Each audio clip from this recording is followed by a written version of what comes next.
Hi, everyone. Hello. Welcome to a podcast will save this relationship. I'm Sarah, she, her. I'm Josh, he, him. And on today's podcast, I don't know how long it's going to be, but we recorded 2 hours Most worth. likely long as Yeah, I got to censor that now. Thanks. It's not the first day I got it, yeah? And on today's podcast, we talked about Don Hertzfeldt and his we cried. Yeah, we cried. Yeah, we talked about his new short film, Me, as well as his feature-length film, what's it called? It's Such a Beautiful Day. I love this movie. Why am I freezing out up on it? Because it's 12 a.m., baby. It's 12 a.m.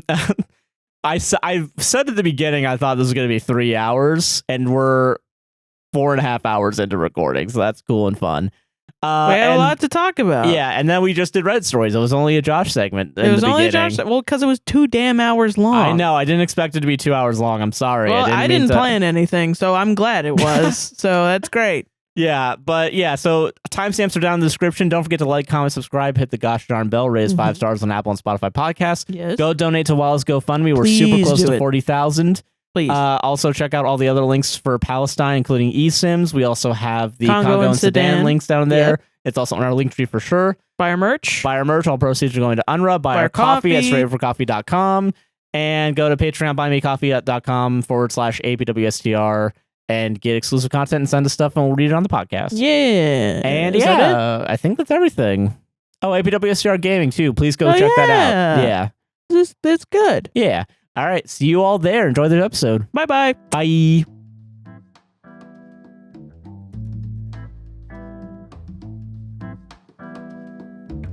This show's really gone downhill since season 2 or whatever the fuck. Who cares? Season 2? Yeah, season 2. That's what we're on right now.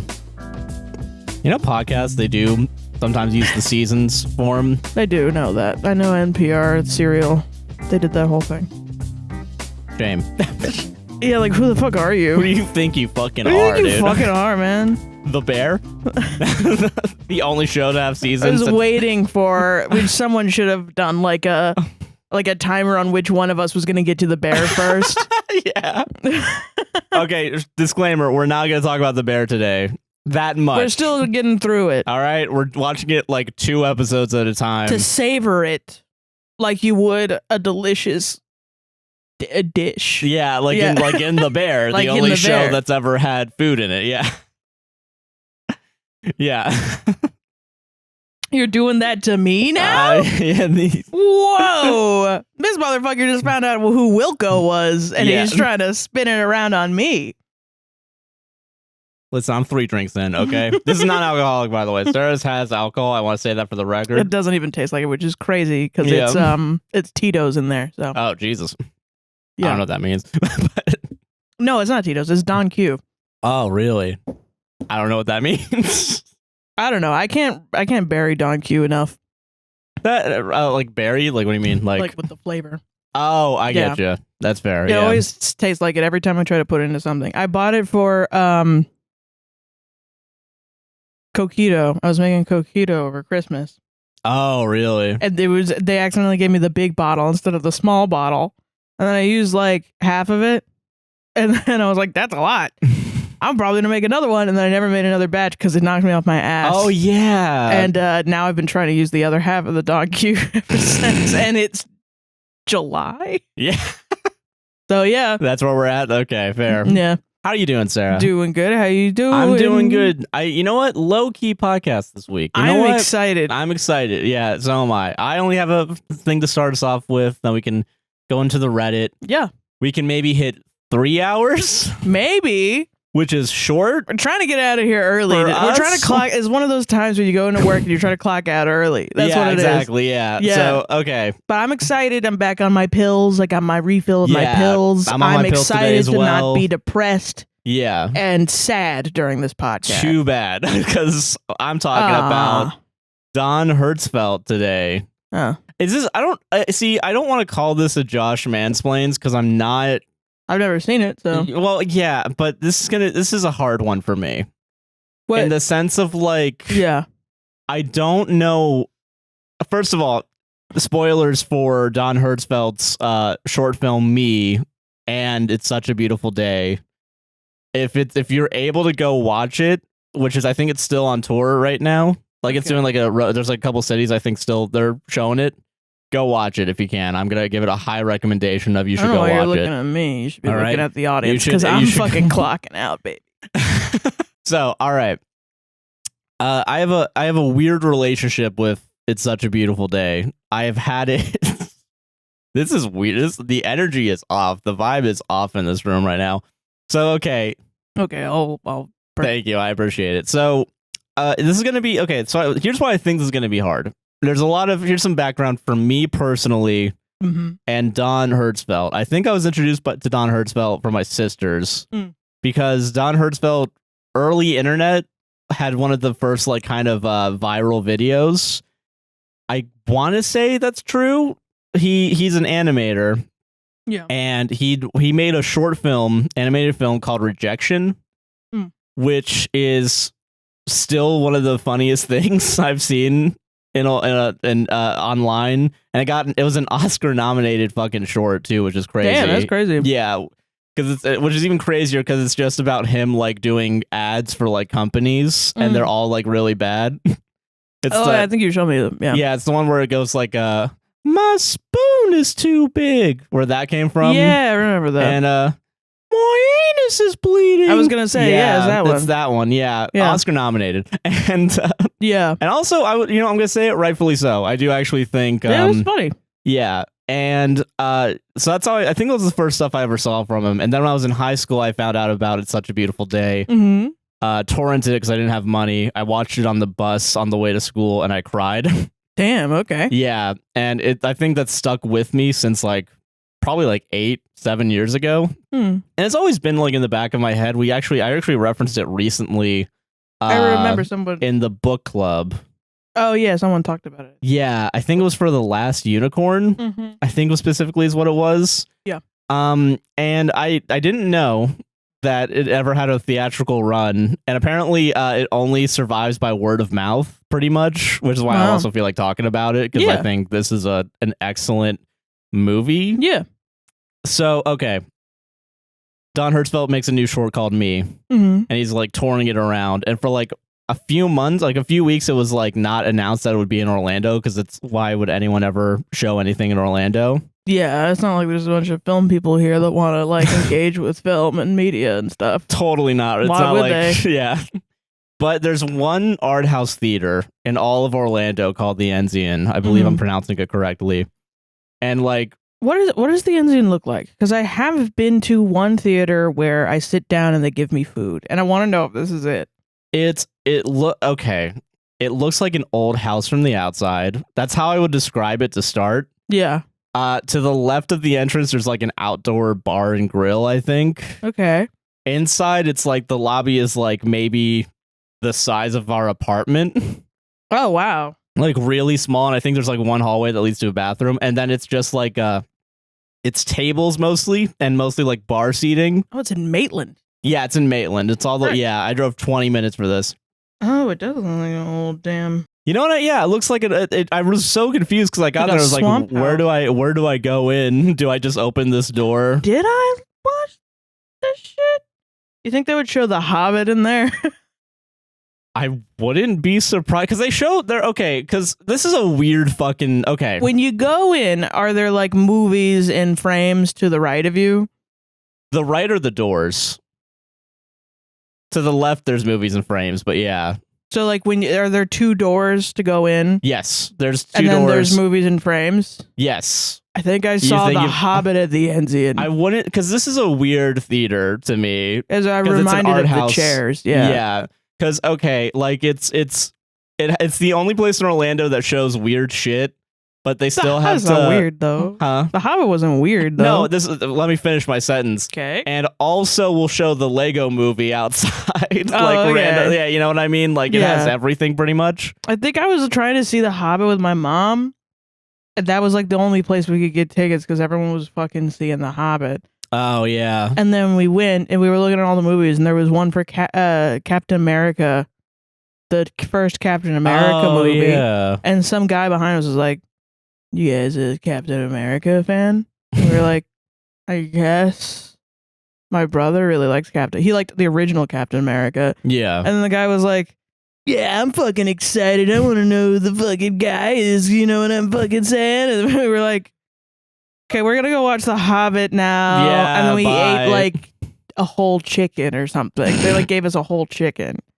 Okay, interesting. Yeah. That's not okay. You know, it might be the same place. It's either that or like an Alamo draft. Yeah. Just maybe make sense as to what that would be. Yeah, and I don't know. I feel like it's weird because like, okay, I'm not against the idea of like a dine-in movie experience. It's a little It was just jarring because I was like, yeah. I thought this was like a regular ass theater. The way that it's been described to me, like, because I used to go to film school here, I was like, okay, it's an art house theater. It's probably just regular seating, you know, and like, you know, outside's the restaurant. Right. It's not inside. Why would that be the case? Why would that be the case? And then you go and it's like, can I get you a drink and food and please buy stuff? Yeah. Well, that happened to us at when we saw Inside. Yeah, it was. Yeah, but it was like it was weirder because it was like a classic like movie theater setup. Like we were in chairs, and then they had like little tables come that you out. could put on, and then they had like waiters just like wade through the little whatever, and they were like, "Are you gonna buy anything? Are you gonna buy anything? What are you gonna? What are you gonna get? Are you gonna get anything? Do you want something?" I will say, I was like, "I'm trying to fucking watch the damn movie." Yeah, that's kind of how it was too in the beginning, because like it was like nonstop people like walking in and out of like during the short, which really sucks. 'Cause that's the new thing that I've never seen before. Yeah, but like it was just I wasn't expecting it. I was like, "What the fuck is going on?" You know, this is one of those things that makes me feel old, because like when I was a damn kid. Yeah. That's how I felt when I saw Hello Dolly last week. Because, like, I was seeing everybody on their damn phones. I was like, we really need so much other crap to entertain us. And yeah. You know?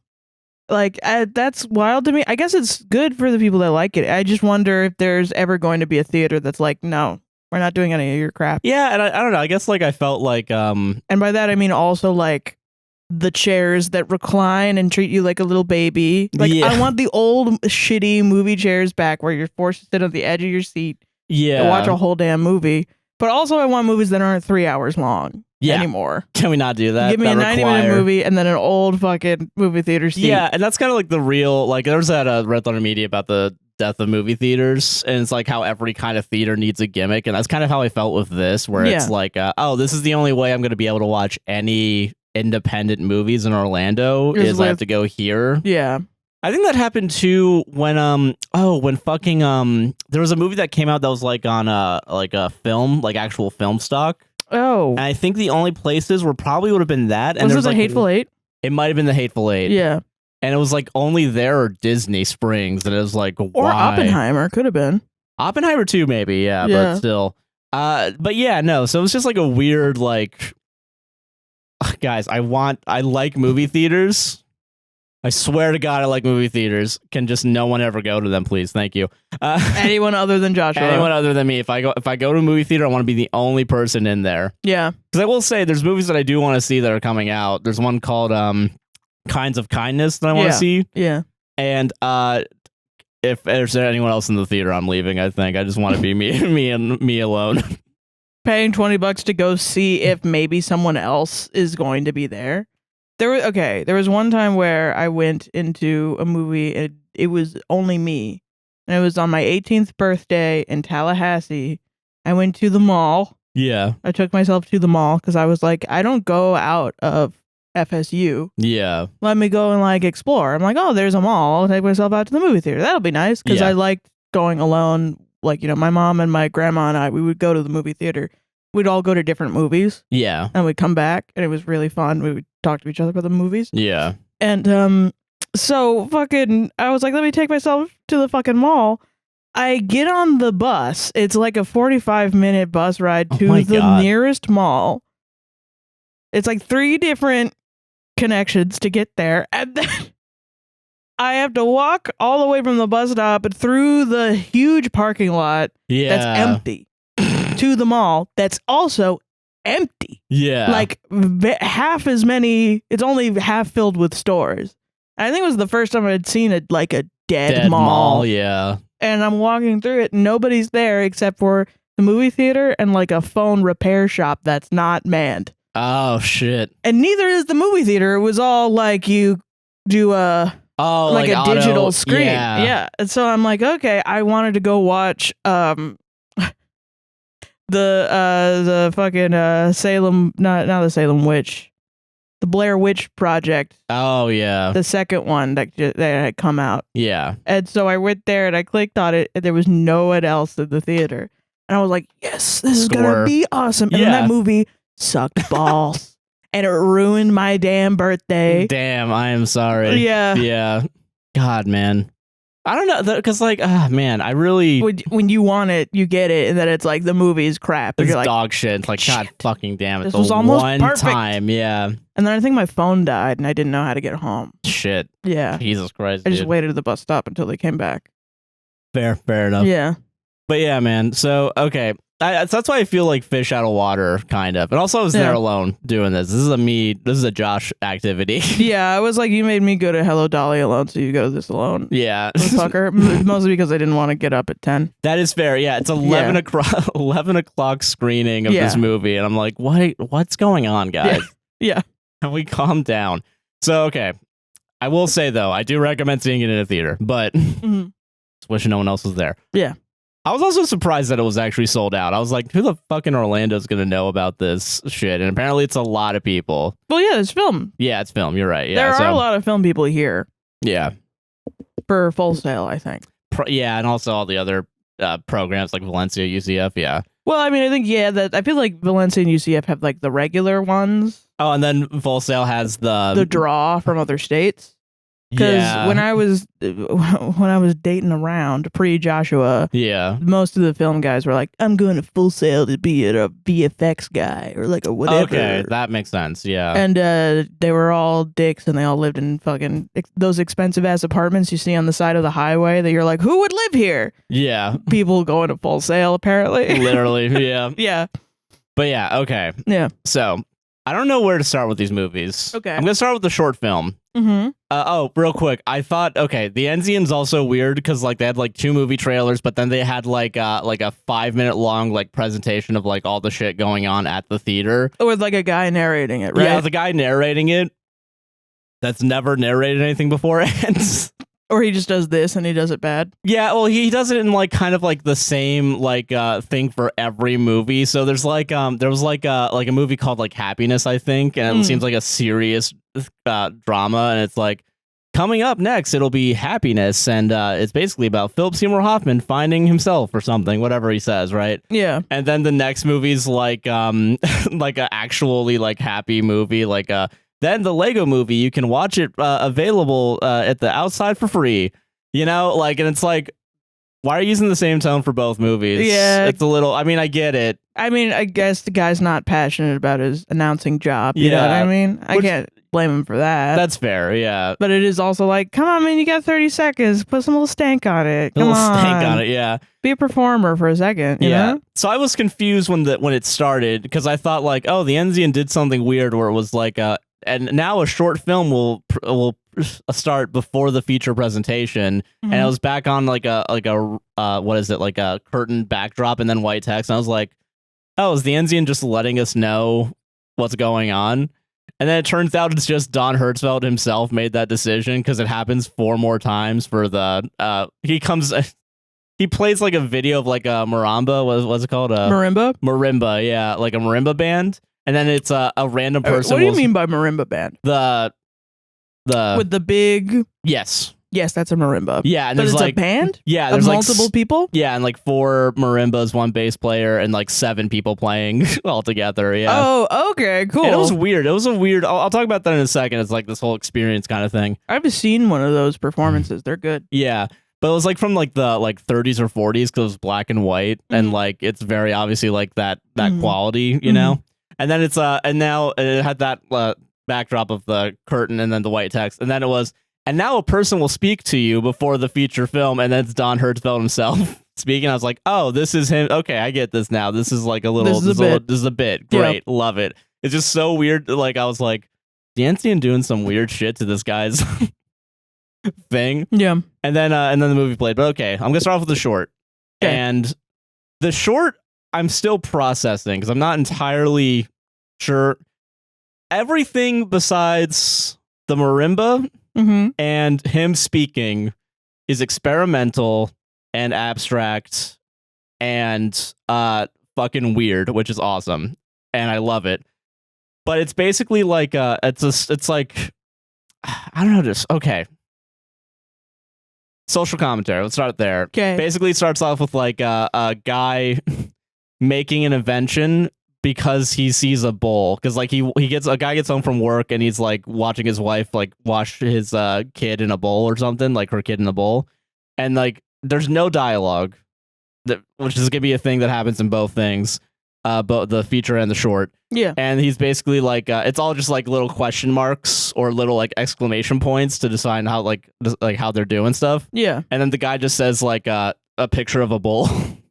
Yeah. I don't know how to, because God, it's like so text on screen, like what they would do in the old yeah, but not for the bowl itself. Like it's a picture of a bowl, like literally. Oh, yeah. okay, yeah. It's all iconography, no words, I think. Okay. Yeah. And basically he's like, there's a lot of scenes where he just like walks to somewhere to get like a wire and come back. Yeah. And in the background, there's a lot of shit going on. Yeah. Like the first one starts off with like kind of like a nod to like protesting and stuff or like homelessness. And then the second one's protesting. Third one is like cops beating up a person. Fourth one is like cops shooting protesters.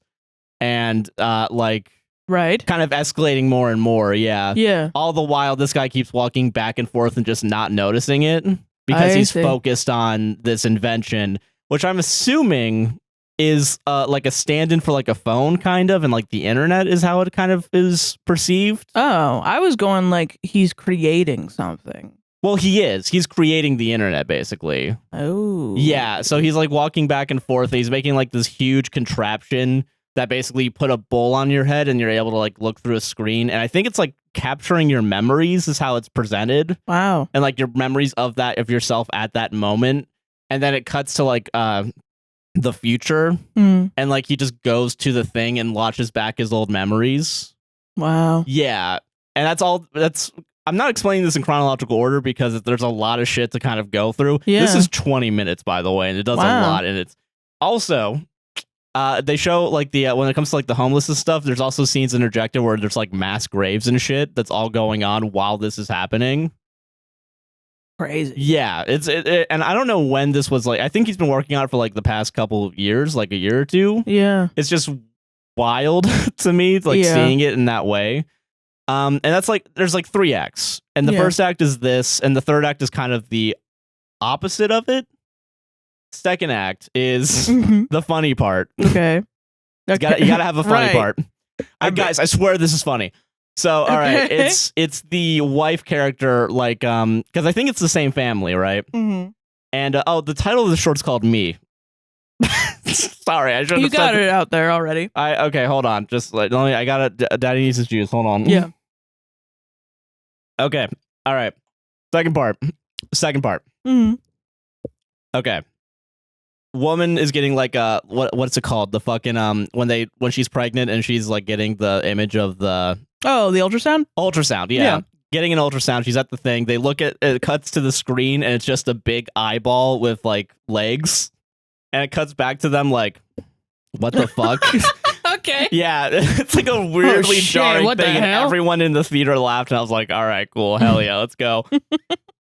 And so basically it's this like little eyeball gets born and like, because also it's that lady that was watching the kid, right? So he's growing up alongside the kid, but it's like still like maybe 3 or 4, like they're small children. Yeah. And the eyeball is just kind of like an outcast. And it's like watching like the other kid play like football with other people. Yeah. And like eventually the eyeball like walks into the mom's office and the mom's not paying attention. So the eyeball just starts floating in the air and like hits the ceiling, and then the mom turns around and looks at the eyeball and it starts coming down.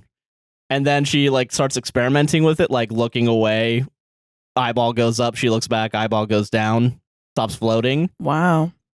And then we cut to a scene where she's like following the eyeball, like carrying the eyeball with her, and like going to like a hill outside.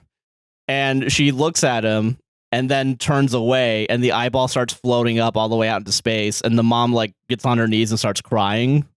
And it's really sad, yeah.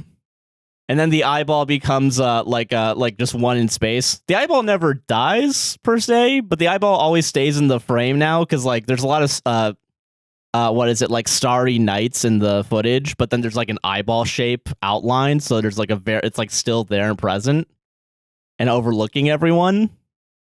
And then the eyeball becomes a black hole at some point and kind of like destroys other planets. Holy shit. It's awesome. Wow. Yeah. I hope this movie comes out soon because I want to buy it. I will say, fucking this Jesus short, yeah. Fucking Christ. Because I do want to show you it because it's chef's kiss. It is really good. Yeah. So that's Act 2. Act 3, we're back to it. Also, no dialogue, but it's all set to music. And the music's like kind of, I don't know how to describe it. Like, do you know the theme to Behind the Bastards, the podcast, where it's kind of like sticks and drums, kind of? That's the primary kind of theme to it, like audio to it. And then there's like some orchestral pieces. Mm-hmm. Oh, at some point. Okay, actually, no, I think there's a lot that happens and it's hard to keep track of all of it. Yeah. Third one is there's basically the entire society has become part of this like big internet now. Yeah. And because of it, there's a lot of these big wires going back and forth everywhere. Mm-hmm. And eventually it's kind of shown as like plugs like in a skyscraper to every single window, like boom, boom, boom, boom, boom. Yeah. And I think what I took away from it is like the equivalent to this is probably like our phones, for example, because at some point everyone just starts wearing like bowls on their heads. Yeah. And that's like the phone and like headset and VR stuff. Yeah. Also, I think there's at some point a scene where there's cops riling people onto like trucks. Jesus Christ. Yeah. Meanwhile, like people still keep walking by back and forth, not paying attention while on their bowls, you know? And I think that's the obvious like metaphor is like the phones, like we use our phones as like a distraction method to keep away from atrocity, while atrocity can literally happen feet from you, you know? Yeah.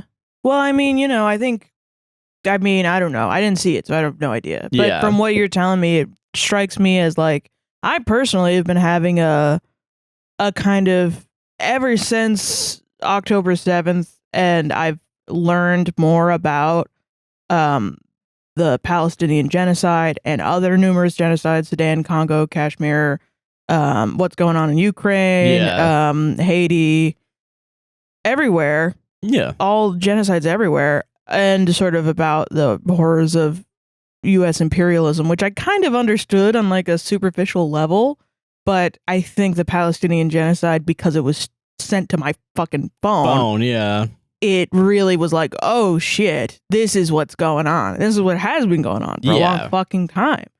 And being like, I don't even know, how old were we? I guess I was 26, you were 24. I'm still 26. But like I feel ages older. But I mean, like, I've been struggling with like, how do I make things? Yeah. You know? And I look at other people that I, like comedians that I look up to, and a part of me is jealous, but also a part of me is like resentful, because I'm like, how are you being funny right now? Yeah, I get that. And, you know, it's a very intimate dance with your mental health, where once you start feeling like that, you're like, no, I actually got to take a few days off, but I feel guilty for taking a few days off because actually, you know, I'm supposed to be doing this thing and I'm supposed to be helping. And if I'm not always helping, then whatever, then that ruins your mental health, and then you burn out, and then you're not able to help anyone. So we've been taking breaks when we need to. And I think we've been very successful with doing that. No, yeah. But definitely, like, I've had mental breakdowns. You've had mental breakdowns. We both have. And I'm like, how many people are just doing things to not look at it? Yeah. Are they creating things to just not look at it? Yeah. Even the shit that's supposed to help. Are you doing it to not think about it? Yeah. I get what you mean. Yeah. And that's kind of how I view it's like forgetting. You know what I mean? Yeah. It's like looking at what's obviously going on, like fascism and genocide, and then being like, well, time to forget. And you go onto your damn thing and you fucking, your phone or whatever, your comedy, you go do improv and you don't talk about it. and then you go into your, you play your instrument or you draw or something, and you don't think about it. And I'm not saying that you have to think about it 24/7. I think, honestly, I think no one can. And honestly, it's fucked up that it comes down to us to think about it 24/7. Because the people that should be thinking about it 24/7 are fucking not doing that. Yeah. And, I mean, yeah. So it kind of ties into the eyeball kind of going up into the sky is the forgetting. Yeah. And the abandonment of something that is going to go up into the sky, heaven, and look down on you forever. Yeah. Because, every single time we look up to the sky and the star, there's that little outline of an eyeball. And the eyeball also and it was grows a baby. And, it was just a child, in the It didn't do anything wrong. And it's really, that's what I really like about Don Hertzfeldt. I really hesitate to call these, animated, shorts or features, because to me, they're, so... experimental is always the best word I'm going to use for it, because there's a lot of different types of media and art forms, and there's also messing around with I was really surprised how he explained how he made the feature, which we'll get to in a little bit. Yeah. But just hearing about it, I'm like, Jesus fucking Christ, this guy is smart as hell. It's fucking, this is crazy. I would have never thought about this in a million years. Yeah. And at some point, I think after a lot of this happens, eventually we get to kind of the main, all these wires are converging onto a single brain stem connected to a nervous system and a circulatory system and skeleton and shit. Yeah. And it just starts singing an opera song, and it just kind of keeps panning up and down, and sometimes it pans up and there's little images of random things, there's a CGI of a guy with a brain spinning around, then there's real life footage of someone at a park and all these other types of images and shit. Yeah. And eventually they keep singing, and there's a couple points where kind of not cerebral, but abstracted, where it's the nervous system running around on a deserted planet, almost a desert, and running around and kind of bobbing back and forth. And this is why I bring up the animation style, because all his animation is almost stick figures. Yeah, I know. And it's fucking awesome. Yeah. Because it's just little L's for all the legs and feet, and just little hands, hands, and it's such a weird juxtaposition from that to the eyeball, and from stick figures to nervous system that's with a fully detailed brain that's sometimes bleeding out while it has all these wires in it. Well, I think it's a skillful idea of making animated stick figures into this, because it sounds like he relies a lot on symbology. Yeah, and that's what I want to talk about in the feature. Yeah, because it really comes out, and it's holy shit, this I got played. I've been punked. I got fucking played. I got damn punked by Don. Yeah, my man Don. Yeah. God, it's so good. But yeah, at some point, so it's running around, and then eventually you see all the people that have the head things, they're singing the same opera. Yeah. And then the people in the mass graves are eventually singing the mass opera. It's kind of everyone singing it as it's in this central hub. Yeah. And then eventually it cuts itself off, and it just starts falling indefinitely, and slowly it blood's coming out of it, and then flowers grow on it and are grow on it, and then it's gone away, and then it slowly disintegrates eventually. And there's a lot of shit I'm missing. There's a lot of things that happen into it. At some point, it has at the near the end of him, the nervous system singing, just a bunch of different the ends from different films show up, and then cuts himself off and goes down. What the fuck else happens? Oh God, that's crazy, man. I think I could stop there, because I know there's a lot of shit I'm missing, and that's why I'm please go watch it. Please, for the love of God, if you can, go watch it. And if you can, buy it when it comes out, because that's wild, man. This is so good. Yeah. It's I just really... Oh, because the eyeball keeps showing up too, and kind of as the formation of it being a black hole, it sucks in other planets, including one planet that kind of looks like the one that the nervous system is running on. And eventually, it kind of feels like a metaphor for how we observe culture and how we eat it up and spit it out and use it up, and sort of Because like the nervous system running around on a desert planet, it's like how I feel when I scroll too much and nothing works. Yeah. Nothing calms me down. Like Yeah. Northern Lion isn't hitting the same way. Yeah. And it's not his fault. It's I just watched too much Northern Lion. Yeah. I don't want to watch The Bear because it'll make me anxious. I don't want to fucking, watch I already went to Housewives of Atlanta. I don't want to go back to that fucking Nene and Sheree and fucking Kim. I don't want to think about Kim anymore from Housewives of Atlanta. Yeah. Fuck. I get it. Yeah. I don't want to do that shit. And I just sit there and I'm like, do I crochet? No? Yes? Maybe? And people call this ADHD paralysis. And I think yes. But I think also like it's just, I think just sometimes people are doing it. Yeah. And like over stimulation and like. Twitter's a fucking hellhole. Yeah. It's awful. Every time I go on Twitter, it's awful. And not the people that are posting about, a lot of people on my Twitter are great, but then every once in a while I keep seeing like... I will say, the second you go on the For You page on Twitter is the second that your health declines, because I have to stick to following. Even on fucking following, sometimes you'll see replies. Oh, yeah. And with it's like... blue check marks that are saying the most vile things you've ever... You can't even imagine. Yeah. I go on TikTok and it's just trend after trend after trend after trend after trend, and I'm just like, I don't know what anyone's talking about anymore. I don't know what's happening. Instagram, I've resorted to just being like posting memes on my story. And I'm like, I feel like a boomer posting minion memes. I get it. Yeah, but on my Facebook for fun. Yeah. And at some point you just have to get off of it. But it's also like, we're creative people making stuff for the internet. At what point do we turn off? I understand that. Yeah. Yeah. Huh. So good. It's such a good fucking short. The commodification of culture and art became content, and content is just fodder for whatever your attention span is, and distraction. And while then horrible shit happens, and...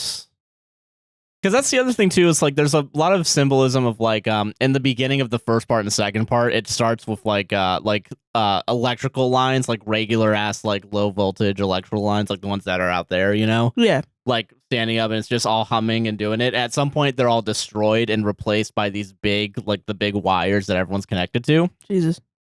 And that's kind of one of the things that I took away from that specifically, is like the reason why we don't think about that, like the infrastructure required to like have this huge internet where like everything is just like fucking connected, but also we're all distracting ourselves, is that it's not as visible as everything else. Like it had like the I really like that, like what is it, the flip of it being like everything's, all the cables are underground, and like we use all these satellites and everything. It's all visual. To literally like huge fucking like 3 feet by 3 feet wide, like fucking wires, all connected to our windows and houses and shit. Like, I really enjoyed that. Like, that's what I kind of like. Windows are, you look outside windows and it's a barrier from outside as well. And then we block them off to have the internet. Yeah, you know, to sort of fake connection with each other. Yeah, while further being individualized.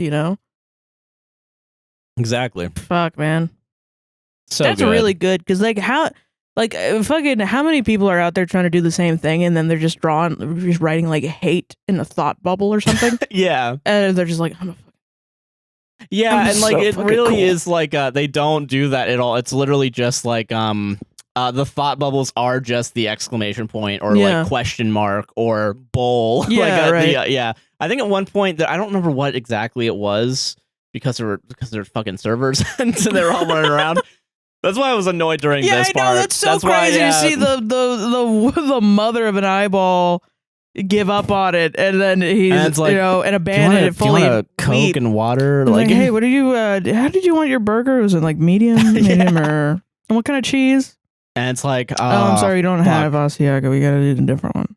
Okay, yep. Okay, yeah. Mm-hmm. It was just like, it was just like curly weird, fries, like or I'm like jaw on floor, fucking like. Yeah, that's what the is other happening? funny point of view, is like crying, weeping, mouth agape. Yeah, if I could get a Diet Coke, please. Yeah, right. That would be awesome. And like, again, no hate to the servers. I'm just like, why is this the system? It's It sucks that you have to serve people food to have a profitable art house movie theater. Yeah, while you're watching a short That's my complaint. About distraction, and we're all slowly destroying society, a crumbling society around us. While you walk to the fucking, you walk to work with your phone in your hand, yeah, and your Starbucks and your McDonald's. And your Starbucks, McDonald's, and yeah. So that was me. That was the first one. Yeah, we're gonna take a left turn. Then it's like, and now we're gonna play a marimba band, and I think it's an attempt to like calm the audience down. Yeah, it didn't calm me down. I was like, what the fuck is going on right now? What is happening? And I think you are notoriously hard to calm down. Yeah. Yeah. I will say, I don't think it was meant to calm down. I feel like it might have been. I think some people would have taken that away because how it's presented, it's like a marimba performance from like, again, the 40s, 50s. Yeah. And it's like, it's all crackers because of course it is because it's an old piece of media. I mean, I've been thinking a lot about World War II era because I went to high school in Florida, and I'm sorry. Yeah. And I wanted to take an animation class because I was like, I like to draw. Yeah. Maybe they'll teach me how to animate. And they just taught me Photoshop, which, as you all can see, really paid off. So, I can't be too mad at them. I'm not putting the fucking pictures up again. Throw it back up. But then the thing about that was they made us learn the entire history of Walt Disney. Like, every single year from the beginning of Walt Disney and the animation of it because it was important to animation. But also, I suspect, yes, it was important to animation if you're in a different city in a different state. No, yeah. I wonder if you would have spent 2/4 of the year, 1/2 of the year just on Walt Disney. Just on Walt Disney and take like 3 tests on it. I don't think you would, is all I'm saying. Yeah. Maybe you would. He was a big deal. Yeah, but I've been thinking a lot about the like Walt Disney Mickey cartoons during World War II and like the Great Depression and stuff, and how Walt Disney's point of view on his cartoons not doing so well, and like Disney kind of having like a bad financial run during World War II and the Great Depression was like, people, there's a war going on, people don't want to think about cartoons and fun. Yeah. And that's been kind of dominating my mind the past couple of months, I guess. Because it feels very much like, what is going to happen? Yeah. What are people going to have the ability to watch YouTube soon? Yeah, I get that. Are we all going to, as podcasting going to stay? Is comedy gonna be useful? Kind of Bo Burnham's Inside too. I feel like I kind of have been thinking about this since 2020 because like Bo Burnham's Inside was kind of a similar vibe of like, how do I be comedic during a time like this? Yeah. Shit is bad. And it just kept happening over and over and over again. Yeah. Yeah, with just different flavors, you know? And I've been thinking about it, I guess, since then in the back of my mind. Yeah. But, it comes back and forth. And then I look at people that are just like fucking dancing and having fun and having great times with their friends. And I'm like, that's awesome. That's really cool. And I do also have great times with my friends. Oh, yeah. In front of a camera? No. For some reason, you put a camera in front of me, all my internal feelings spill out. Yeah, it's just... And it's all existential dread. Why the fuck was I talking about lions and Caesar last week? I don't know, but that was great. I thought it was awesome. No, it's on that. It was great. Put it up there. Why not? But I'm like... I'm just putting the video feed of it. The video feed of the lions like in the corner. Yeah. How can we do fucking edits? God dude, if you don't do this, you're a bad editor. So I just... How do you be funny? No, yeah, I get that. Because like more and more, I used to be able to make my friends laugh so much, and now the more and more I learn about shit, the more I'm like, yeah. And then when we have Donald Trump for president in November, haha, and then my friends stop laughing, and I'm like, oh, I mean Joe Biden, and then they're like, haha, and I'm like, yeah, I will say, I've been trying to avoid this real quick. Very funny to do this double feature and then come back and immediately watch shit about the debates and being like, oh, fuck. Joe Biden, I mean, this is funny. Real sidebar, yeah, but... This is funny to me and me only, and this is going to make everyone else very sad. Yeah. Joe Biden sounded like my dad on his deathbed during that debate. Exactly like my dad on his deathbed. Also only funny to me and no one else. I've been pacing back and forth since watching that debate, being like, we're going to switch him out, right? We're going to switch him out, right? They got to switch him out of the DNC, right? Yeah. I like literally is just like, I mean, I can't even do it because I'm going to cry. Actually, I'm not going to do it. Fuck it. Yeah, okay, we're moving on. But yeah, moving on. That's why we're not talking about it. Don Hertzfeldt, tell me why distraction is bad. No, yeah. Why don't we just bad faith argument? Bad faith argument against Don Hertzfeldt. Fucking Don Hertzfeldt. Oh, more like he wants me to Hertzfeld. Feld's hurt. Is that Feld's hurt, man. Don. But no, Don. yeah. But with this marimba performance, because this live action too, this like a live action performance of it. Yeah. It's a main guy on the main marimba and then like a bass player going crazy with like an acoustic bass. Yeah. But then there's like 6 or 7 women behind them all on like sharing marimbas and stuff. And like I got the feeling of like, oh, this is kind of weird actually. Because like they in the original cut of it, I guess, like they show like each of the individual groups, and there was one performer that I was like, that's a fake fucking smile if I've ever seen one. Like it seems like that seems a little weird. That seems like, because it's someone, I guess, like as someone who's attuned to like the idea of like performing, like, and I'm like, oh, this is probably not a good setup for them. No, I mean, it's 40s, 50s. That's what I mean. Yeah, and then like to have that immediately after the like the one that's about like the internet, like being this like weird distraction place, and then seeing a distraction but like a performance. But that's what I mean. That's why I think it's not just the internet. I think it's also it's film, TV. It's always been that way for years, for hundreds of years. Yeah, which is like very fascinating, and I don't know if that was the intended like message of it, but that's what I took away from it personally. I wonder if it's just because I assume, like, listen, when I say I am resentful of people that I look up to, like comedians still being funny, what I mean is I'm not a good comedian yet. I'm new. Yeah, I get that. You know?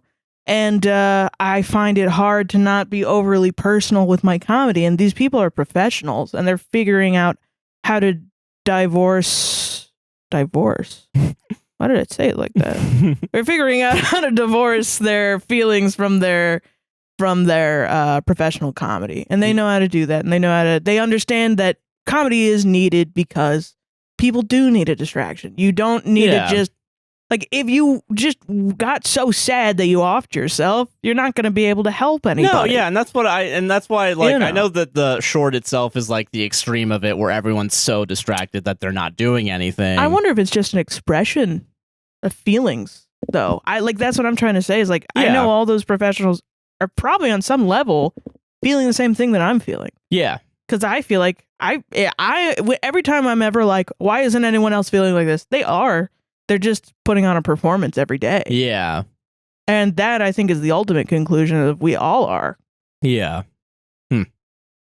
God, man. Yeah. I feel that. I agree with that. Yeah. So I think that was my takeaway from that, because it's only like a 3-minute like little thing, and then it's like it sounds great. Yeah, it's go see it, please. You said it was 3 minutes or 20 minutes? The short film was 20 minutes. This little section was 3 minutes, and then it gets to the next thing where it's like, and now a person will speak to you before the feature presentation. Right, yeah, and that's just Don Hertzfeldt himself, and he's talking about like how he made the movie, which is very interesting. And I think this is like the flip side of that clip, where it's like someone who's actually very passionate about like what he made, and like what is it? Because it came out in like 20 years ago or something like that, like almost. Like 2006, 2008, and 2012, I think, is when all, because the feature film was an afterthought, because he made 3 short films and then connected them all together. Yeah. And like funny thing happens, like the second he starts talking about how he made the shorts, underneath him it just says Walt Disney for like 5 seconds. It fades in yellow text and then fades out. Yeah, that's funny. It's funny, and but like it is a fascinating thing because it's an animated feature, but like it's very experimental and how it does its thing. Oh, what do you want to say? Oh, I'm sorry. One of my thoughts is like how much of that short is reflexive on how the internet changed his life too, because that's kind of a connection I'm drawing between Don Hertzfeldt and Bo Burnham. They both got popular on the internet. Yeah, for early sure. on, and they both kind of have this negative. I mean, I don't know about Don Hertzfeldt, but I know Bo Burnham kind of explicitly has a negative impact to his mental health. I wonder if this is Don Hertzfeldt's way of expressing that. I wonder, because I will say it's not like because I think like Don Hertzfeldt went a very different path than Bo Burnham because he was like way earlier than Bo Burnham. Yeah. Because also like this is before like YouTube is when his stuff was really being made and shown around. And like then YouTube came around, then people put it up on YouTube. Yeah. Because I know he makes a bunch of other short films. There's one trilogy, World of Tomorrow, that I haven't had a chance to watch all of it yet. I've watched the first one because it's free on YouTube. Go watch it. Yeah. And it's great. Love it. Fuck it. It's about a clone of a little. It's a little girl talking to her adult clone, like 3rd generation clone. Oh, okay. And it's like basically like set in the future, and she comes back in time to receive a memory from the little girl. Oh. And then it's like, it's great. It's so good. Fucking go watch it. I can't explain that. We're gonna be here all day if I have to talk about this. But yeah, so I don't know. I don't think he's had a negative quote unquote experience because he does say like word of mouth is what kept him going and like people sharing the thing because like he doesn't advertise or publicize like himself. You know, it's basically just him doing everything. Yeah. And it's like baller. Yeah, it's awesome. Yeah. Mad respect. Of course. Yeah. No. Yeah.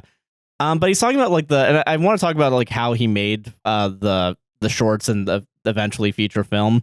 Like he used apparently a 35 millimeter camera, like animation camera, and what he would do is he would like use little there's a word for it, but like screens with like holes poked into it, so it'll only take what is it? So it'll only expose very specific parts of the frame. Oh, so he would draw over in like the thing, put the cover over it. And then animate over that cover, and then take that cover up, put a new one up. It's not cell animation, right? I don't think so. I don't think so. I don't know how to describe it. Yeah, I don't know. Because like every single little thing is like kind of like through holes in like the frame. So like it's like the movie starts off with like a one hole, and then like there's a hole here in the frame, kind of. Yeah. Weird. But like it shows like some of the diagrams of like, I had to time all this shit out. It was 2004. We didn't have you know, all this other shit, you know. Yeah. And I think his first digital like thing he made that was made in a computer was for The Simpsons, ironically. Wow, that's kind of cool. Yeah, because he did a couch gag for it. There's a Jacob Geller video on it. It's really good. Go watch it. Cool, yeah. This podcast is just me telling you guys to go watch other things. Honestly, yeah, why not? Like, fuck it. Yeah. You're here for Reddit and you're here for like recommendations. That's it. Yeah. Don Hertzfeldt, great. Enzian, questionable. No, I'm joking. I'd probably go back to it. Yeah, we could. I mean, I'll go with you. See how it is. Hell yeah. I'll also be like, this is where I heard Smog's voice for the first time while I was eating a whole roasted chicken. Whoa. Yeah. But okay, so it's such a beautiful day. It's like an hour long. And it is. I'm trying to remember if you told me to watch it or not. I told you. So you've seen probably the first short because that was free on YouTube before I bought it on Vimeo. I probably have because I have seen a lot of Don Hertzfeldt that you've showed me. Yeah. And then every couple of years, you're like, have you seen this? And I'm like, I don't fucking remember. It all looks the same. Yeah, because it's all the stick figures. Yeah. It's all bullshit. That's what you say to me. Yeah. You put it on the. Yeah, that's what I say because I hate Don Hertzfeldt. Yeah. For some fucking reason. And then you put it on the screen and I'm like, yeah, I remember this. Yeah. So it's such a beautiful day. It's 3 shorts. It's Everything Will Be Okay. I'm so proud of you. Or I am so proud of you. Something like it's one of those two. And it's such a beautiful day. Yeah. It's those 3, and it's like each of them are chapters in this feature. And it's about a guy named Bill. All right, Bill. And he is dying. Okay. It's really like it starts off like really slice of life. is kind of how it's presented. Yeah. Like it's basically like the first thing is like Bill's walking past a guy. Also, no dialogue. Right. Very little dialogue is how I'll describe it. There's sometimes other people coming in, but it's mostly Don Hertzfeldt himself explaining everything. And, like the first line is like, on the way to the bus stop, Bill saw someone he recognized. Yeah. And it's basically like, you know, just like little moments like that where it's like, oh, he messed up saying, how are you to this guy. Right. And then they walked away and never saw each other again. And they both forgot about it the next day. Right. Yeah. And then it's like going to the grocery store and he's like, he always gets fruit from the back because it stays away from, because everything's crotch level. Okay. And everyone buries their goddamn crotches into it. Yeah, fruit. that comes up later too. Yeah.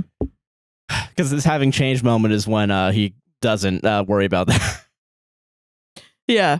No, his having changed moment is when he takes his hat off. He wears the hat the whole time, and then he takes it off at one point. Oh, wow. And someone audibly gasped in the theater when he took his hat off. Yeah, holy and shit! Like, what a good moment. God. So Do you basically, think it was the guy that took the edible? no, it wasn't. It was. Did we it talk was about elsewhere. the edible guy? Oh no, it's gonna come up. Yeah. Okay, never mind. Because You're real quick. running You up know to what? it. Fuck it. We'll do it now. So okay. So in front of me, We'll do it live. We'll do it live. Yeah.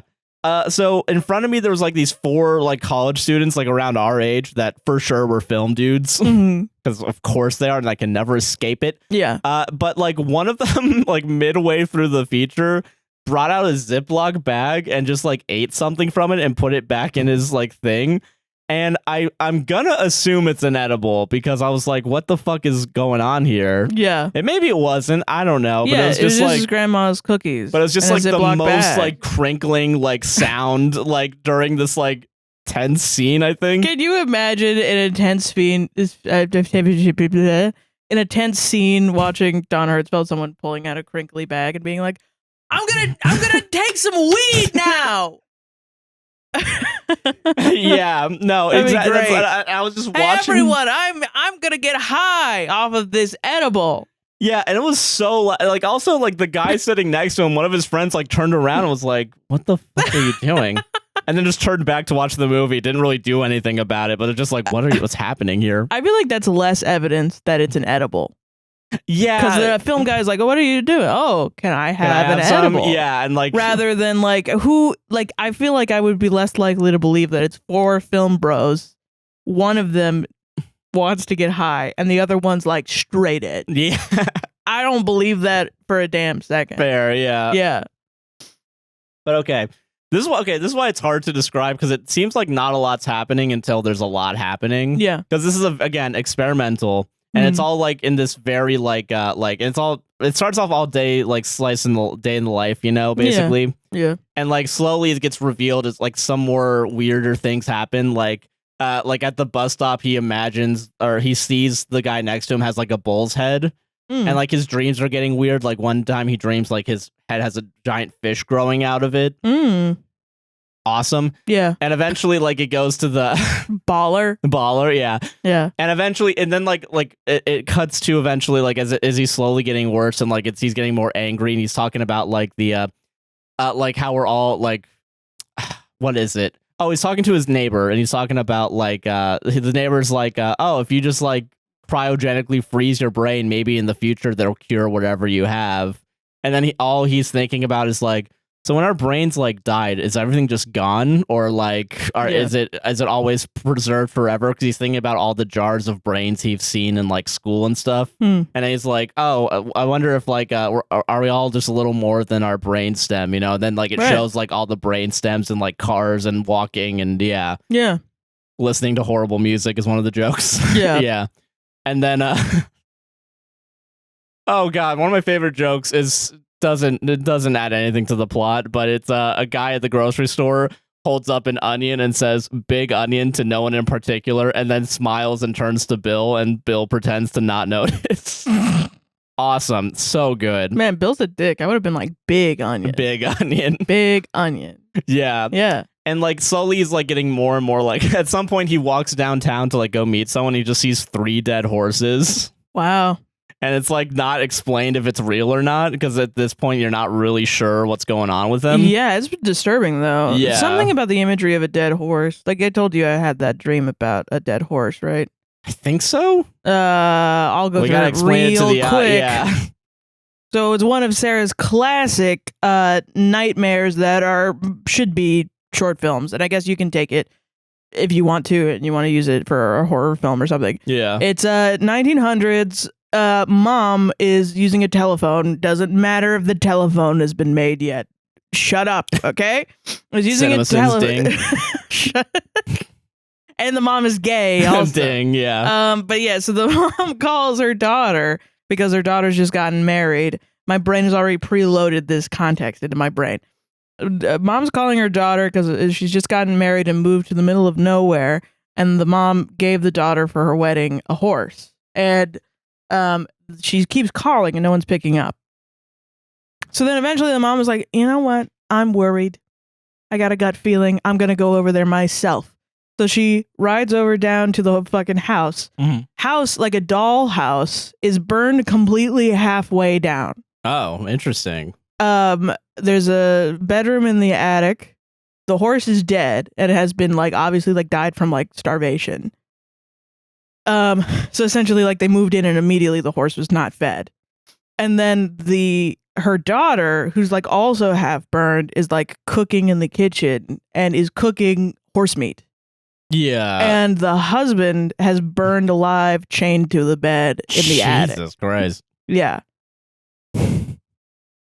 And then it was like a lot of really stupid, gross up shots of like carving up the dead horse to eat. Because your dreams are movies, yeah. Well, Like, yeah, because my dreams are just like my brain being like, isn't this gross? Aren't you upset? Get upset, Sarah. Wake up and be upset. Like my dreams are all just that. yeah. To the point where multiple times I've had to be like, can you shut the fuck up? Like to myself. Yeah. In my own dreams. Brain, yeah. Multiple times I've had to be like, this is dumb. And This like is stop my ridiculous, own yeah. dream from being that fucked up. Yeah. And apparently, I don't know. I've talked to other people that have been through like childhood trauma, and it's something that happens to them. So No, okay. it can get to be unbearable, but it happens mostly if I'm not on SSRIs.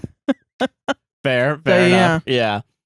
Fuck, where was I? I don't know. Oh, dead horses, yeah. Mm-hmm. So like all this little stuff, it's slowly starting to add up, and like basically it culminates in him going to a doctor. Yeah. And like there's nothing said about like what he has, but all it is like, so the test results came back and it's ruled out further possibilities for surgeries, and it slowly gets drowned out by like a droning noise, and like I think it's like what is it, like one of the things is like a weather vane, and then it's slowly like getting more chaotic all around.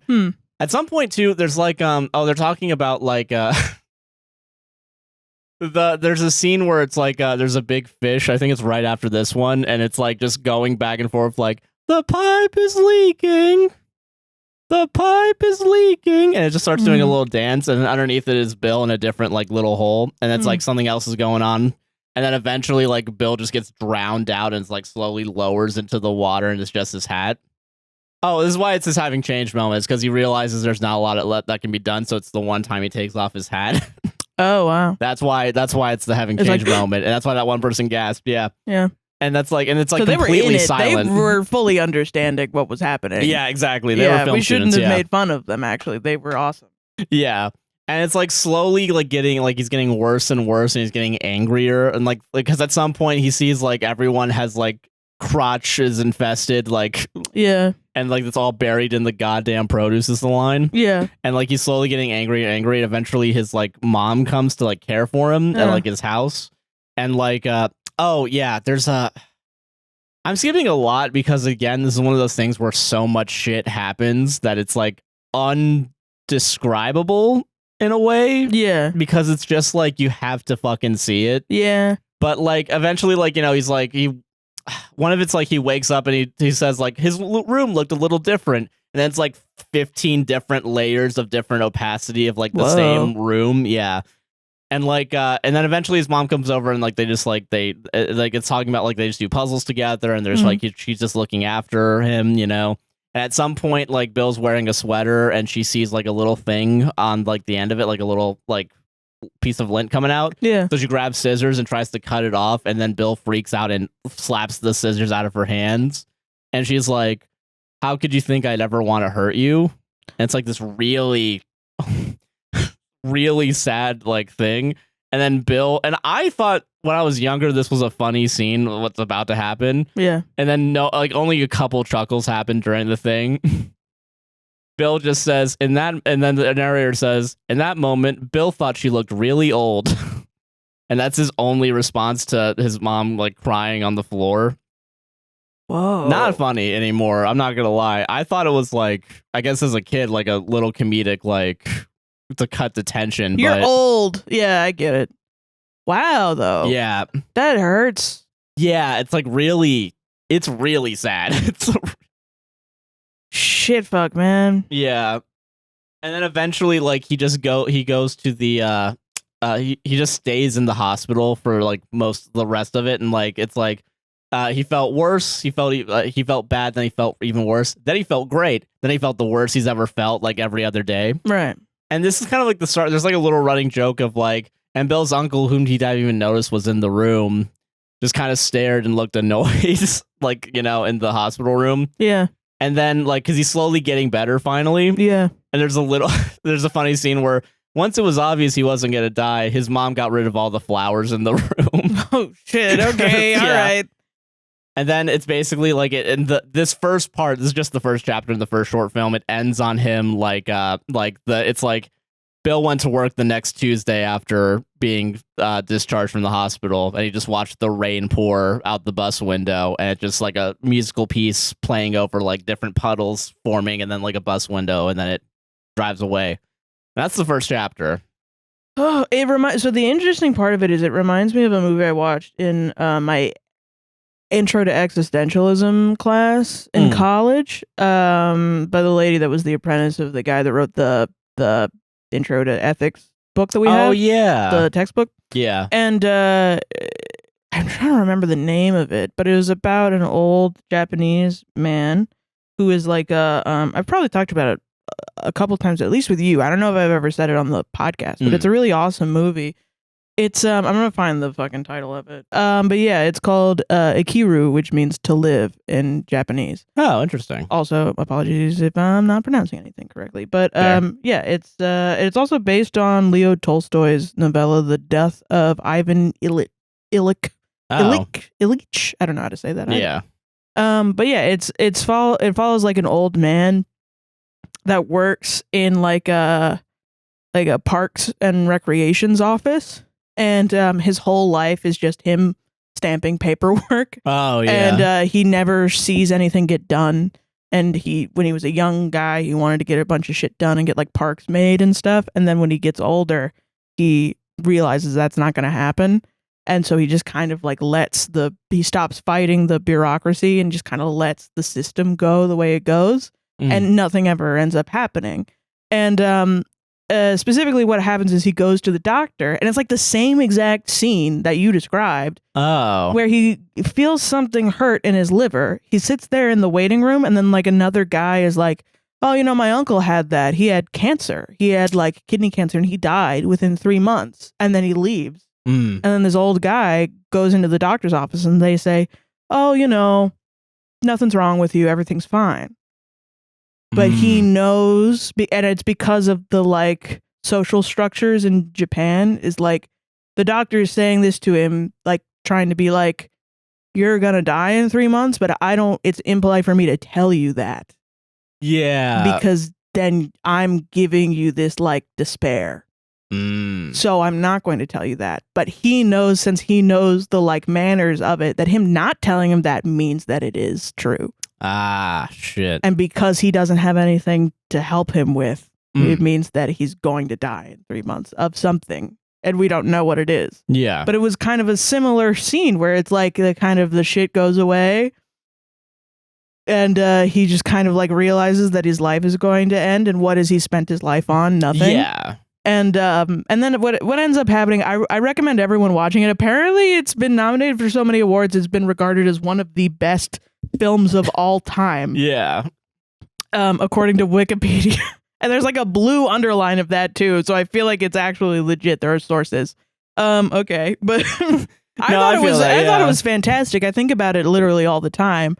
But what ends up happening is he goes on this big adventure to figure out what you're supposed to do with your life and if it's family. He's got like a complicated relationship with his daughter, because it's also about social critiques of Japan and the family structure and how it's kind of decaying in Japan. I get what you mean. And sort of the lack of community and the power of the individual to form community and that kind of interaction with each other. Yeah. And he meets a young girl who is like full of life, and I don't remember they have a romantic relationship. There's not really any sex in it, as far as I can tell. I think there's one part where he goes to like some sort of hedonistic club because they're kind of playing out the point of life is to drink alcohol and have sex and be pleasurable at all times. Oh yeah. And then the other side of it, which is stoicism, which is like you're not allowed to have it because then good things will happen eventually.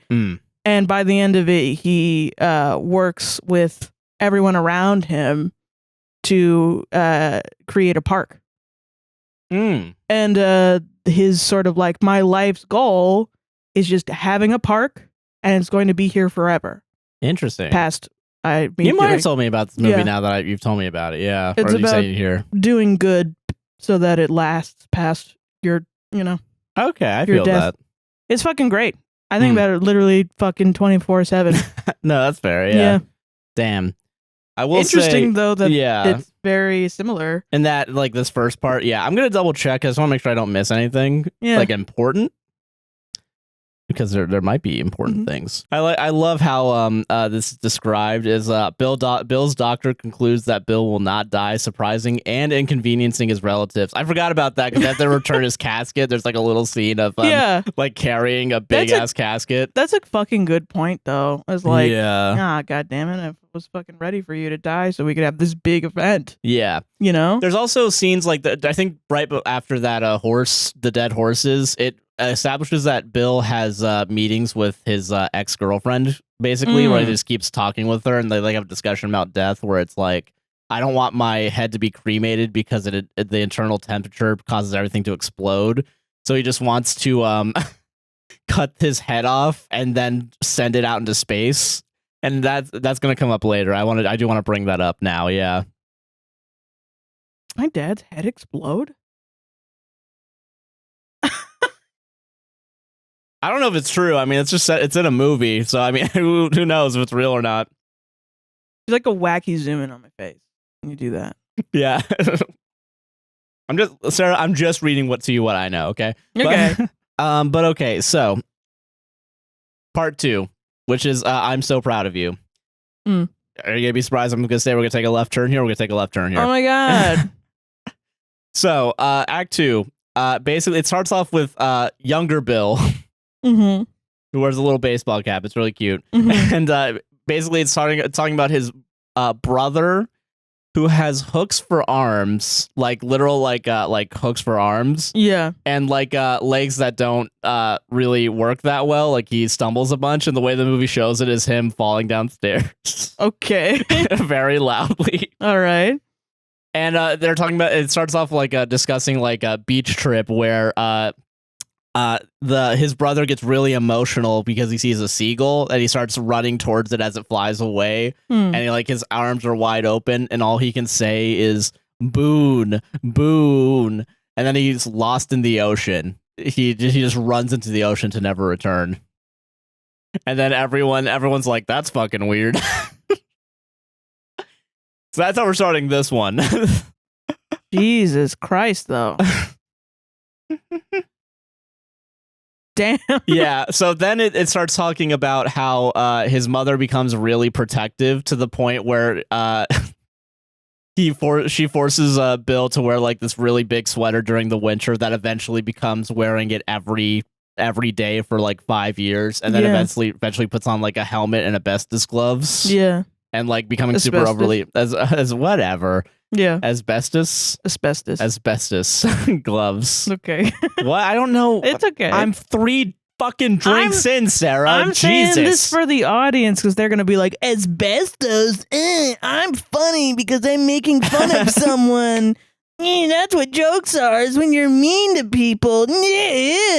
That's what they're gonna be like, and so I'm trying to save you from them. But really, we should just all kill those people. Yeah, I get you. Yeah, with fire. Fair, got it. Fire, yeah. But yeah, so like she becomes overly protective and like basically leaves little notes as well in Bill's lunches that say "I'm so proud of you," like in every single one, like it's brought up. And then it talks about like every single like it goes into like she's so hysterical, I guess, after the death of the brother. It's it causes the divorce, and like his stepdad walks out and saying, "I just can't handle this goddamned woman," and like slowly he no father anymore. And like then it goes into a little bit of like all the other wacky characters in Bill's family history, like going back all the way to the West, like not West, but like 1800s, I guess. Yeah. And it's like all these like wacky little guys. Yeah. And it also describes all the horrific ways that like they all died. Like one of them, like the first guy's like gets hit by a train and like has another sort of like issue, quote unquote, with them. Yeah. And then the second one gets yellow fever and then combusts randomly. And then like there's a guy that comes in and hits the town pastor with a shovel and shits blueberries and runs back to the forest, and that's like a second cousin to Bill's like ancestors. Okay. Yeah, and so all these like weird eccentric. Oh, and there's the aunt character that has a bunch of desiccated cat heads and uses it for good luck and like rubs them on her face, and the aunt just thinks about all the ways that she could throw Bill into the fireplace and through the window, and like because of her size, like because she's taller than him, can definitely throw him a couple yards. Like it's a really that reminds me of real quick, like I was reading Kafka when we were at the beach because I'm a freak. I guess this is our coming out as two little existential freaks, man. Fucking at the forward, it had a quote from one of Kafka's letters to like his lovers or his lover and his partner or whoever it was that he was fucking writing to. Yeah. And he was talking about like the nature of his father as this big, domineering man, and how he was just like a frail, small kid who was oppressed by the standards at which his father would place on him. Not necessarily in that his father was like a bad guy, but that his father was too good of a man. In that of a stereotype is that his father was a big burly man and was able to like be a guy that did like labor, and Kafka was like a little wiry teen that wasn't able to do the physical things that his father did and felt inferior because he wanted to be exactly like his dad, like everyone does when you're, I assume. Kid, yeah. Damn. And fucking that shit is like, oh my god, that dude writes fucking so straight to my core, dude. Yeah. Holy crap. Yeah. It's so real, and that kind of reminds me of that. It's just like the funny feeling of like your family being like, I could fucking throw you around. Yeah. You're terrible. You're small. You're a man, therefore you're supposed to be big and strong, but you're not. You're small and I can throw you around. Yeah. That's how it feels to me. Yeah, but yeah, so basically like it's kind of giving the impression that like his family has continuously had like issues with like mental health and mental illnesses pretty much, and like that's kind of it's the lineage of it. Yeah. And then it comes back to like the modern day, like present day. Yeah. And then Bill gets a call a couple days after leaving the hospital, and like he's getting more used to like, oh, I'm remembering to do my memory quizzes and doing all these things to like make sure he's still good. Yeah. And he gets a call, and his mom has died after a fit of senile rage. Oh. And getting hit by a train. Okay. Yeah, and I was gonna say senile rage doesn't kill oneself. No, yeah, all the time. Yeah, and so I'm looking at it because there's so much fucking things that happen in this movie. Yeah. What is it? Oh, yeah. Oh, Jesus Christ. So much shit's gonna fucking happen. Yeah. Okay, so basically he goes to his mom's house and finds all her old stuff, and it's like weird photos of all these family members that he's seen and he doesn't really know. Yeah. And like there's also like just photos of bacon for some reason, and then like also they're all labeled very directly as to what they are, and then it's like man leaning on stump, boy in dress, and like it's just like a kid in a dress, and then like a man leaning on a stump. Yeah. And then like he finds that like she practiced her handwriting for those "I'm so proud of you" notes. Like she would write it over and over and over again to give it the best handwriting possible. Holy shit. Yeah, it's really like sad. Yeah. And then Bill goes back to the doctor, and it's like, yeah, if I didn't know your medical history, like you're great, you're awesome. Right. Yeah. And then the next scene, it's like mid narration, he suffers a seizure. Like he's just walking, and like Bill was having a wonderful day. Like the sound of like a headphone coming out, you know, that like weird like little boom, you know. Yeah. Like that happens, and that's like weird scratchy sounds as he's having the seizure. So go watch it in a theater. There's so many sounds that I'd never noticed before. Wow. It's such a good sound design. It's just so good. Okay. Oh, okay. So then he has more. Apparently, he has more memories of like his childhood and like when he was an infant and stuff. And I can't remember them exactly right now. I am going back to Wikipedia, and it's not giving me any information. Awesome. So I'm trying to remember exactly what it means. Well, I mean, this is truly like you usually watch the movie and then you talk about it from memory. Sometimes you have notes, but even the first time you had notes, you threw it away yourself because you wanted to go off a memory, you know? Yeah, exactly. Yeah, and I wasn't writing notes at the fucking theater where they give movie. you food. Yeah. Bringing a notepad to the end scene. May I have a napkin? Gotta get my thoughts down. I gotta get my thoughts down. Damn. So yeah, then Bill's taken back to the hospital, and his ex-girlfriend arrives most of the time. And there's a scene where like she brings like her current boyfriend over. Oh. And like she admits later that was a mistake because on the ride home he just silently cries to himself. Wow. And they also make a point of like he has like a her roommate. New boyfriend? Yeah, her new boyfriend. Yeah. Oh, it's a mistake that she made because it hurt the new boyfriend and not the old boyfriend? The old boyfriend doesn't even really care. Yeah. Wow, that's funny Bill as doesn't hell. care. Yeah. Yeah, Bill. And sorry. So old boyfriend. Old what boyfriend. The fuck? Yeah, he has a name. But yeah. And then like his neighbor, like in the thing they make a point about it, like he's completely not able to move, and he only communicates with buttons. But the only button he presses more than any is "I am in pain," and then like it's slowly like that's like they use it once for comedic effect. I think it's when the boyfriend is just staring at the curtain separating them. It's like, and then it's like, "I am in pain," and then it's used in a guys. I swear to God, it's funny. And by guys, I mean Sarah. Sarah, I swear to God, it's funny. Ha ha ha ha ha. Oh yeah, okay. So then they have like a scene where Bill has an exam.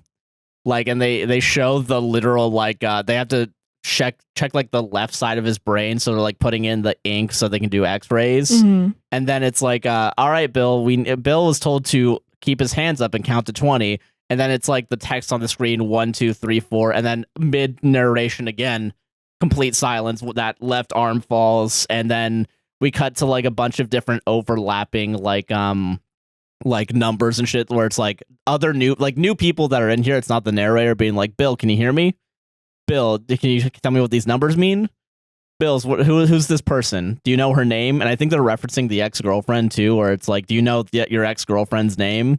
And all underneath it, it's just like written out like, "Huh? What?" And then like other like not really understanding what's going on. Yeah. It's really guys, is this why you're afraid of death? This is what. Okay. No. Okay. Because there's a third part to this. Okay. I'm like, maybe we just watched the wrong combination of media. I watched the one that made me feel like I don't give a crap about death. Yeah, but truly. And then you watch the ones that are like, no, I'm very afraid of death. No, but Sarah, there's a part 3, and we're gonna take another left turn eventually. Yeah. Right. Yeah. We'll be back where we started. Exactly. Yeah. Having changed. Yeah. Misrepresenting the writing story trope. circle is a series of left turns. Yeah. It's just like the Daytona fucking Derby or whatever. Yeah. So, and then I think this part ends because I don't really know where the second and third part kind of begin at this point. But it's basically like the doctor is explaining to Bill that like he's not understanding present and past tense. Okay. And the mind will create ridiculous stories to try and make sense of what's going on to it now. Kind of implying that all that shit we just saw of his family history was actually made up in his head because he doesn't remember what's going on. Because at this point, from this point on, I think it's pretty clear that Bill actually doesn't know what's happening anymore.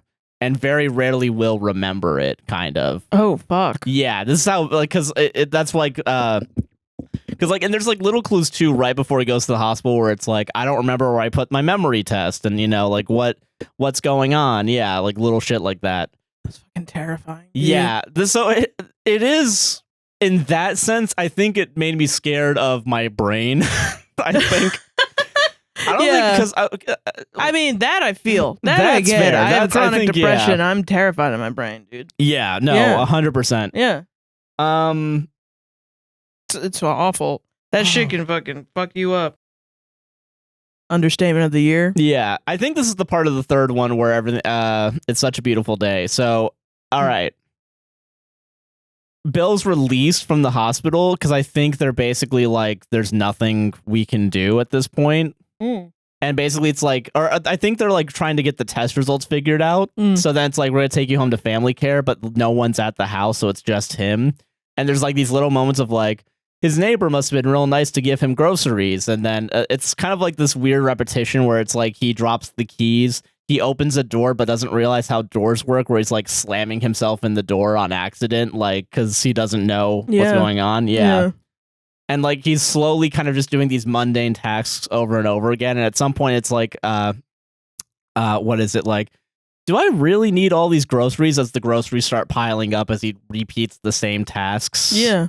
Wasn't I supposed, like, the doctor called, is everything okay? And like he doesn't even remember that he went to the hospital. Like, yeah, and he's like slowly kind of, yeah.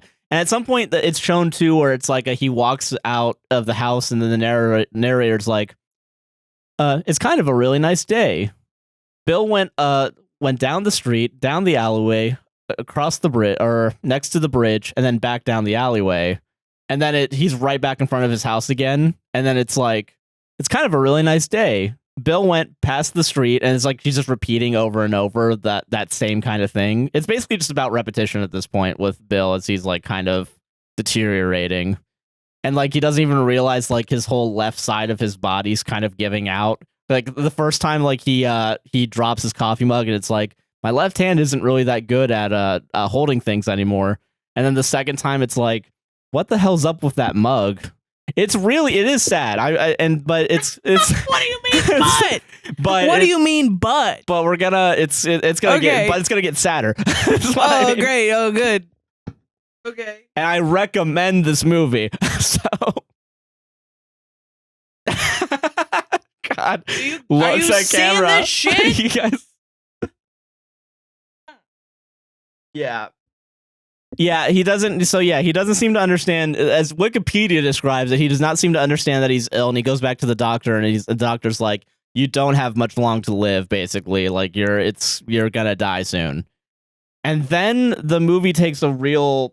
This is when it kind of gets. There's already been like surreal moments here and there, but this is where it really gets like fucking awesome. So he walks out of his house. And American Eagle Cop. Yeah. And like, what Call of Duty no scope. Yeah. MLG. Yeah. 360 no scope. Yeah. MLG. You just Don got Hertzfeldt. pwned. Yeah. But okay. So then he walks out of his house and it's the same like it's kind of a really nice day, but this is the first time like in the stick figures that there's like actual color on the like brick patterning and the door's brown and the sidewalk is gray and there's like road, and he's gonna walk down, and this is where it gets like into that really like that shit I love. It's that experimental shit where it's like just his Bill stick figure kind of walking back and forth, but like behind him is like actual pictures of like brick walls, so like it's actually everything's detailed finally. Yeah, because also the point the film made a point to say that like the way that we're seeing it as stick figures, Bill's seeing it too. Like at some point they show different people, quote unquote. Oh. But like it's all just the same face. The only things that are different really are their hairstyles, but they all look practically the same from our perspective and Bill's perspective. Yeah. And this is the first time like Bill's walking and like the people are walking past him and it goes between like actual footage of people walking and the stick figures and he can finally see the detail of everything. And he's like, there's like a scene where he's like just staring at his bath mat. It's like the texture of his bath mat is like beautiful. He's finally appreciating all these little details, or what feels like the first time he's ever appreciated these details and like noticed all the things that are going around him because of his deteriorating health. Yeah. And it's real. Guys, it's going to get sadder, but it's awesome. Okay, guys, you guys got to trust me on this. All right. I trust you, all right. Baby. You know I trust you. Guys, just hold my hand. It's okay. It's okay. It's fine. We got this. Damn it. Okay. So for the rest of the movie, it's gonna have this kind of like between real photography and like more high quality like art, quote unquote, compared to the stick figures, because he's finally like seeing the world as it is, and like getting interjected with real footage of like, because eventually he's gonna like rent a car and he just starts driving. And he doesn't really know where he's driving to, but he knows he wants to drive, and he's just driving and going and going. He makes a stop somewhere, and there's like a father like anxiously picking up and putting back like a payphone phone, and basically he calls his daughter and is like, "We will soon have our day" or something like that. And like he's like really sad, and he's like trying to talk to her about it, and like he seems nervous about it, and he asks Bill for a pencil. And then like he calls and then he hangs up, and then the movie makes a point of like he gives it a little flourish as if nothing bad happened to the pencil and gives it back to Bill. And then Bill keeps on driving and goes to his childhood home, which he doesn't realize he's driving to his childhood home, but he's just driving there. Yeah. And he sees his uncle. Fuck. And uncle gives him an address for someone. And he doesn't, and eventually Bill doesn't realize he's going to that address, but it's basically him coming up to like a nursing home, and he sees his real dad for the first time since childhood, but neither one of them really know. This is the point where I would be like, this is enough. Like in my dreams, I would be like, this is a lot. That's a lot, Robin. Oh, is it? That's a lot. It's gotta get better. We need to stop this. Nope. Sarah's waking up. All right. She's 26. She's having fun. And she's gonna get drunk today, all right? Okay. No, she's Sarah, putting on some fun earrings. Get ready to get even more devastated, okay? Okay, so fine. They don't really recognize each other, but they kind of know who each other are, because also the dad wears the same hat as Bill. Of course he does. And with so, the same and like hat. basically, they don't really know. They just watch a game show together, and it's like the dad in like a wheelchair and Bill in like a regular chair. Oh shit! And then Bill gets up, and he doesn't really know why he's saying this, but he says it anyway. He says, "I forgive you," to his dad, and the dad just starts crying, and the Bill's like, "That's weird." I don't know if that's what he said, but it's like a weird like kind of like reaction where Bill just kind of leaves. Fuck you, Don Hertzfeldt. Yeah. Fuck and you, then man. this is when the film gets fucking intense. And then it's like... Yes. This one? Yes. Okay. And it's going to get more intense in a second. Sure, okay. So, okay. The narrator's just joking, like, guys. Bill keeps on driving. He doesn't know where he's driving to, and he just keeps driving, and he knows he has to keep driving. He'll only stop for gas, and he'll only go to motels. He'll sleep for the night, and he'll just eat lots of ice cream, and he keeps driving. And he doesn't know why he's driving, but he knows he's driving. Okay. And then it's like this fucking great orchestral piece, like fucking getting more and more like not triumphant, I guess, but like more powerful. And then it cuts to just a straight shot looking up at like a tree, like as if you were laying down. And then it's Bill in the grass, like looking left and right. And I'm gonna cry. And you're gonna cry. Yeah, I'm gonna cry. Bitch. Me fucking, I've been trying not to cry for the last not you and hour. Not you and every audience. Yeah. And it's just silent for like 20 seconds, and it's just cutting back and forth like as Bill looks left and right in the grass, and there's like grass over him. And it cuts back up to the tree looking up, and it's just the narrator saying, "It's such a beautiful day." Cut to black. And then the narrator says, "Wait, Bill can't die. He can't die." And it's just overlapping over and over different phrases of like, "He can't die, Bill. Bill, get up. Bill. Bill." And Fuck then you. Chopin's something, fucking one of Chopin's songs. Hilarious. What's Chopin something? One of them fucking Chopin. One of them. One of those chopping ones. Yeah, one of them chopping ones. One of them choppins. No, it's funny. I'm joking. I'm joking. There's a lot of. He used a lot of Chopin in his work, and it's awesome. It's fucking great. Chopin's great. Yeah, I love Chopin. And I don't expect anyone to know exactly what. Yeah, which piece it was. That they're all. Let me. It's my favorite. Like G and some third and G minor or something like that. I was like, I want to see if I can hold on. It's such a beautiful day. Chopin, real quick. Hold on. I truly don't know how people that listen to it memorize the name of it if you're not playing it as a musician, which I feel like makes me not as much of a smarty pants as the people that listen to it and know it by name. Piano Concerto 1, Movement 2 is what it is. Piano Concerto 1. Concerto 1, yeah. 2. Second movement, yeah. So yeah.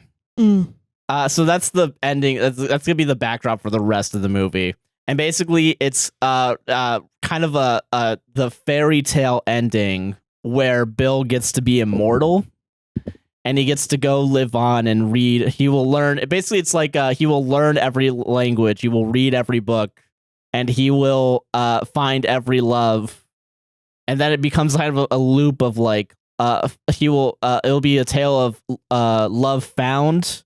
And like he's like with a girl, and like the girl slowly ages, but not him.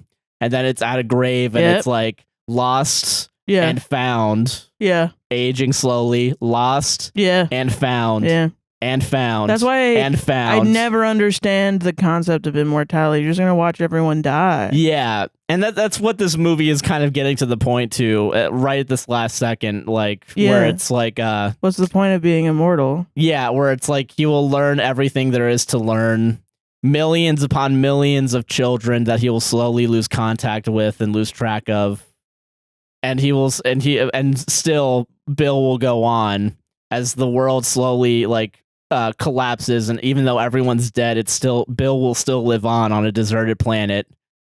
And then aliens will come and revere him as a god, and then the planet will slowly crumble from underneath him. And even as the sun explodes, Bill will still go on, and eventually he will forget every memory he's ever made. He will forget his name. He'll forget every single thing that's happened. And all that will happen is that even when his like eyes are open or closed, he will still see the stars.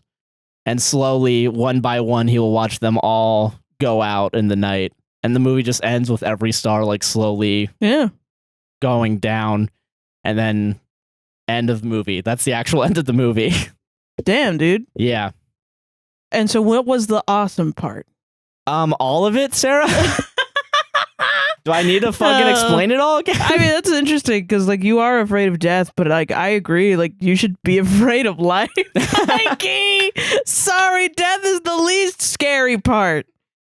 Dog, it's living forever and watching these bitches run around with their heads cut off like they're chickens. Yeah. Shit. I'm telling you gotta watch it, man. I mean, no. I'm good. No, you're good? No, you don't want to watch it right afterwards? You don't think I'm rewatching that shit tonight? I don't care if I saw it. I'll see it all day, dude. I'll watch this movie all day. I already got it in my head, you know what I mean? It's already there. So, yeah. It's like the regular S, you know, your exploration with...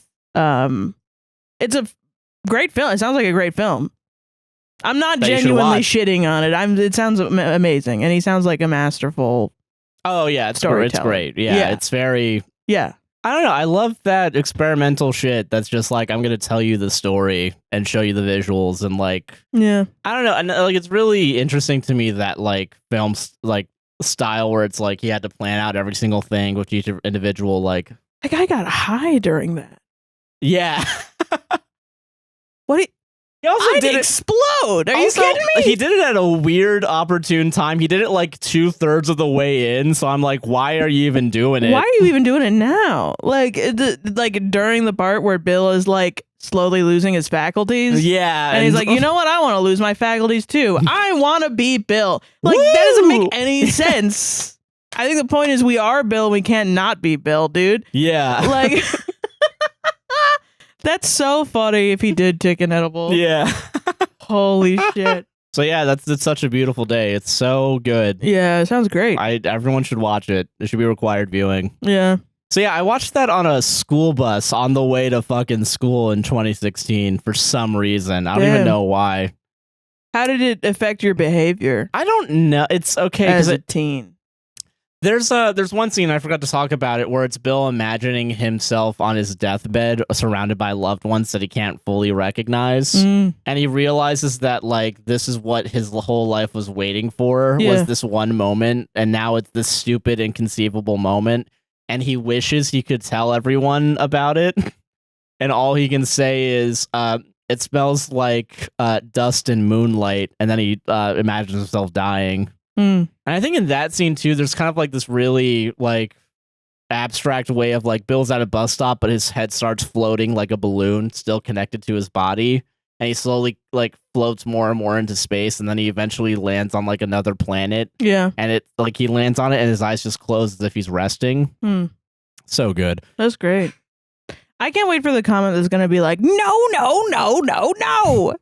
You guys completely misinterpreted it. It's this and that and this and that. And because you didn't say what was in my brain completely, you're morons. And you can't be a moron and have a podcast. I will say, because I say so. Well, this Daniel is from Arkansas.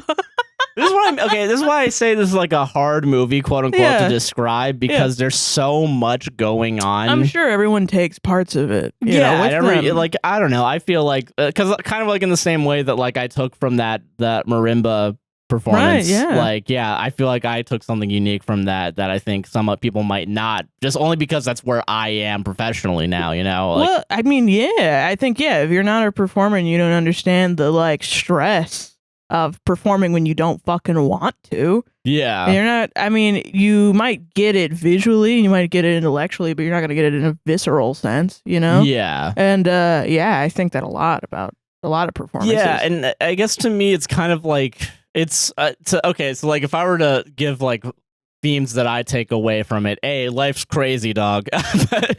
Well, I guess like death can happen at any moment. Yeah, death can happen at any moment. And so it's important to appreciate things. Yeah, that's kind of what it is, where it's like in that scene where like Bill finally sees like the texture of the brick wall, and it's like, I can't believe this has been here this whole... Weirdly, it reminds me of that Ways Kids You Know sketch where Sam gets glasses for the first time, and he looks up and it's like, your ceiling, it's like a fireworks show.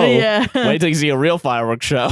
Oh my God. And there's also, I think it's a Mark Maron podcast with Norm Macdonald where Mark Maron was talking to Norm Macdonald about like how he kind of sees shit differently than a lot of comedians, you know? And like how his he does like observational comedy, but like not in a stupid Jerry Seinfeld way and he was like, what sticks out to you about like what were you like as a child and stuff?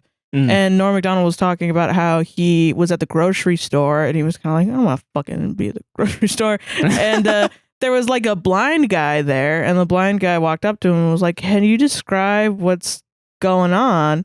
And he was pointing to like some grapes, and then he was like, can you describe these? Like, what do these look like? And Norm Macdonald was like, oh, they're grapes. They're like small and you can like feel them, and they're like kind of round and they're like purple and stuff. And the blind guy goes like, oh, what's purple? What does purple look like? And like Norm Macdonald just tried to describe what was going on in the entire supermarket. Like what was going, he tried to describe everything to his best ability. And the blind man was crying, like, thank you so much for like spending time with me and letting me do this shit. And it knocked the shittiness out of Norm Macdonald. Like the shittiness of being a teen and being like, man, fuck this. Everything fucking sucks. I'm being a rebellious teen. And like it beat the crap out of him where he was like, actually, you know what? I'm taking everything for granted. Yeah, that's kind of how I feel too. And I think that's how I feel after watching it. And then I think realizing I watched it in like 2016, 2017, being like, man, I was such an asshole back then, I mean, but that's what you're supposed to as a teen. And I think that realization is the full on like becoming an adult, and then you see teens that are shitty, and you're like, I'll let you be shitty. But I mean, like, I guess even then it's kind of like, because there's a lot of like, that idea of like wasting all this precious time, like, and like how it feels like, why do we do it? And I kind of feel that too, because like it feels weird, like going from that and like having this weird, surreal. So like before I was like dragging my feet even wanting to go to this. Yeah. Because it was at this art house theater that I was told about in film school. And I was just worried and anxious about like being in that space again or seeing someone I knew. That's exactly how I felt about Hello Dolly. Yeah, and then it felt super weird because like as I was going there, I was transported back to that feeling of like when I first went to college and for film school, because I would stop at I stopped at Wawa, I got a breakfast from Wawa, and then I drove not an hour but 30 minutes to this place to like talk and like enjoy film and like the concept of it.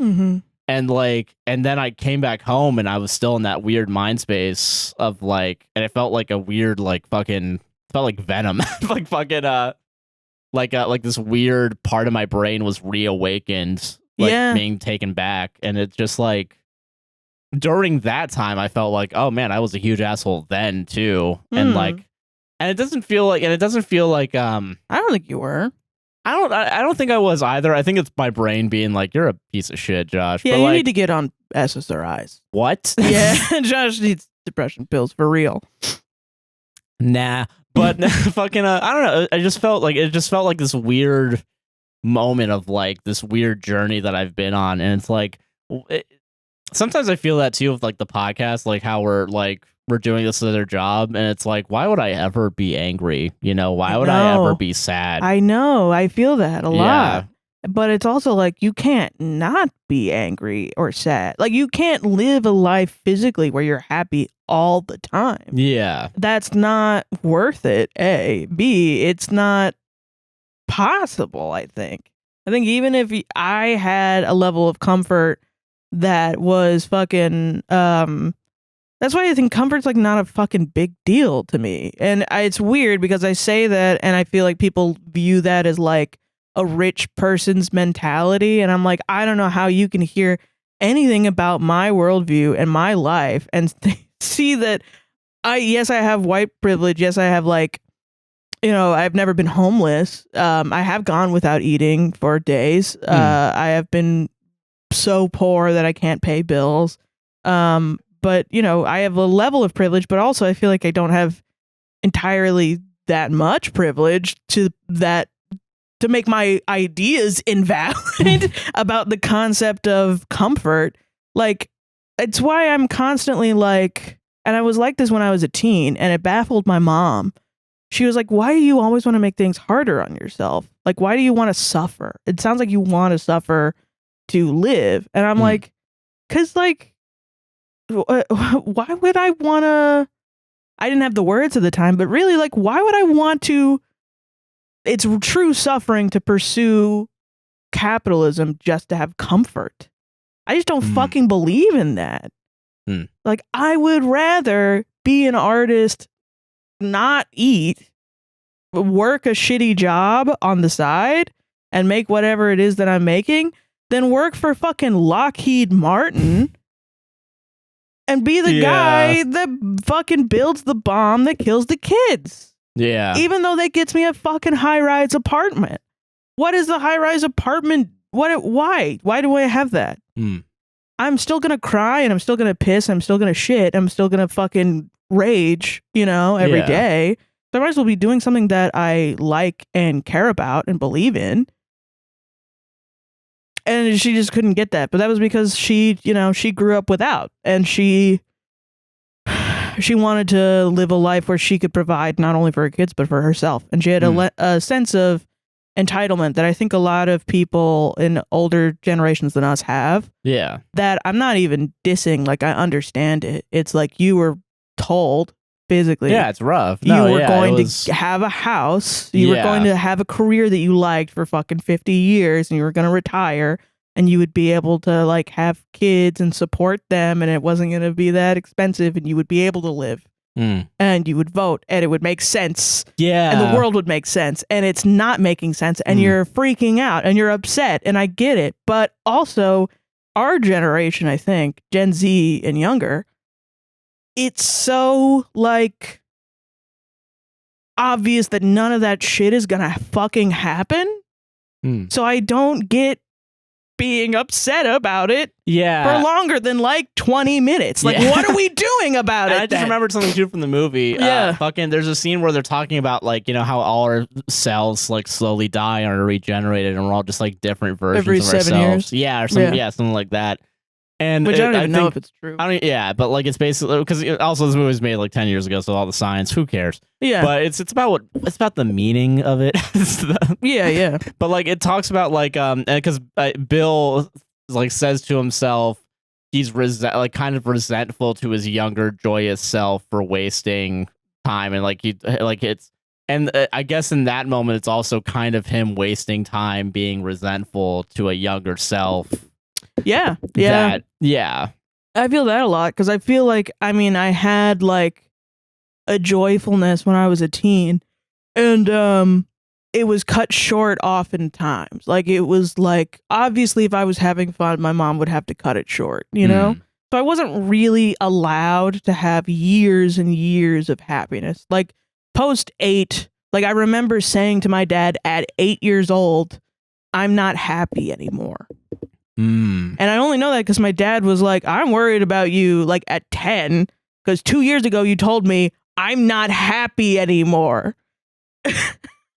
Yeah. So Jesus. That's a fucking crazy thing for your 8-year-old to say to you on your fucking your weekends, your your daddy-daughter weekends from divorce court. Jesus, yeah. That's fucking crazy. So what the hell? What do? I don't know. I don't know what the fuck to do. I have to go fight the courts? I'm an old man. I don't know how to do that. And, you know, since then of just living a childhood like that, whenever I see a teen or a kid or someone that's so happy that they're annoying, I turn my face to it. Because I'm like, let them. Fucking let them.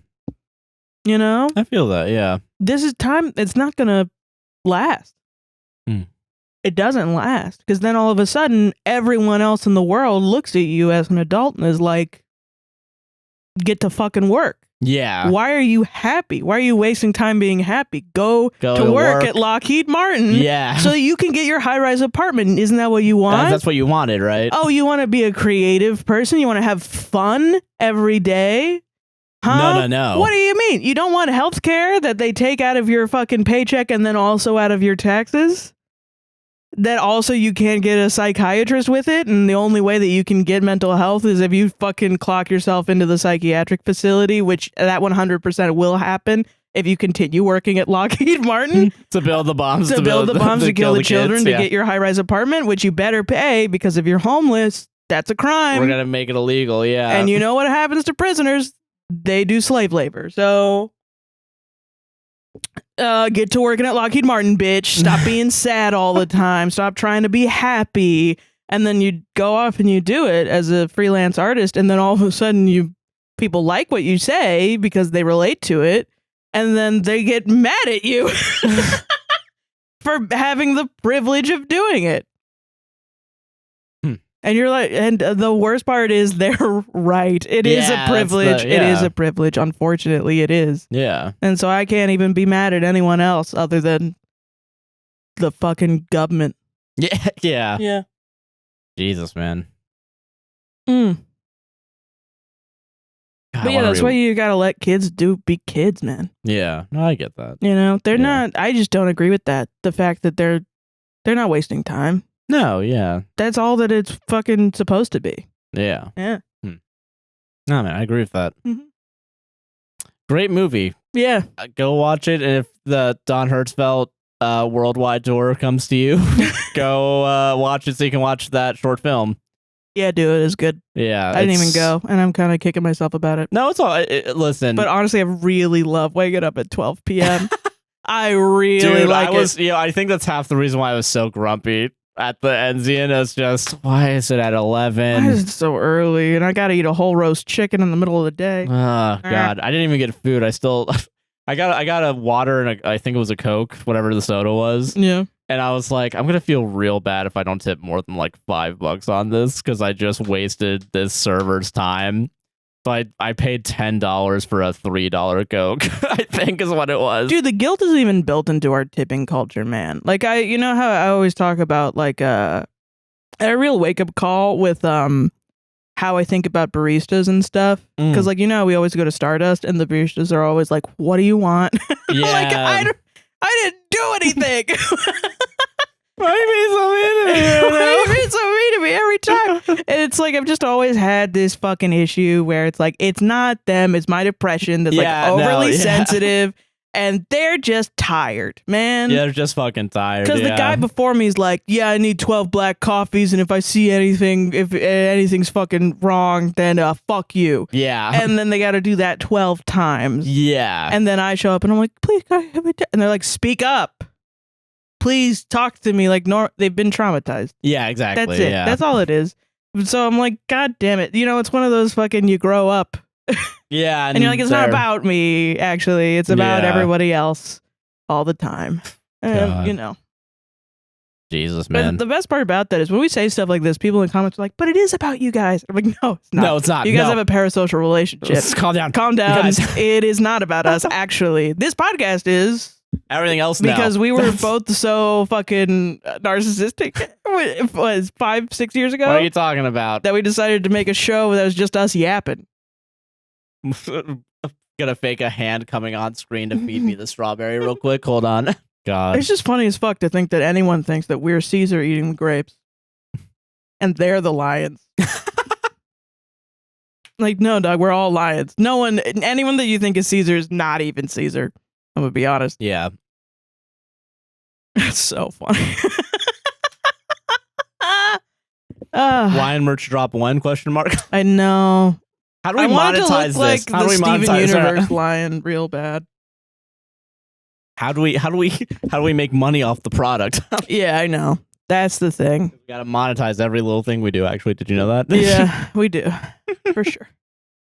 So yeah, I am genuinely gonna rewatch that movie since I have it on Vimeo. I'm gonna rewatch it tonight. We should watch Ikiru. I'm down to watch it. It's really Double good. feature. Double feature Ikiru versus. And then watch The Bear. That'll be good for our mental health, the right? Bear, and we should read Dostoevsky and Kafka and yeah. What else? I'm just thinking of every movie I watched in that list? existentialist class. There's La Moustache, which is about the guy that has the mustache and then he shaves it off. Oh, and then yeah. His wife gaslights him into thinking that he doesn't have it on. There was that fucking That's movie, a really good movie in the Folding Ideas video about James Rolfe, and I don't remember what it was called right now. Fuck. Oh. That apparently that's like every film student's like fucking final boss or something like that is what he said. Yeah. Yeah. He's gotta have a real sad day. Sometimes you just gotta have a real sad day. Yeah. Man, you know. Yeah. That was 2 hours of recording somehow. So yeah, Sheesh. I don't know how the fuck that happened. Glad I didn't prepare anything. I'd be pissed. Did I like not delete footage? I don't believe that was 2 hours. That wasn't 2 hours. No, hold on. No, I think it was, honey. That was 2 hours. Jesus Christ, that was 2 hours. Yeah, it was 2 Fuck hours. me. You want to do ads? Yeah, let's do ads. Because we got to monetize the product, as I just said. Yeah. Right, yeah. We do still live in a society. You say you like Don Hertzfeldt for being independent, yet you have ads. Curious. Curious. What do you mean you need money? I thought this was a nonprofit. And nonprofits don't get any money ever. They're just a bunch of people who decided to work together for fun. That's so fucking funny. All right, ads time. Okay. Welcome to the ad break. Welcome. Hey, are you enjoying the podcast so far? Yes. Then you better like, comment, subscribe, hit the gosh darn bell, rate us 5 stars on Apple and Spotify podcasts. And Spotify? And whatever you're hosting, no. or whatever your podcast app is. Not hosting. We host the podcast. We you host don't. it. You don't. You listen. You listen. We host. We host. Damn it. Yeah. And if you want to support the podcast, you can. But first, donate to Wallace GoFundMe, please. Yes, we are super close. do. I haven't checked it today, but we were super close to 40,000. I can check it right now. Let's do it. But if you want to help evacuate your family of 8 doctors who stayed behind in Gaza to care for the population, please consider going to the GoFundMe linked in the description. I'll try to also include the card. I think they're over here. I don't remember. I can't. Everything's flipped on the camera monitor, so I don't know which side it's on. 380 Swedish kronos. Really? So $38,000. Yeah, we're super close to 40,000. So please go donate if you can. Hey, let's get it. And if you're having any money left over and you want to support us financially, there's a couple ways to do it. You can buy us coffee at buymeacoffee.com/APWSTR. Buy our literal coffee. And you can buy our literal coffee as well at straightovercoffee.com. We have 2 different blends. Sarah has a blend. I have a blend. Look it up. Mine's chocolate. His is caramel. It's good. They're both good. Yeah, mine's a light roast. Yours is a dark roast, and also yours is a Colombian bean. Mine's a Brazilian bean. Yeah, it's good. It's I really had good. it after I came back, and it really woke me up. It's great. I'm drinking it right now. Yeah, but if you want to buy us coffee, you can go to buymeacoffee.com/ABWSTR, and we'll read whatever you have to say. Yeah, as long as it's not bad. As long as it's not bad. Yeah. Mars, they, them bought a coffee. Thank you. Thank you, Mars. Hey, Josh and Sarah. Hello. I've been listening to the pod since I started my job as an optical lab operative in mid-2022. Mm-hmm. If you don't know what lab ops do, we make glasses, which is such a cool process. Hell yeah. I've always wanted to know more about that job. It sounds cool as hell. Because I see you guys work, like sometimes I'll go to my glasses thing. And you can see them, and you can see them like working, and you're like, "What the fuck are you doing cool in as there?" Hell, yeah. It's like when you go to Dollywood or something, and you see the guys doing the little tiny glass blowing on the little guys, and you're like, I feel that. How do I get this job? I feel that. Yeah. You know? Backup job doing that. Hell yeah. For real. You two have helped me through many episodes of high anxiety and severe insomnia as I listen to old episodes I've listened to already fall asleep to. That's nice. My cat knows when it's time to sleep when the box fan is on and APWSTR is on the TV. Oh my god! You're the one watching on the TV. I've always been curious. Which one? It's the only one. I know there's others that do it, but it's just really funny to say. It's funny as fuck to single someone out as the TV watcher. I think genuinely though. I think There's right like now, 5. No, it's like mobile first, TV second. Like what the fuck? Yeah, I think that's how it is. That's too big. It was like that for a while. If I'm on your TV, I'm too big now. Guys, send a photo of us renting out. When you rent out a movie theater and just play our podcast in the movie theater. Yeah, show us on a projector in your living room. Yeah. You guys have also inspired me to branch out in my artwork to try and get my name out there and to be more recognized with Twitch streaming, which hopefully I can get up and running soon. Hell yeah. Hell yeah. I love you both equally, and your relationship is living proof to me that at least that a healthy, fulfilling relationship is possible. I hope you have a great day and hope you continue to make everyone's day at least a little brighter. And it's a heart emoticon. Thank you. Oh, thank you. Again, though, this relationship is a sham, guys. I cannot stress that enough. We do go our separate ways. We are going our separate ways. Yeah. So don't get your hopes up too high. Yeah. It's all fake, baby. It's all fake, baby. All right. All right. Someone bought 3 coffees. Thank you. Thank you, someone. Hi. Thank you for the wonderful content. I bought Sarah's blend and wanted to buy y'all coffee too. Oh, thank you. Cheers. And that's the beards emoji. Nice. Hell yeah. I don't have the coffee on me right now because I drank it all, but cheers. I'll drink to that. Oh, sorry. Fuck. Yeah, I'm here too, but I guess fuck me, right? Shit. Well, it's about the fans right now. You really were like, stop making this about yourself during the ad read where they're glazing you up. A side note off of something y'all mentioned this week. I'm just going to keep going. Okay, let's go. A side note off of something y'all mentioned this week. These last 2 episodes where Josh actually likes the movie is 10 times better than when he hates the movie. Thank you. He's more excited and animated. I don't know about others, but to me, it's so much more entertaining. Wish you all the best. Well, thank you. That. We didn't get as many comments on Dope last episode. We're not a dig at commenters. Commenters talk about what they want to talk about, you know. But I was a little bit like, oh, I hope people go and watch Dope. And it's for sure good to know that someone actually likes the ones where Josh likes it. It's the first time looking at the analytics where it's usually like, all right, there's a dip, and then there's a lot of people watching the Reddit. Makes sense. Yeah, it's where a negative dip. Yeah. Actually, people took back their watch time from that. DJ was like, this is fucking ass. Do you want it back? Do you want your time back? Yeah. No, I think it's really good too. I don't want either segment because I'm working on my music segment still. Oh yeah. I don't want either of us to get super pickle ourselves. No, I feel that. Feeling like we have to watch a movie that we're going to hate for sure. Yeah. That sucks. I agree with that. You know? Yeah. Yeah, thank you very much for that. Yeah, That's thank all you. good. Yeah. Diana G bought 3 coffees. Thank you. Thank you, Diana. Hi. Hello. Do highs. Do highs.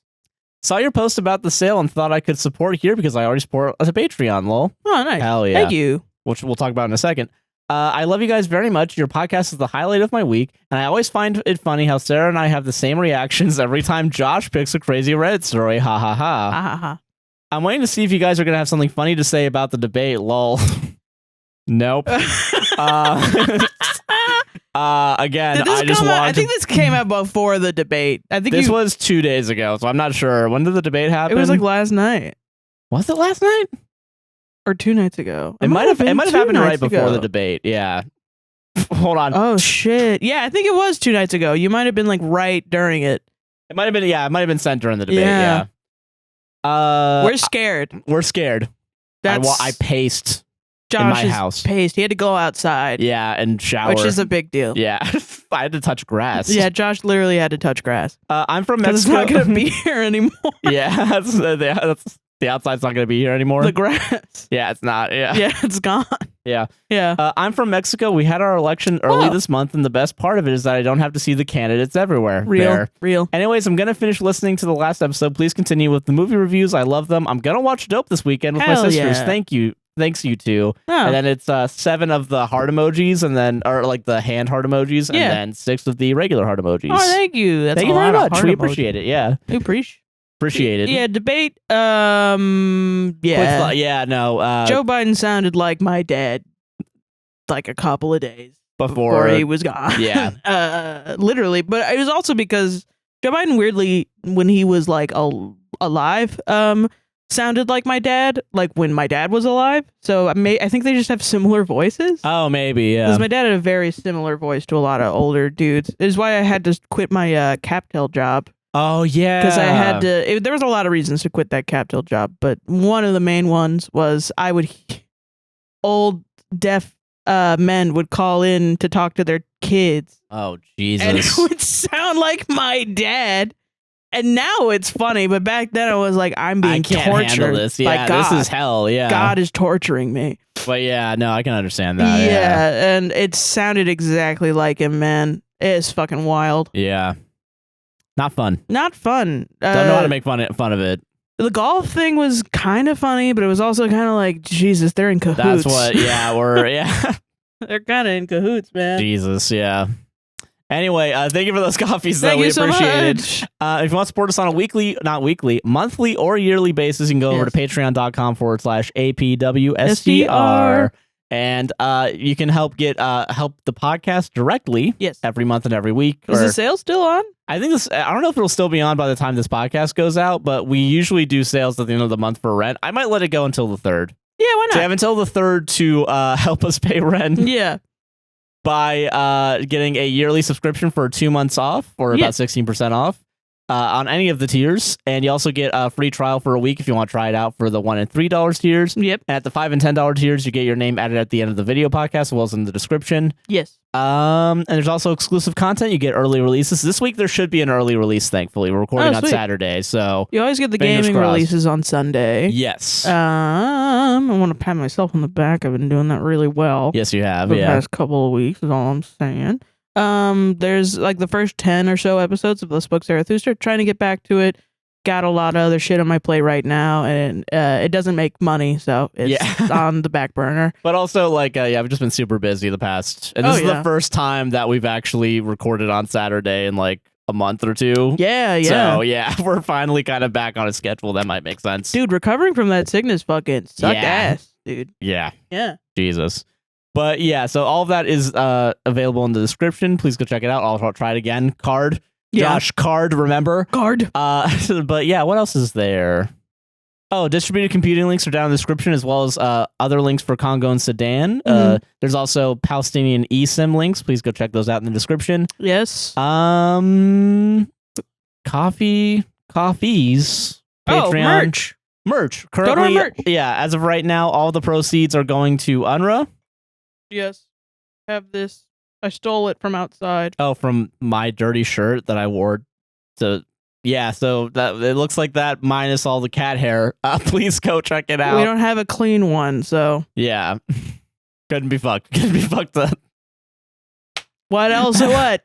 People buy them more when we show them. I know.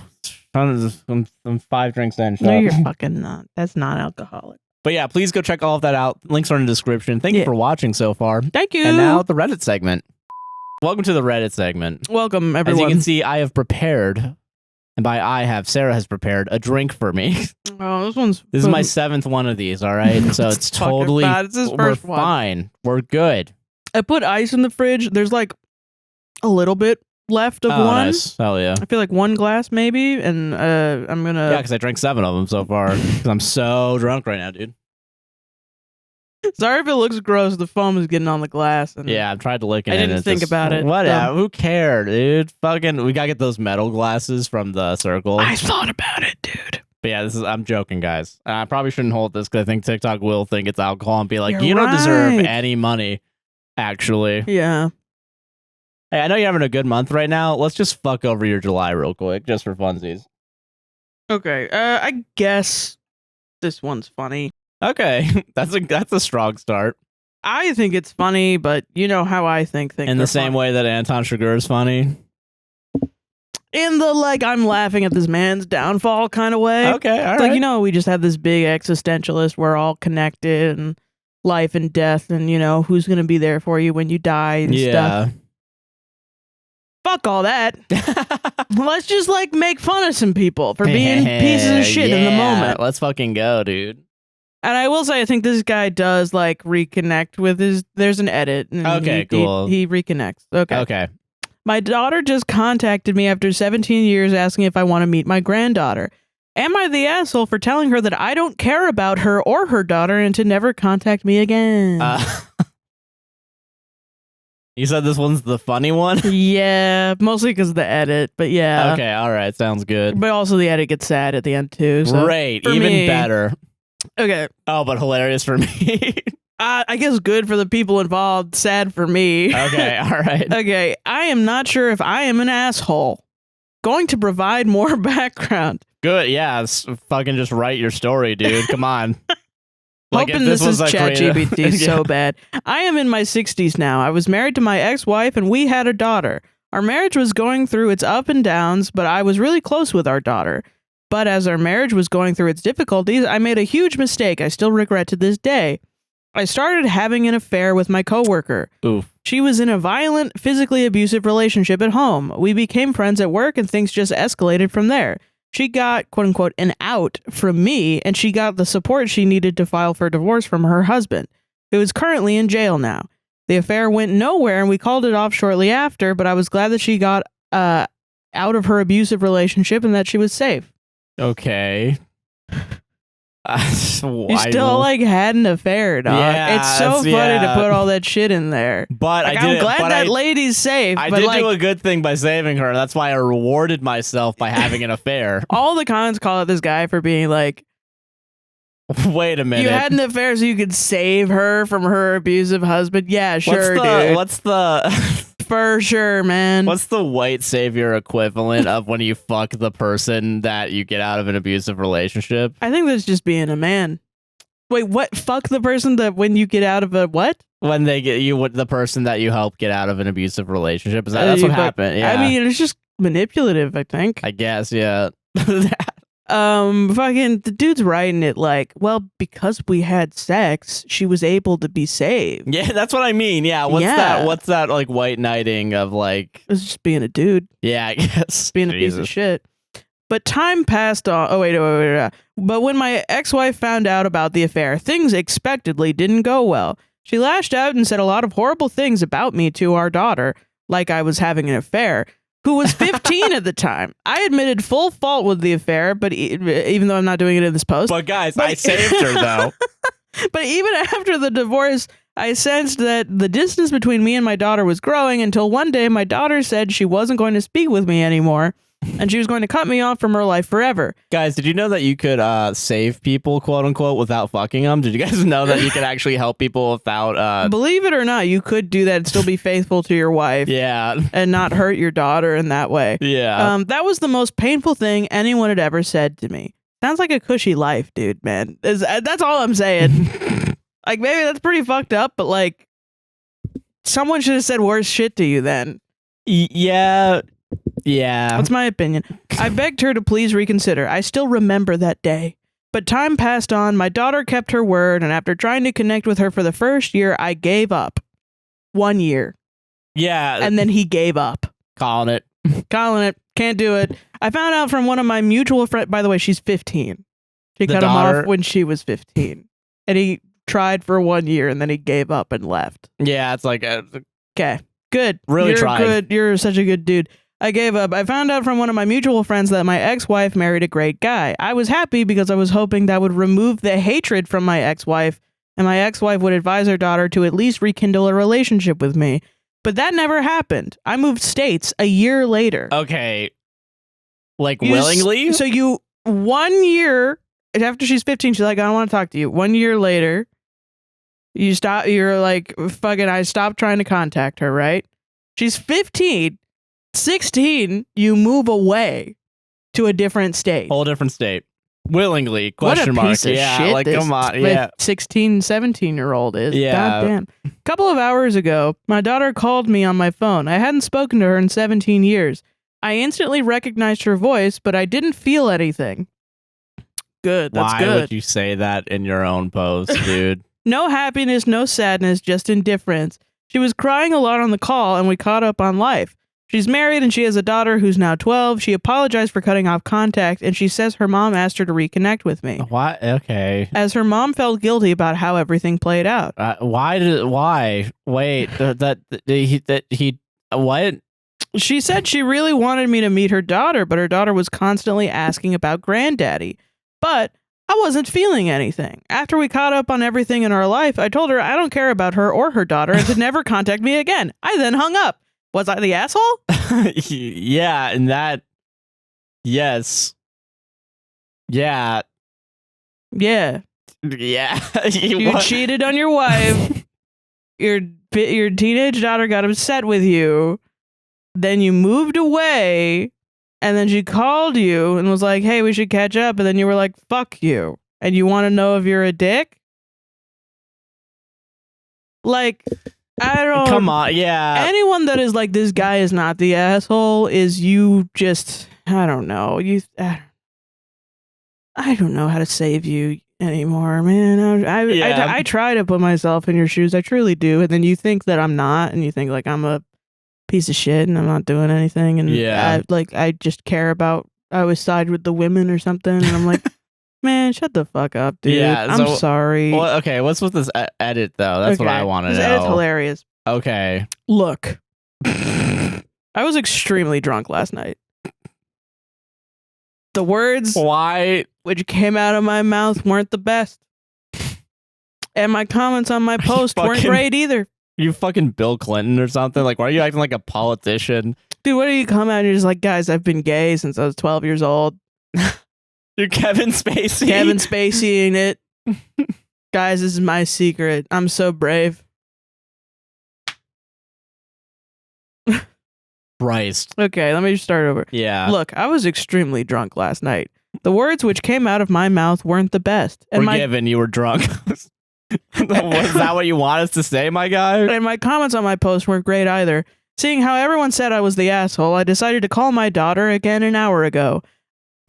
Oh, God, you're making me sick. I'm sick of you. I didn't really expect her to pick up the call, but she picked up immediately. I apologized for last night, and she said there was no need to apologize. That's the part that makes me sad. Yeah, I then sent her a link to this Reddit post on messages and told her that I know I was the asshole and thousands said so. She again said I wasn't the asshole. She started crying again. This also makes me very sad. Yeah, Jesus. I told her she's free to come to my house anytime the next 4 months because after that I will be leaving the country with my sister and our dog. Our parents left us a nice farmhouse in their home country and we will be spending the rest of our lives there. I sent her my address on messages and my daughter... Like, you're not even going to be Oh my God, Jesus. Okay. And my daughter said she'd come with her husband and her daughter by end of next week.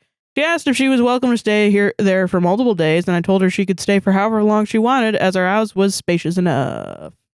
Listen, like, I don't know, like fucking. Yeah. I'm no contact with my mom, right? Yeah. And I think a lot of people think sometimes I feel, and honestly, it doesn't come up that much anymore, but like,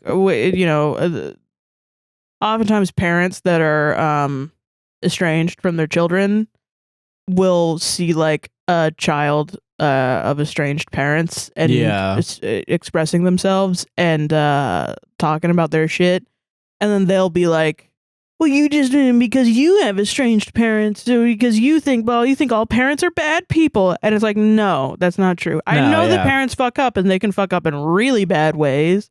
Yeah, and also, for sure. I've seen a lot of stories where people fucking, their parents apologize, and they genuinely come to like a good conclusion after no contact, and they end up not, being no contact for a long time. For sure. And a lot of it is therapy. A lot of it is realizing your generational trauma and how to break the cycle, and that stuff. And saying that the behavior is not going to continue going. The key is always accountability. When you have a parent that is, bothering your mental health for so long, to the point where you preemptively mourn them by giving up on having a relationship with them. Yeah. And it's not like I'm not going to get my CEO businesswoman job if I have a stressful relationship with my mom, because we don't fucking live in a Hallmark movie. I was like, this is not a fairy tale. No, this is every time I call my mom, I want to kill myself. And I don't think she would want me to kill myself. So I'm not going to call my mom anymore. Yeah. And then she's going to like emotionally guilt trip me the whole time. Because you're not calling her, and then... But the guilt trip is what makes me want to fucking kill myself. Yeah. But it's not like she's making me kill myself. It's more just like the shit that I went through, I can't get over because of all the trauma that I went through. Yeah. I need to go to therapy to work through it first, and to figure out how to set boundaries and figure out all the shit that I should have been taught had she been in a stable mind to teach me correct adulting things like that. Yeah, exactly. I agree with that. Because really, I really think most people need to go to therapy, but it's just not accessible. Yeah, that's the problem. Yeah. And it's often traumatic, even. So, it makes sense as to why people don't go, but then also it makes sense why people hurt each other, Yeah. In that case, because people are fucking constantly fucking traumatized and acting out and trying to self-soothe in ways that aren't healthy and actually are damaging to people. Go watch The Bear. It's exactly what's going on right now on The Bear. It's actually real good that Carmi's going for perfection. Yeah, it's really good. That's what I learned. Yeah. Jesus. Actually, Disney wasn't a bad job. I was just a little bitch. Exactly. Yeah. And sometimes unfortunately it gets to a place where they're never gonna admit responsibility. You know what I mean? And yes, this guy physically was like, I did cheat indeed, but he's not taking accountability for the emotional distress that he caused his kid. Yeah, and the kid's putting it on themselves by being like, no, you're not the asshole. It's okay. It's all right. So she can have a relationship with you so that her kid can have a granddaddy. Yeah, and meanwhile, you're like, I'm going to another country, dude. And meanwhile, instead of you being like, damn, this fucking situation sucks, let's work through this together. Yeah. Even if you are going to go to another country, because like 3 weeks, you probably had this planned out for a long time. Oh, yeah, true. Whatever, who cares? You still are like, fuck you. Which is a mistake, and you still can come back from it. But from what it's sounding like... And also, like, if you're, like, in Europe or something, and all the countries are relatively close to each other, it wouldn't be that bad, but still, like... Yeah, it depends. I am thinking overseas because I'm America brain. Yeah. But, like, I mean, just fucking... It sounds like you're not really taking accountability for it still. No, yeah. Yeah. I'm glad you called her, though. I mean, yeah, it's good that you went and apologized. I did take thousands of people calling you an asshole on the internet. Some people need that, I think. I think some people genuinely think that, like, I can't do anything wrong, though, right, guys? Though. Like, come on. That's great. I will never understand. I've never done anything wrong in my life, but guys, just in case. Yeah. Will you let me know? But that's crazy, though. Come on. He cheated on his wife, and then he gave up after 2 years. New state, new fucking, yeah. I don't give a shit. That's wild. Honestly, yeah. I guess, yeah, state does kind of imply United States. Damn. So, yeah, what the... Wow, yeah, that's like... Well, I'm confused as to why you think the moving to a different country thing is worse. Oh, no, it's not worse. It's just like, I don't know. I feel like, what is it? Like, I read that and I was like, get your bag, King. Yeah, get that land. Get that land, Get the baby. fuck out of the States. Yeah. I don't know. I guess because like now there is an opening, but I feel like it's one of those things where like the longer, like long distance, like, and it's already bad because you're in a different state, I guess. But like, I know there's, you know, the technology we now have, like we can connect. It doesn't necessarily mean that they're not going to talk to each No, other. yeah, it's just like a little bit more difficult, I guess. And I'm like, damn, that's kind of tragic, you know? I will say it deepens his decision to say no even more. Yeah. Because it's like you knew that these were the last 3 weeks before she could come up and see you. Yeah. And then you you're still were like, nah. Nah, dude. Like you figure it out. Like you knew that you were going to go to a different country and live there for and you whatever. Didn't bring it up at all. Like you couldn't bear through like a day. Yeah. Because she was 15. She didn't do anything to you. You fucked that lady. Yeah. Like, you know what I mean? It's the lack of accountability for me. Though. Yeah, it's just wild, man. God. But it's the look, I was drunk. Guys. Look, I was drunk. Guys. I was so drunk, guys. Which excuses your actions, as we all know. Yes, yeah. Everyone knows that that's fine. Ridiculous, man. Can't wait for I don't know. I think you should be able to cheat on your wife and cause emotional damage to your 15-year-old. And then get a little pissy and get mad when they are a teenager and react in the way a teenager would react, and then move away after 2 years and completely give up on your teenage daughter that you that you contributed to birthing, and then got mad at them after 17 years. For even of contacting no contact, you. for yeah. daring to build up the courage to contact you. Yeah. And it say, hey, I have a daughter and she's interested in seeing a grandpa. And then you're like, eh. Yeah. Plus also, you know what? The daughter, she said that he's not the asshole. So who are we to judge? Guys, if she forgave him. That's totally how everything works. So stupid. I get what you mean by like it's funny in that kind of like weird dark humor way. I get it. Yeah. That's my funniest one, I think. The other ones are not as serious though.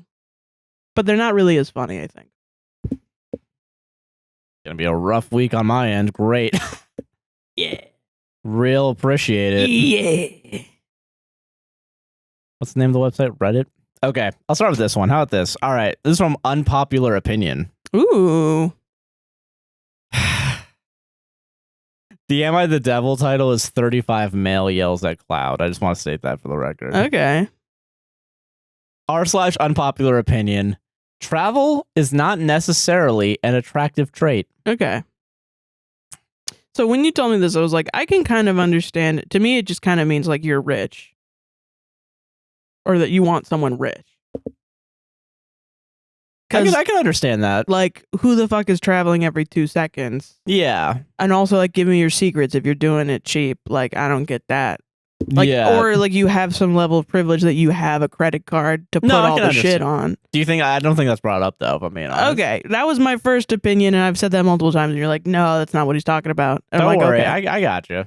Don't worry. Listen, so you gotta trust me a little bit, all right? I do. You gotta trust me. Can you I don't actually trust? know what. No, why would I trust you? This is what 202, 203 episodes. I don't even know which number. I don't even it is. fucking know. There's too many of them. 200 and something. 200 too many. And you've done many, many, many insane Reddit stories. No. I don't fucking trust you. Listen, you gotta admit Pilot was great, all right? So don't Pilot fucking was really good. don't fuck with me here, all right? Yeah, we did get into an article in that one. That's true. Before y'all hop into the comments telling me how wrong I am, Sounds like me. let me explain my argument so you relate to this person. Yeah, you I want to do. say that for the record? Cool. No, I don't want to say it. Strike it from the record. Ugh. I am not saying that your travel experiences make you unattractive. I'm not even saying that liking to travel is bad. What I am saying is that many women on dating apps Parentheses, I'm not sure if this is sex specific. Do men do this too? Question mark. Yes, they do. Have travel all over their profiles. Pictures of themselves kayaking in the jungle. Pictures of themselves in front of the great periods. Periods? The great periods. The homage that all women make. Okay. Let me denigrate myself with the story real quick. Okay. When I was in kindergarten, I misheard them say the word period when they were teaching us punctuation. I thought they said pyramid, and so I would draw a little pyramid. Oh, that's cute as hell. Hell until yeah. a teacher was like, "Stop it! That's not what they look like." That's really. And then I changed it to normal. Damn, that's cute though. Damn. Yeah. So there you go. Pictures of themselves in front of the great pyramids and so forth. And then you read through their profile and they say their biggest hobbies and goals involve travel, that they took a year off work to travel the world, that they're looking for a travel partner, and so forth. So anyway, if that's legitimately what you truly love and that's a big part of your personality, more power to you. But I can't help but wonder if you're doing / saying all this because you think it's attractive or it makes you interesting. I mean, it's on their dating profile. Because it doesn't, in my opinion. Honestly, if I see someone who seems obsessed with travel, it's kind of a red flag. Traveling is fun for sure, but I don't want a, quote, travel partner. I want a wife. I want to settle down and have children. Did you not fucking trust me, Sarah? Did you not fucking trust? Listen. And I know I'm not the only one. I demand a fucking apology.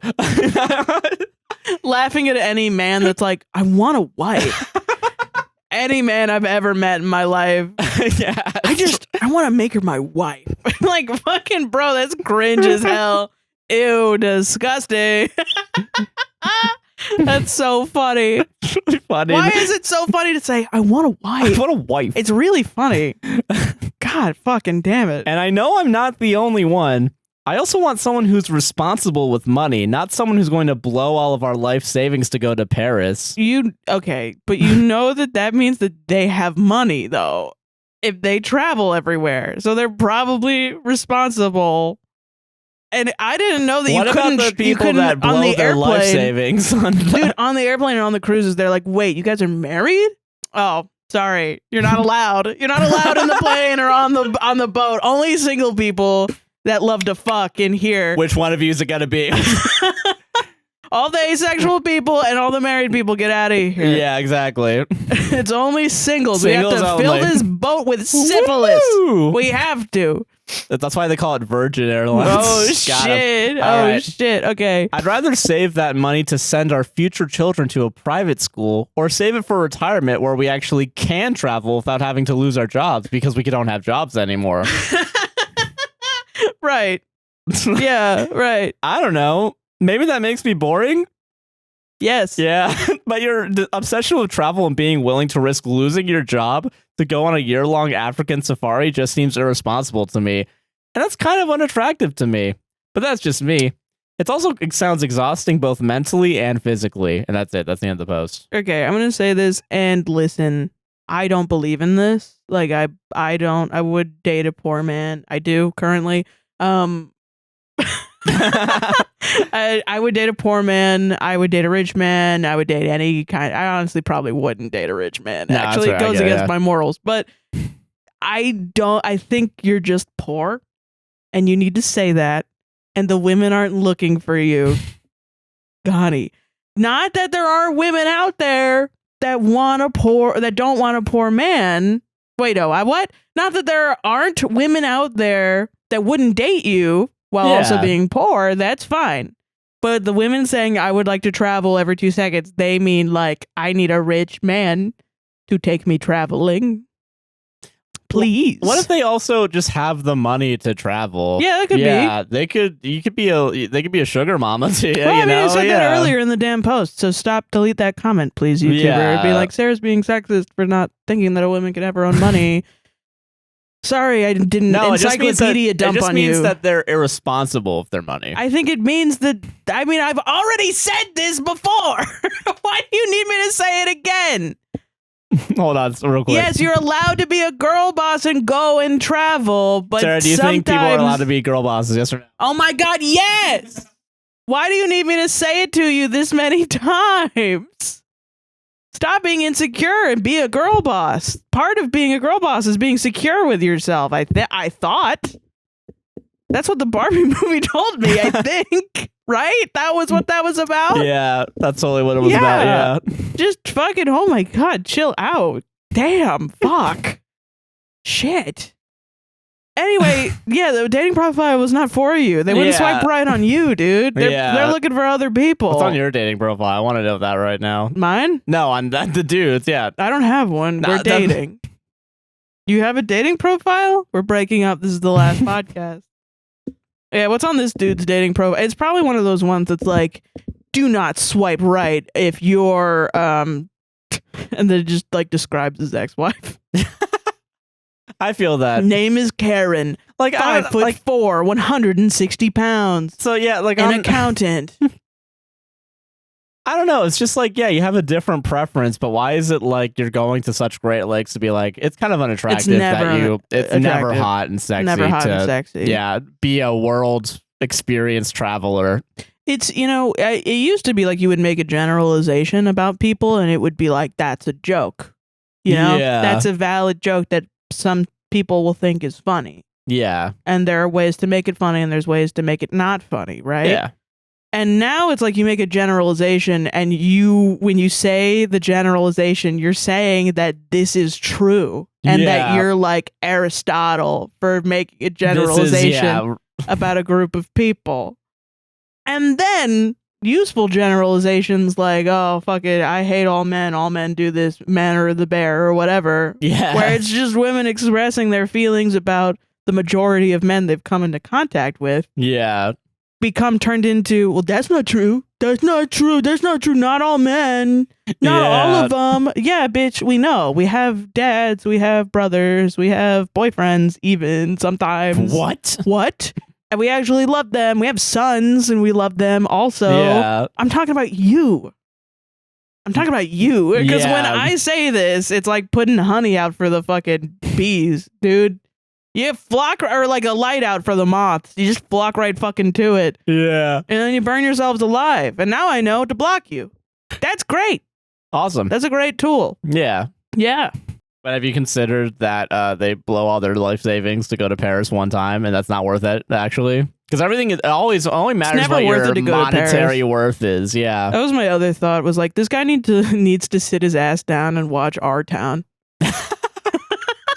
Watch the pantomime play Our Town, which is all about growing up in a fucking town. I feel that.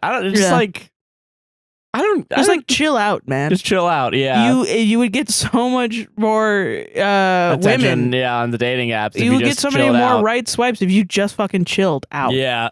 Do you think he's writing in his bio like, if you travel, fucking get out of here? Mm-hmm, mm-hmm. If you've ever left my country, you're actually fucking stupid. The best things about those dudes is that what they put in their bio is actually what they want. Like the amount of times I've swiped right on a no fat chicks guy and I've matched just to see. And then they would message me first and they would be like, hey, what's up? And I would be like, rejected because you don't like fat chicks. And then they would like freak out and call me fat. And I'm like, you swiped right on me. Yeah, idiot. First, actually. Reverse psychology your way to a Paris vacation. Like, what the hell? Like, this dude just wants some lady to bring him to Paris. Yeah. But he wants to, like, be mad about it and yell at her the whole time. Yeah, because if I'm not providing it, why am I even... Yeah. Right, yeah. But I want to just settle down and have a family. Just want a wife. I just want a wife. I don't know why that's some loser shit. I don't know why it's not... If you are married, you're not a loser. I don't think you're a loser. I just think this one specific guy and this one specific Reddit in post this way, saying it after trying to dunk on cool travel girls, is so if funny. I see you kayaking in a river in a sexy bikini, I'm gonna think that you're a loser. There's so many other reasons to not like travel girls. Yes, like, there are genuine reasons. Flight emissions. Yeah. fucking going to countries and then like exploiting it with the tourism industry. Like, oh, you're gonna go to Hawaii 6 times? Yeah, don't go to Hawaii at all. Please, please, dear God, they've been screaming for years. Going on a cruise ship and giving everyone fucking sick. Yeah, exactly. But no, it's just because you took a photo of it and you showed me a photo. Yeah, this is me on Royal Caribbean's private island that they stole from the locals. Why'd you take a fucking photo? How dare you take a photo and be a woman? What argument are we even fucking having anymore? Man. Like, Jesus. Solved it. Solved it. Yeah, that's a very unpopular opinion because it's stupid. It is unpopular. That's an unpopular opinion. 4,000 people upvoted that one. Because it's unpopular. They're not upvoting it to be like, I believe in this. I guess this is unpopular. Yeah. It's literally in the pinned comment on unpopular opinions is don't downvote comments that are popular or unpopular. Fine. All right. I'm ready for this next one, motherfucker. Am I the asshole? Wife wants me to go to bed with her at 7 p.m. Okay. My wife has just got a promotion. However, this means she has to leave for work at 3:30 a.m. with a 1-hour commute each way. Oh, shit. Fair play to her. I could never do it. We have 2 kids, a 6-month-old LP and a 3-year-old HP. I work from home and consequently am responsible for getting HP ready for school, feed both the kids, and drive HP to get to daycare. Because LP is only 6 months old, we have decided he is too young to send him to daycare and would keep him at home with me whilst I work. Okay. However, I have a very demanding job and also work a second job in the evenings as a consultant, which takes up roughly 20 hours of work a month. I then pick HP from daycare. Daycare? Why the fuck did I say it like that? I then pick HP up from daycare if wife is running late back from work around 5 p.m. Okay. Usually 2 evenings a week. My wife is upset because I don't have dinner plans ready for us when she gets home because she wants to eat early so she can go to bed. She is also upset that she has to go to bed alone early. HH usually, I think that's HP or LP, I don't know. HH usually puts LP to sleep, and I put HP to sleep. She then goes straight to bed at around 8:39 p.m. At this point, I usually come downstairs to do my consultancy work or chill out. However, my wife is upset that I don't come to bed with her and expects me to get up at 4/5 a.m. to get my free time in instead of the evenings after the kids go to bed. I do not want to be waking up at 4/5 a.m. just so I can get my free time / do my consultancy work.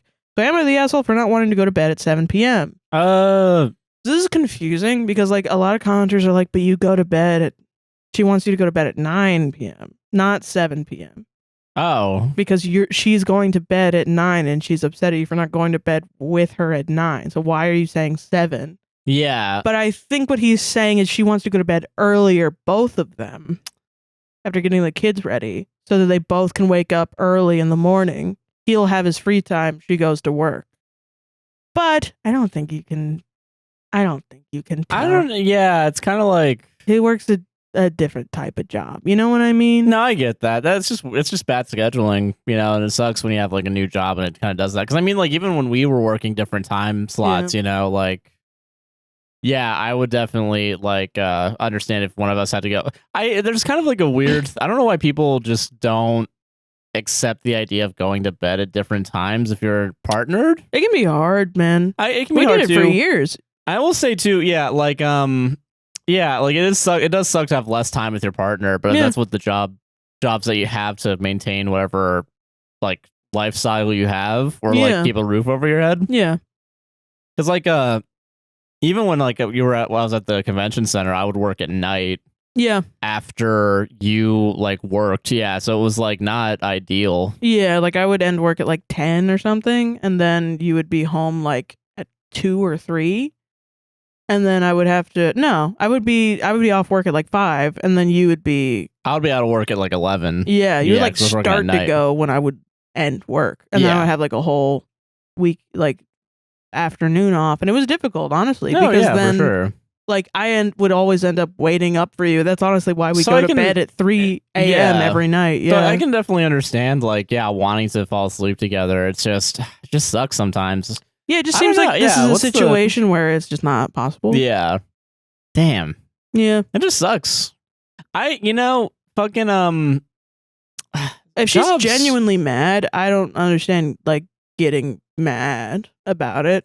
You need to talk about it. I can understand like maybe being disappointed though. Yeah. Like, yeah, I think that's fair. I can understand that emotion. That's a feeling, you know?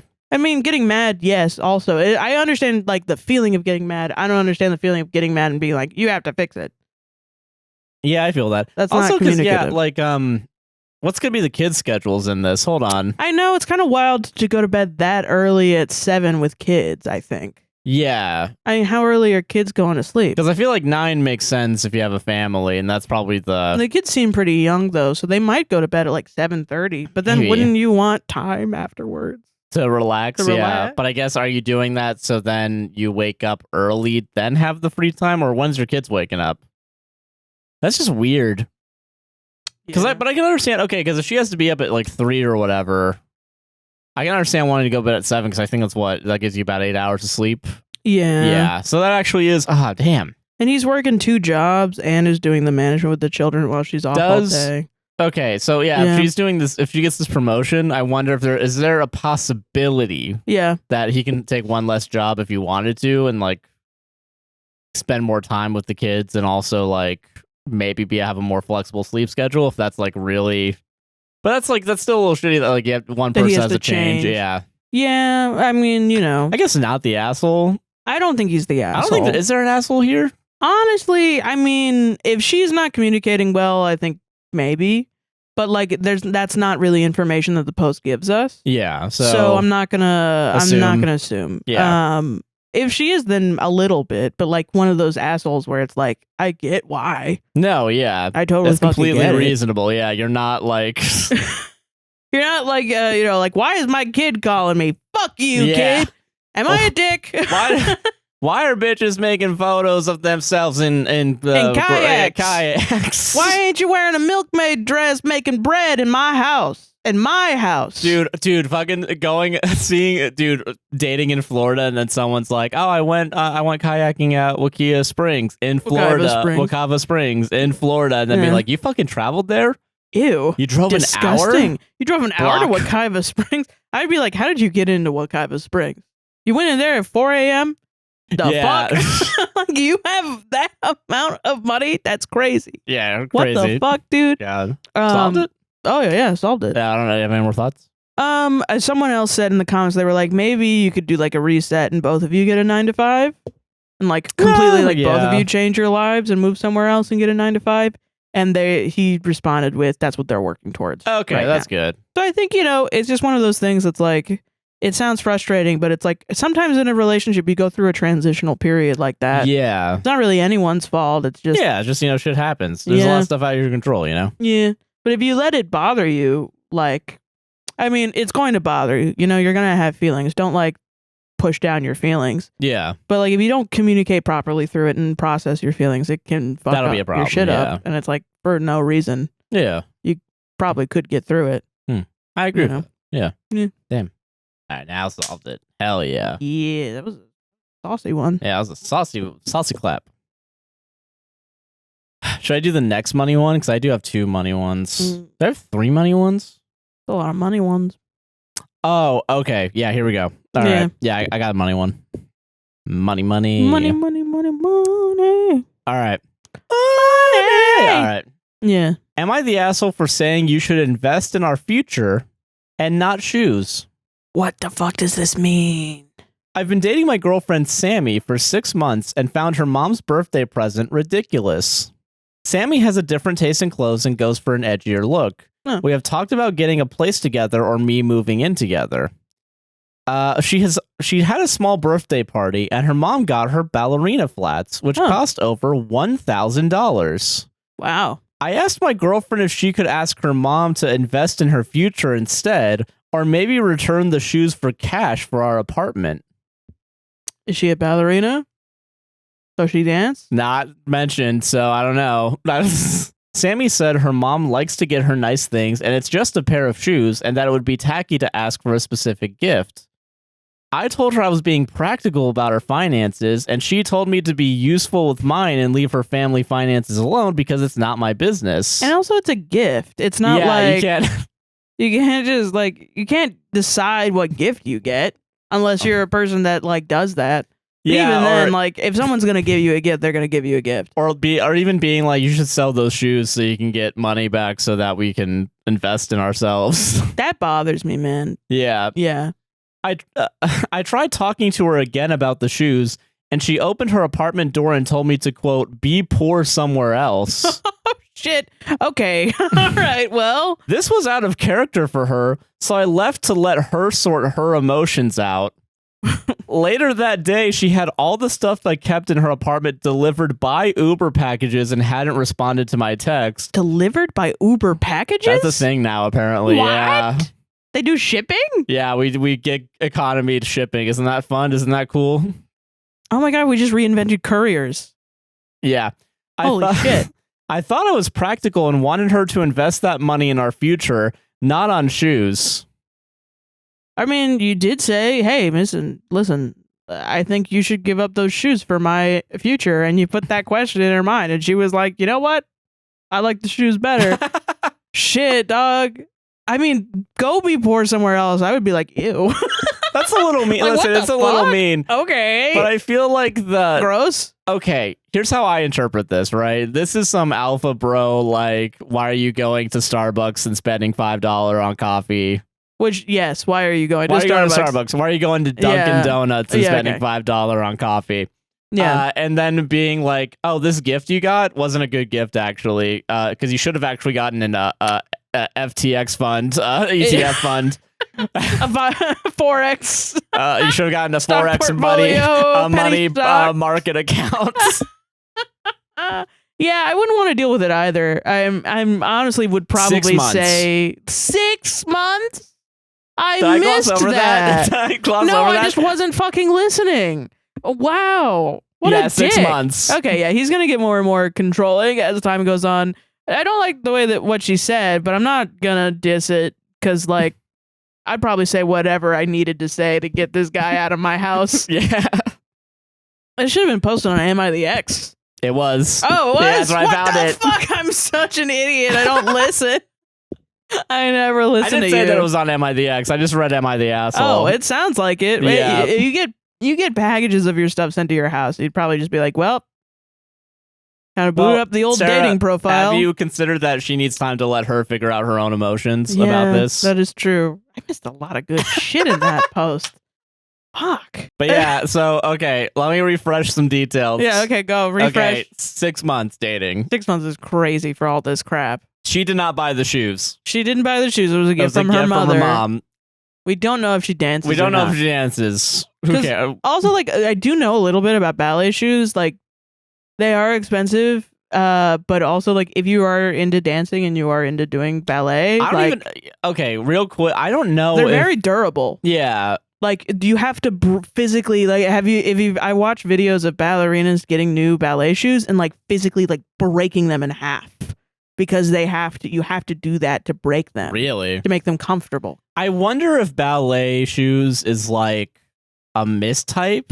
Or he just doesn't know what type of shoes it is. Yeah, because I will say the title is technically "Am I the asshole for trying saying that?" Yeah, so I don't know if there's like It's a weird. It's possible. possible. I think it might be a weird thing. I'm just saying, if they are actually ballet shoes, I would be like, what an investment.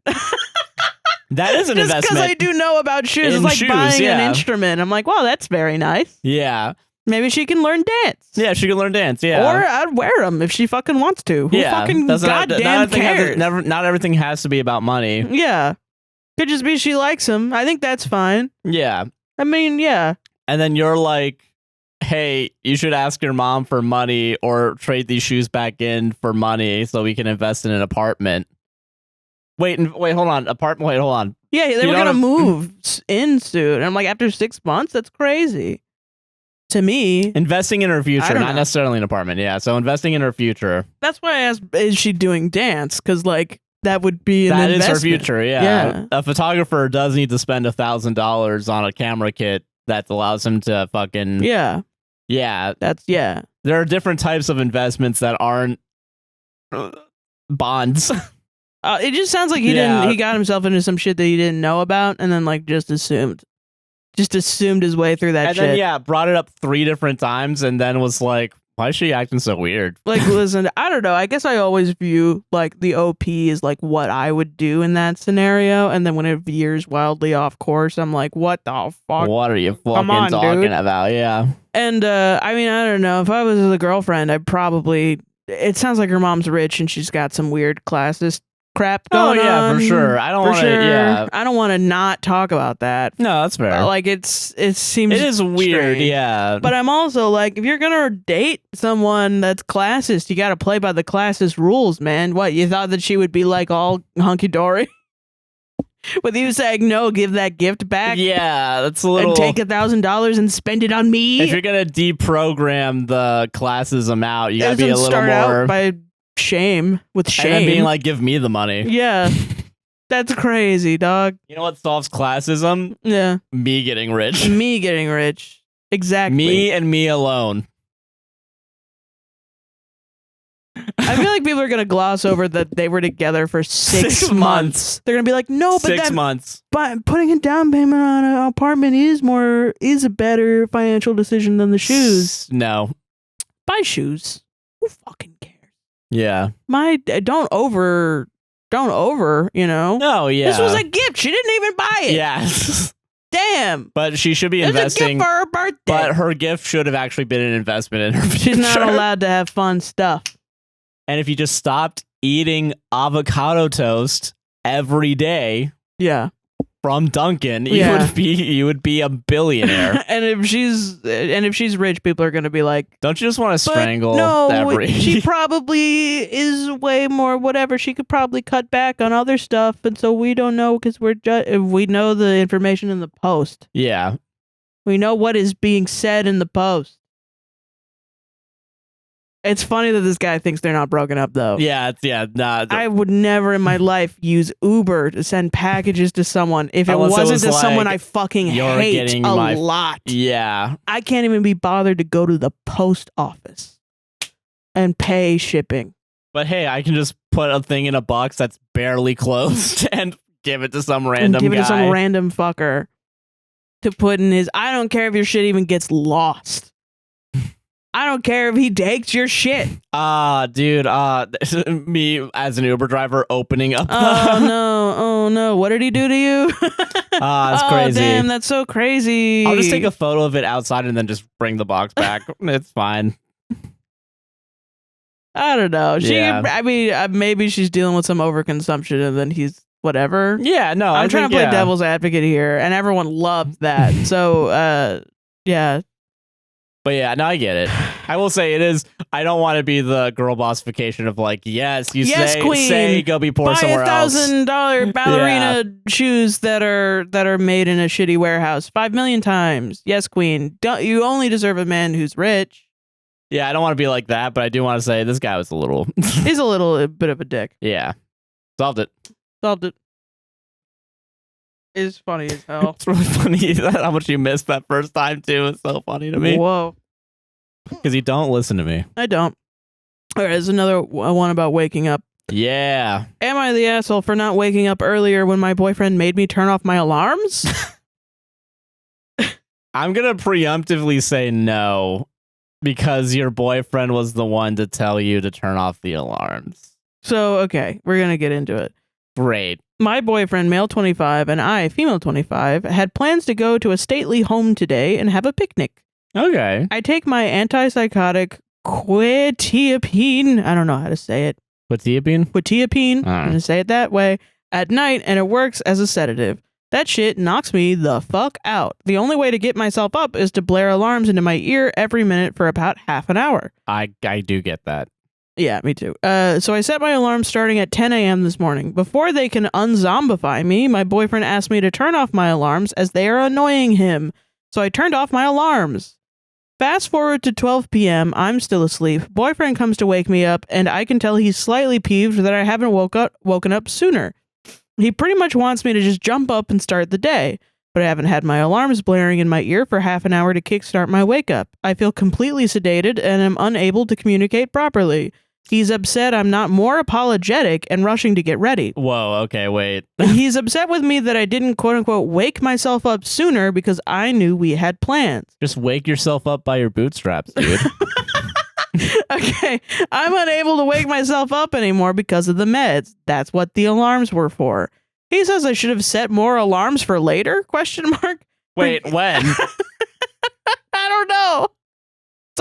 Some wait, fantasy hold on. time. Wait, okay. Okay. Forgive me for lacking critical thought while I am literally asleep.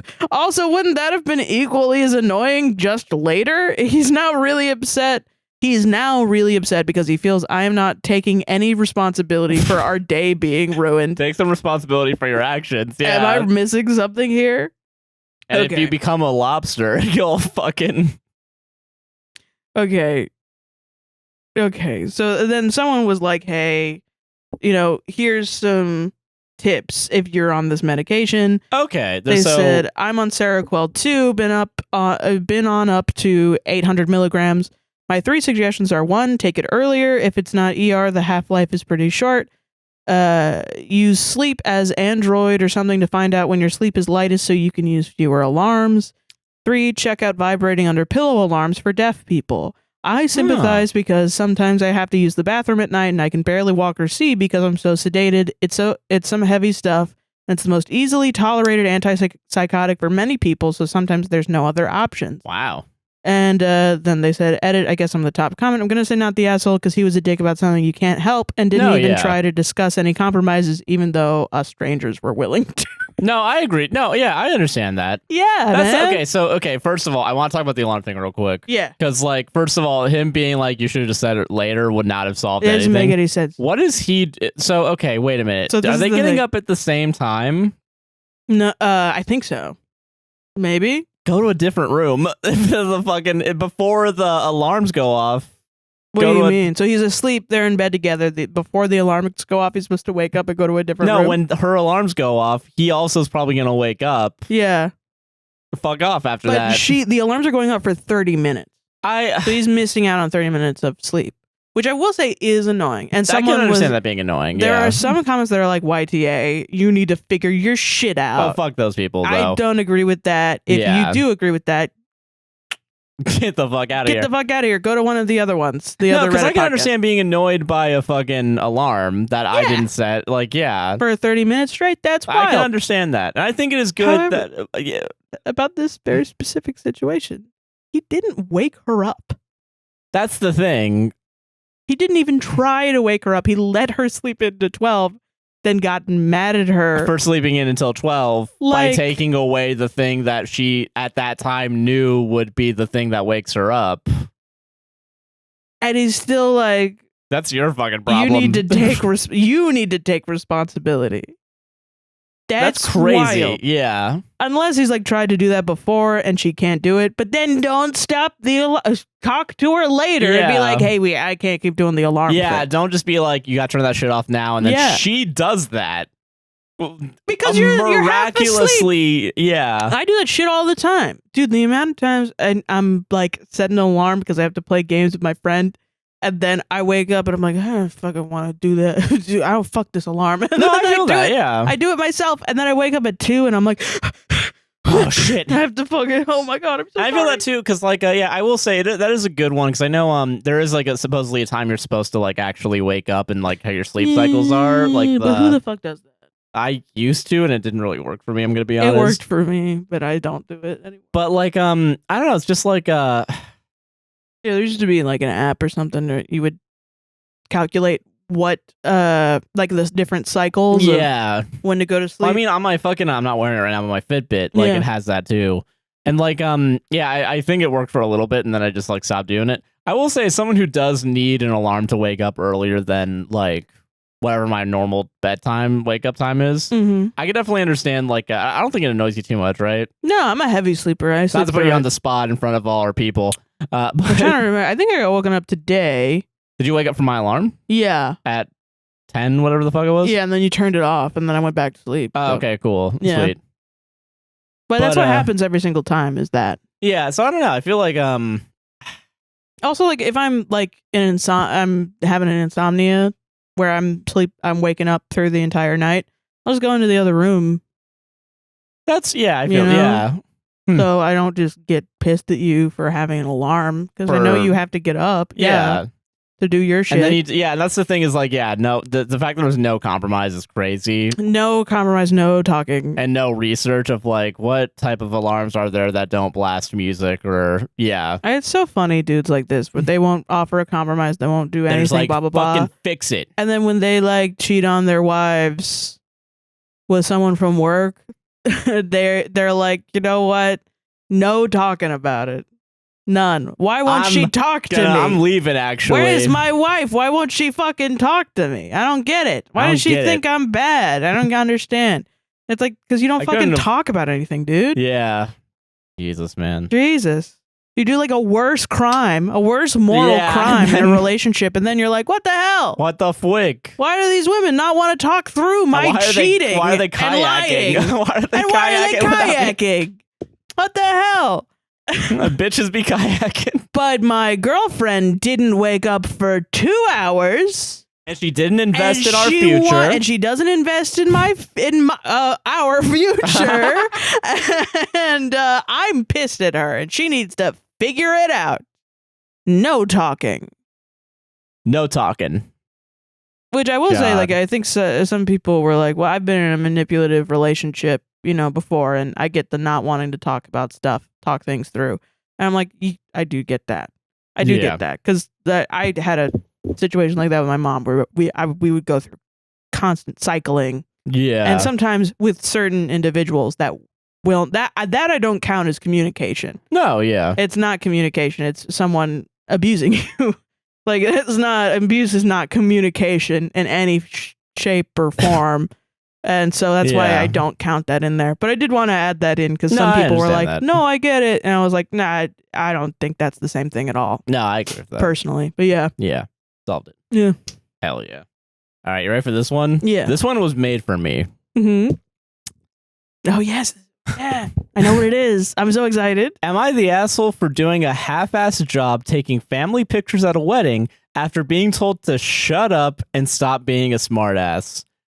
Now, for the record, we're going to unpack some real trauma here tonight, ladies and gentlemen. I have done wedding photography for me too, friends and family. Same. So this is for Josh. I haven't done it so for if you friends. have an opinion that's the opposite of mine, I'm going to find out where you live. I love that we're getting more and more aggressive with the comments. Know that it's out of love, but also out of hate. I mean, they're just probably getting cut. I'm gonna be real with you. I have been cutting some of them because I've been I get it. I understand. They get kind of real. Yeah. Okay. Yeah. But yeah, no. This one hits close to home. I will state I've never had this happen to me. I have been called smartass before, but we'll get to that. Yeah. Okay. It's like a melding of all my trauma. All right. I was taking pictures at a family wedding as a favor.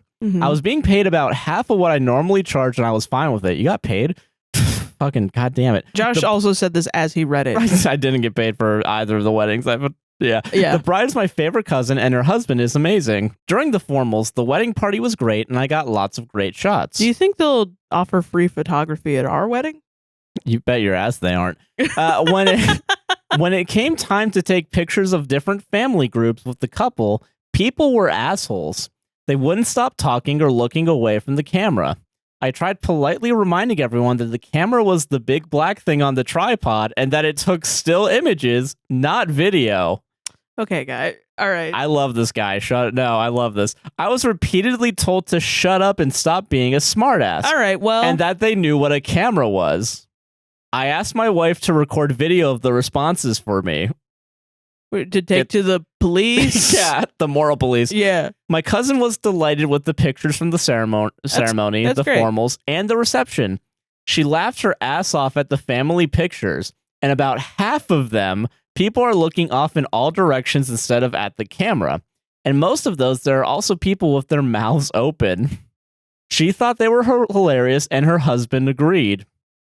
I started getting shit on social media from my family about the terrible pictures.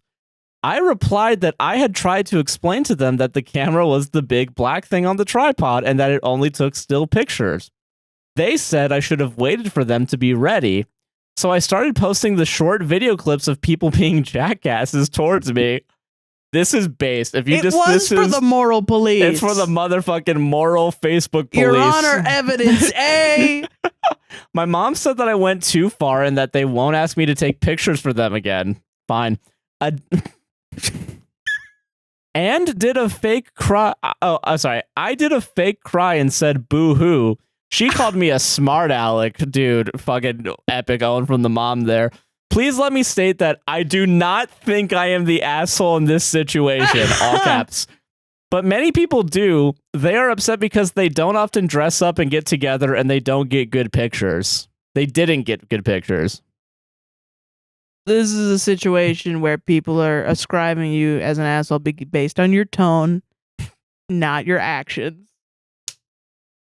Okay. What do you mean? I'm a model. What do you mean? I know what a camera is. What do you mean? I know where a camera go. Also, here's how you know you're not the asshole. Real quick. The wedding photographer, the wedding couple were loving it. Yeah. As we all know. What do you mean? I'm fine. You should just wait until I was ready to photo. All right.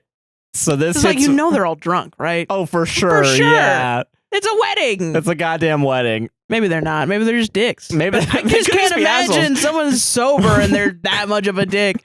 But it sounds like a fucking family. That's how y'all communicate together. Yeah. Because to get on the phone and be like, boo-hoo. Like you're in the fucking... You're a smart aleck. Always Sunny in Philadelphia. Is someone get addicted to crack? It's so funny. It's so funny. You're very funny. Your family's very funny. But no wonder you guys are fighting. Yeah. No wonder, dude. Yeah. They all sound like dicks. And like your tone is that of a dick, but I do agree you're not correct the in this asshole. situation. Yeah. Okay. So I listen. I will say for the I did wedding photography for both my sisters. Yeah. And I did do it for a friend from the film program back in the day. Yeah. And I did all of this for free. I will say there was one like. Oh, I did get paid for the film one, actually. I do think I remember that. I will say I did. Not I much, was like $100. Yeah. I remember it because I was pissed off at your partner for selling your work for $100. Yeah, it was bullshit. Yeah. It was dumb. But like, and like, I will say I wasn't too upset doing it for the sisters for free. Yeah. One of them, I was like 15 at the time. So like, what am I going to do with fucking money? Yeah. So who cares? The other one, I helped you out and I just liked doing it. And honestly, the photos sucked ass. I would not charge for those photos. Yeah, no, that's fair. I took specifically. It was awful. But yeah, so it wasn't like and they were appreciative of the photos, of course. Yeah, they liked it. So which is all that matters. But I could totally listen as someone who had to wrangle, especially at my second sister's wedding, with the big like tree photo. It wasn't. Oh yeah, the big tree photo. That one was at least least people were nice about it. I guess were nice. They were actually like paying attention. But I can totally imagine oh goodness, at the baby shower, like getting all those people wrangled up.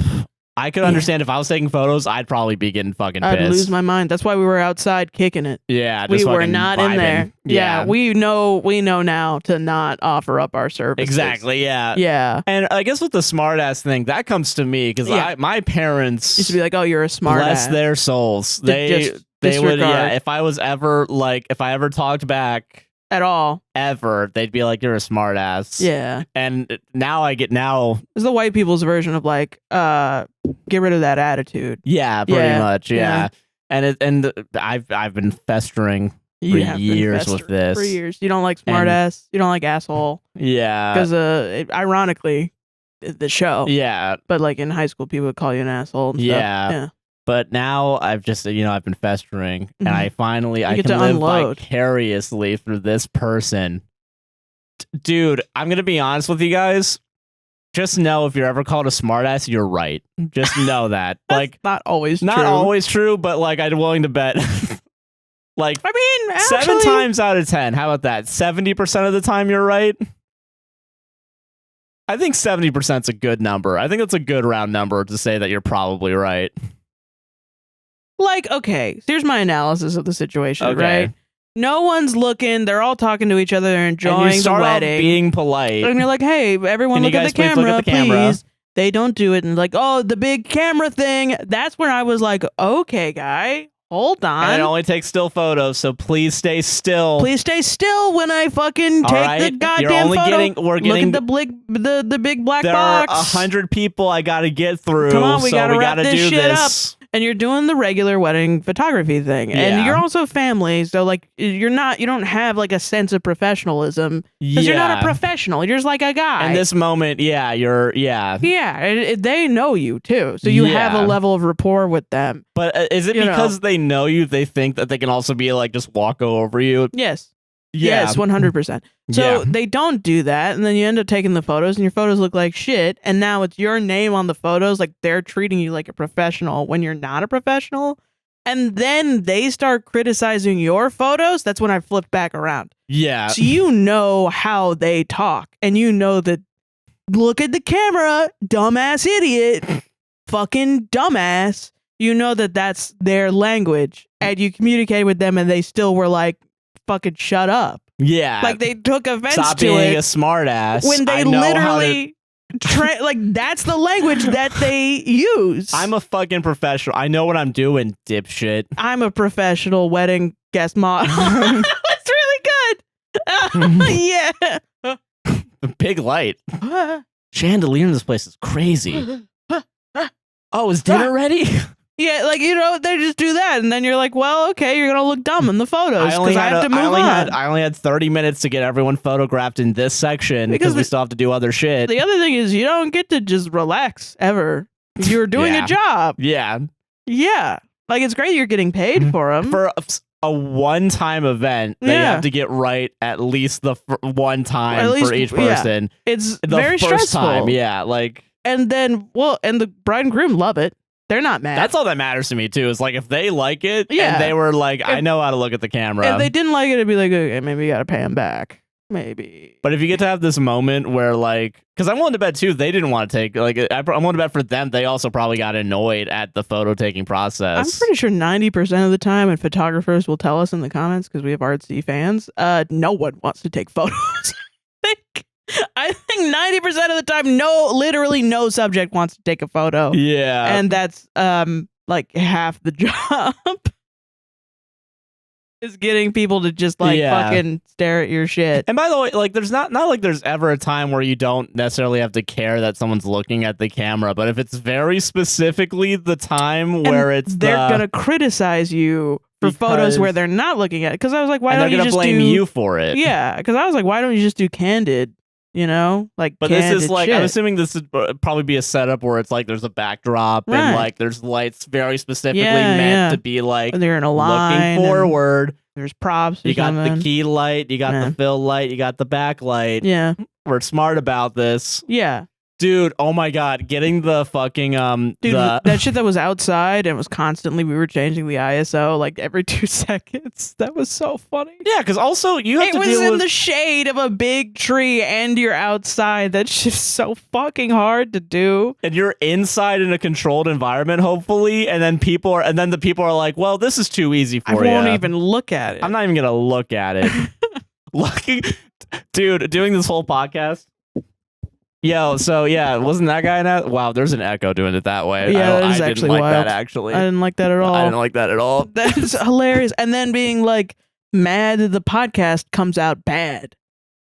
Like, what do you mean? You didn't look at the camera. Yeah. What are you fucking talking about? Stupid, man. Holy shit, guy. Not an asshole. Not an asshole. This is, Yeah. Again, guys. Oh, so good. I love Getting it. on the phone, like, dude, yo, so smart to be like, yo, fucking record this shit, dude. Yeah, that's crazy. And then everyone on Facebook being like, you fully knew how they were going to react. I'm astounded. You knew played exactly the best game of 4D chess I ever did done see. This must have happened to you 5 million times. Yeah. And my heart goes out to you. You got to take, there's one thing you learn, take as much proof as possible. Yeah, you know that these people are going to be little bitches later. I thought the camera was on the phone. That's why I looked at her the whole time. Yeah, that makes sense. Yeah. I thought the camera was with God. That's what I thought. The only real camera. I love jokes like that where it's I don't know why. Yeah. But at my old church, there was a joke between like the lady that ran it, and this is cute. Okay. Okay, good. Chill out. Chill. I'm fucking chilling. Fucking be chill, all right? This lady, she What are you was talking about? I'm fine.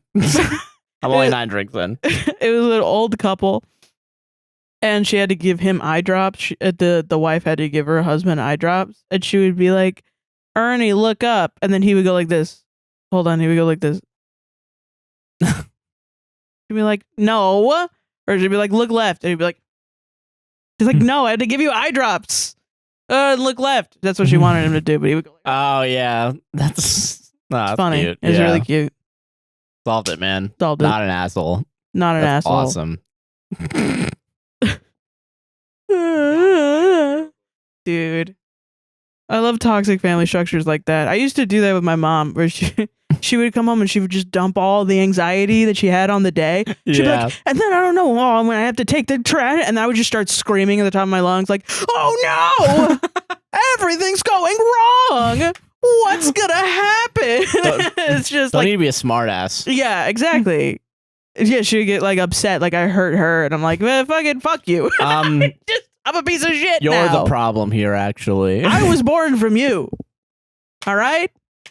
And that's why I don't talk to her, because I would be that person now, you know? I feel Not that. saying ghost your whole family. Go no contact. I'm not saying that. I'm just saying if you go to this building, there's a straight shot to the White House. I wasn't here for that, guys, all right? This one's funny, but terrifying to me. Great. Am I the asshole for saying "I told you so" to my obese friend? Okay. Trigger warning: fat phobia. Just the regular fat phobia. Misogyny? All the regular stuff. You know it. You get it.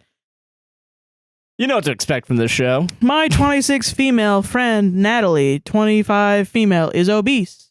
Not morbidly, but she's around 180 pounds at 5'4". That's obese in a concerning way. All right. I don't care. I don't give it. Okay, whatever. Yeah, whatever. I usually let people live their lives. Lie of the century. But It's so I'm just crazy. waiting for the but. Yeah. But this is my best friend, and I want the best for her health. I have asked her to join me at the gym multiple times, but she always says no to hang out with her boyfriend. How fucking dare she? She's complacent because her boyfriend is an attractive man who has muscles and all that jazz. What do you mean complacent? What the fuck are you talking about? I don't know how he became attracted to Nat, but I'm worried she will just think she can be fat all the time. I'm sorry. Hold on. Best friend? Real quick. I just want to real quick. Okay. Yo, the first Best time I read friend? this, I thought it was like a male friend. I don't know why. I guess because I'm just so used to male fat phobia on the internet. But now that I'm realizing it's a female friend, she wants to fuck her boyfriend. I'm now connecting it as I read it. No, really? way. That's what's happening here? Who has muscles and all that jazz. And I bet it has a fat fucking cock. Girl, you're not a best friend. You're an op. Fucking yeah. I don't know how he became attracted to Nat, but I'm worried she will just think she can be fat all the time. Actually, it's because she doesn't travel all the time. Yeah, she should be traveling like with her feet and not have to worry at all about her weight. So I make her worry about her weight. Yeah. Over the months, it's becoming worrying because I see her eating more bread and pasta. The horror. Those are the only things that make you fat, actually. Those are the only two things that make you fat. Nothing else. Ever. More bread and what the fuck does that even? Every time I see her eating bread and pasta, I'm like, but no, you're fat. Stop it. It's just like eating fucking loaves at the fucking like. I'm pretty sure probably not. Here's where I may be the asshole. Here? Maybe? Here. Now. We were hanging out of the park near the mall and Natalie was joking around with her boyfriend. They both started running across the park until Nat got tired and then tripped. She tripped. Okay? Okay. Let's cement that fact. They were both like, oops. But I took the opportunity to say, haha, this is why I told you so. Exercise more, then you won't trip and fall. Exercise won't stop you from slipping and falling. Yeah, actually. question skinny people. Do you never trip and fall? Because I've seen some skinny people I think are skinny. You can run around. Wait, Trip and fall. so they were like running around where? The mall. The mall? Like a linoleum floor, and they tripped and fell. No. Really? The slipperiest fucking material known to man. And someone Like falls, marble or something. and you know why? It's because she's a fat fuck, actually. That's it's why. not because... She honestly probably is a better center of gravity, if I'm for real. honestly, though, yeah. That's one of the perks of being fat. You don't see fat people tripping and falling all the time. All There's the just goddamn Melissa time. McCarthy in every movie she's ever been in. That's, yeah. Yeah.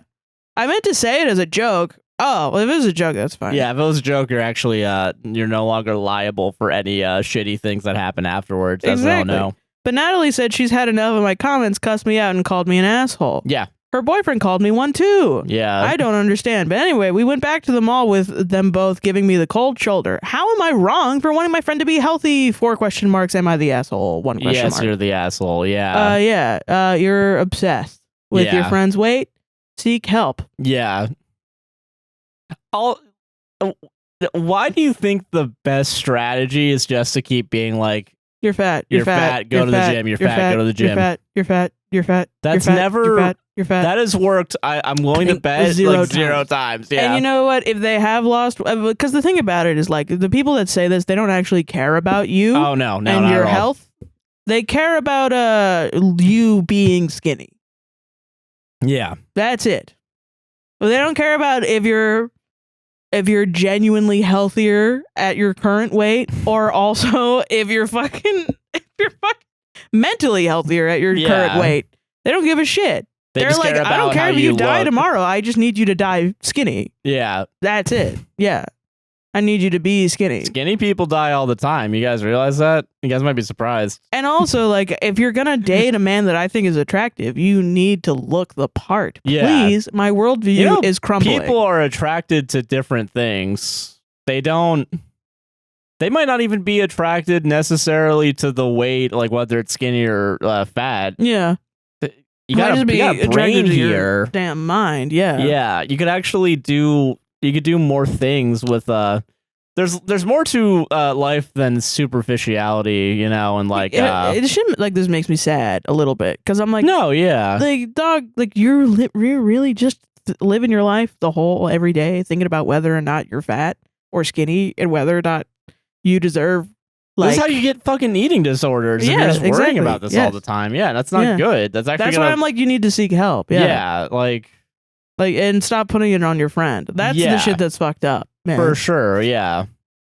And also framing it as if you care about her. You're lying to You're yourself and absolutely everyone lying. else. You would not give if you were actually concerned about the health, the boyfriend wouldn't be brought up. Yeah. It wouldn't be because she fell Yeah, that's a ridiculous on thing. linoleum Whatever, or, a mall or even flooring. grass, like, or a fucking I like don't know, concrete anywhere. where there's a trip. You can trip anywhere. Yeah. If I'm with someone and I'm constantly worrying about them making a comment on my weight, I don't.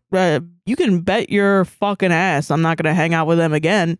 There is 100%. more, yeah, and I mean that's the thing, and that's, you know, like I know there's some comments about this, and I'm not entirely sure, but like I don't personally look at the BMI as like I don't like think a so. complete like be all end all to your health, you know? No. Like I will agree that yeah, I'm willing to bet there's some things linked to being a little bit more overweight than like whatever the average is at the moment, you know? But bodies are fucking weird. I feel like this is I keep saying this. Yeah. Bodies and genetics are pretty fucking weird. Learned that from a movie today that I saw. But This is true.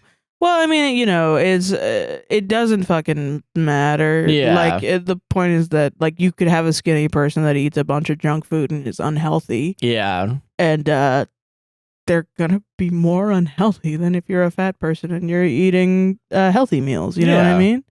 So I don't know. I'm speaking from my experience as a fat person. Like, you know, when I talk shit about the shit that I eat, I'm talking about that I eat bad. Like, I No, eat yeah. I eat pasta and bread all the time or Hell whatever. yeah. But I go to the doctor, and every single physical problem that I have a family history of diabetes, so I always go to my doctor, and every time I have any sort of thing where they're like, you got a problem, I'm like, is it because I'm fat?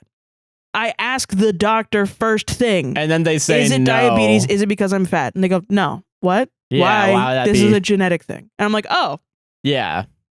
Also, never it's been the case. Yeah. Like, also, like, yeah, you can have a healthy, like, heart and, like, circulation system and still have more body fat. Like, you can go to the gym, you can work out a bunch, and you could still be fat, actually. Like, Yes. Because also losing weight is incredibly difficult and time consuming as well. And most times people that are able to lose a lot of weight are in a position of privilege, either with time or money. Like, well, that's the thing too. Like, remember when The Biggest Loser was a fucking thing, and then everyone that went on that show eventually would go back to their a regular weight because, amazingly, when you have a regular ass job, you don't have the money to have nutritionists breathe over your shoulder every 2 seconds, and you don't have a personal trainer telling you keep going. Well, you're gonna eventually even out a little bit unless you win and you get like a fucking sponsorship deal where they're paying you to stay fit. Fast food is cheap, and also a gym membership is not cheap, and a personal trainer is not cheap. And I mean,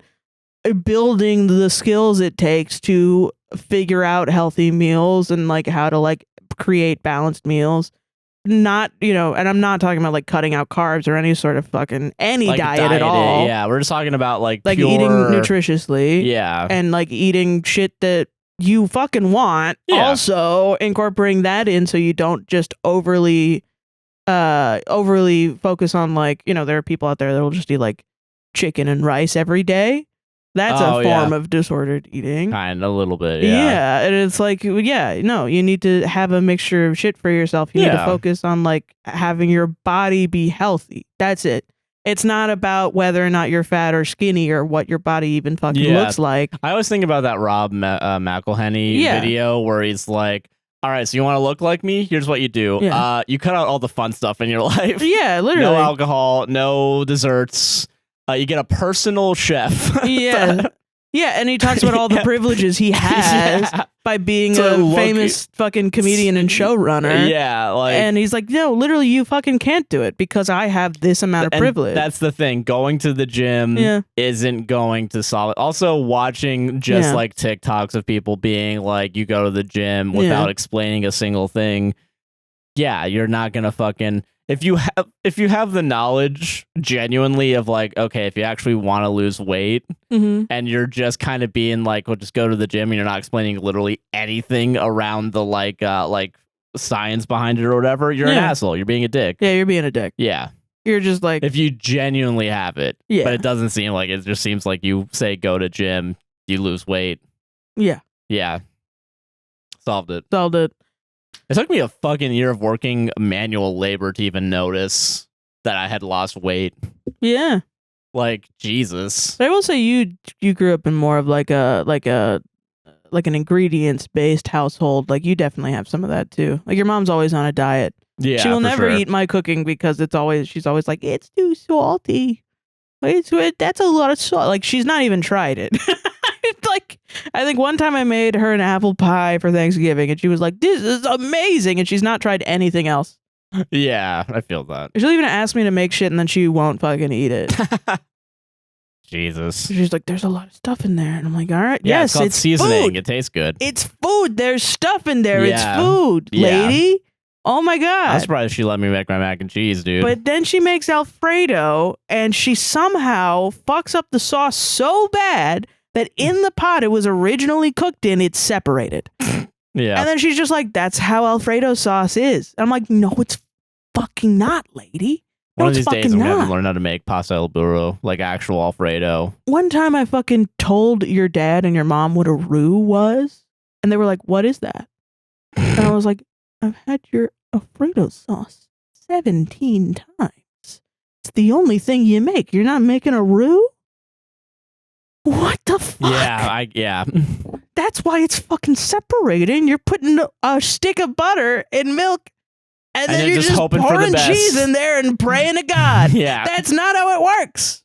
God. All right, you ready for this next one though? We got an hour left. We've somehow done 4 hours of recording. I thought it was gonna be 3 fucking hours. I'm sorry. We got it in the bag. I'm sorry. I'm just fucked. It's fine. It's almost 12 already. Jesus Christ. I'm just saying, if you skinny people want me to fucking listen to you, you better start cooking better. That's it. Yeah, true. Honestly. Yeah. You know all those people that put fucking Greek yogurt. I can't. I don't buy that for a fucking minute. You guys are lying. Like high fiber TikTok guy, I made some of his fucking recipes. The one where the guy was like, "You fucking owe me $8, buddy. Shit was burned to crisps." Yeah. That one that he responded and like had that whole thing, and it was like, "I gave you $20 or whatever." He seems like a nice guy. Every time I try one of his recipes, it is awful. It is awful. Yeah. And I think I'm going to eat high fiber, high protein, whatever, and fix my life. And then I try it, and he's like, try these fucking breakfast burritos, these manicottis, whatever it is. And I'm like, okay, great. This looks good. And then I fucking try it, and I'm like, this guy doesn't know anything about good food. Yeah. Fuck. Everything that's good causes me to gain weight. Shit. Fuck. God. Yeah. All right. Okay. God. All right. You ready for this next one? Yeah. All right. Am I the asshole for not reminding my husband about a huge event in my life? We will see. Pregnancy. I'm joking. That's wild. No, I'm joking. That's a little wild. I know. I'm currently a PhD student and also work. Hence, I'm busy. I made some changes to my project right before my confirmation seminar, which I'm only mentioning because my husband was well aware of my increased workload and pending deadline. I told him confirmation was rapidly approaching and he asked if he could come to the presentation. I told him I wasn't sure but would ask. Then the university sent out my presentation details email with a Zoom link. I forwarded it straight to him. A few days go by and I realized he hadn't mentioned it. I asked if he read the email and he said no. I asked him to read it. A few more days go by. I asked him again to please read it. So you did remind him twice? Yes. Okay. At this stage, I realized that not only had he not read the email, but he hadn't bothered to inquire about the presentation. Unfortunately, this is fairly normal for him. He doesn't often inquire about much about me, ask me many questions about my day, etc., and I admit I'm tired of being ignored. I could have, quote, reminded him to the day of the presentation. This is her husband? Yes? Yes. Of how long? No dates given. Okay. What? That's crazy. Yeah. I could have, quote, reminded him the day of the presentation, but to be honest, I didn't want to. I wanted him to care enough to either ask or read the email. This is where I might be the asshole. Presentation day comes and I present and pass. He has no idea and still doesn't ask. After a couple of days, I decided to finally mention it to him. He thinks I'm the asshole for not reminding him. I think he's the asshole for not caring enough to ask. Am I the asshole? Edit to add. Baby's crying. Baby's crying. Edit it to add. For those asking, I never email him, so this is not a case of constant emails that could be overlooked. I forwarded him the email from the university that was entitled something like, quote, confirmation presentation. That email would stand out like crazy from any other emails he receives. I forwarded it as I was at work. When it came in, and my job isn't one where I can then also text and call to tell him it was there. I'm in Australia, so confirmation occurs 1 year into our work as students and is partially open attendance. It sucks that Conjures made her feel like she had to clarify any of that. Because, like, it didn't matter. Yeah, if you told him twice to read the email. You told him twice and said, yeah. And he never was like, can you send me the email again? Yeah. I missed it. So he was like, yeah. I'll look at it later. And then he's mad at you for not reminding him? Yeah. A third time? What do you want me to think? Like, what do you want me to think? That you love me? That's crazy. Act like it. What the hell? Yeah. Fucking act like it. Yeah. Maybe put a little bit of care into, like, the relationship. Okay, reminded twice. Listen, guys, I have ADHD. And I know it doesn't necessarily ascribe, but even if he has, like, some sort of thing. Come on. It's a little bit. You do it in the moment. Then, if you got ADHD, like you start it. Because whatever. I gotta be reminded sometimes of things to do. Oh yeah, 100%. For sure. Yeah, but if I was like, I'm graduating from college on Monday, I would make sure to remember that. And you forgot, I would be like, oh, by the way, I'm graduating in college on Monday. And then you were like, oh, okay. And then the next day I was like, oh, I'm graduating college on Monday. You were like, yeah. No, I got it. Yeah, and then Monday comes around and I'm in my thing and I'm like, what? I'm missing it. I'm sleeping. Yeah, I'm just fucking. Hey, I gotta get in an Uber? What the fuck? Yeah, that doesn't sound great. I would be pissed. I wouldn't wake you up from your sleep. I'd be fucking pissed. Yeah, exactly. She's allowed to be pissed, man. That's why I understand not saying it the day of. Because it's like, what do you think he was even going to show up at that point? Right. Like, I don't know what's the... Oh, yeah, I guess I better go. That my thing is, like, I wouldn't want you to be there if you were like, okay. Fine. It, like, I don't know. To me, maybe I'm projecting, but that's how I feel like you... Not you, but like the royal you would be if someone brushed off the email, brushed it off twice after I physically told them, dog, read the email, please. Yeah. And then they just didn't. I would be like, yeah, no. Yeah, no, you're not seeing this. Sorry. Yeah. And then, I feel the audacity to be like, mad. You're an asshole for not reminding me when there were multiple times that you did remind him. That's some behavior where he knows he's a dick and he's just projecting it back on you to get rid of the bad feeling. Yeah. Yeah. God, man. Just like, you got to find a system. But also, if this is a repeated pattern, that's a problem. That's a big fucking problem. And then there are events like this you can't get back. You can't do that. That's your fucking penance. Yeah, you forgot. Yeah. Dog. People are allowed to be upset at you for forgetting. God, it sucks too because you passed and it was supposed to be a good moment.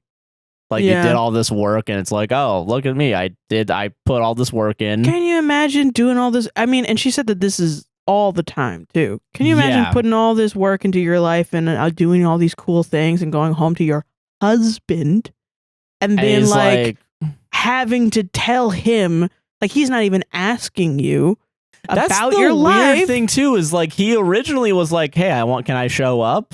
No, I think that's not what she's saying. Yeah. I mean, unless that was physically in the post. Let me double check. Because I think she said like, hey, I had to tell him this is my PhD, whatever. Here's an email. Oh yeah, I told him it was rapidly approaching, and he asked if he could come to the presentation. Right. So she's the one that brought it up. And then he was like, oh, can I come? I guess I'll come. Yeah, I guess I'll come. Doesn't show up. Yeah. Doesn't show up. That's fucked up, man. Yeah. Yeah. To have to constantly bring events up with your partner. Yeah. Like, you know, you're dating someone who is getting their PhD and you're not ever like thinking, hey, when are you going to graduate? When are you going to pass your shit? Your thesis, you know? Even when you were in college, I feel like I was like keeping track of like, oh, hey, how's your school going? Sometimes. What's the where are you when I was doing concerts? Yeah. Yeah. Like, oh, I got a concert. Can I go? Blah, blah, blah, or something like that. Yeah. Yeah. I don't think I'm down to like one or two, I think, if I'm being honest. Yeah, I think so. But I also get it. They were weird. They did the Mean Girls dance at that one oh wait, yeah. Was that the one I went to? Yeah, it was.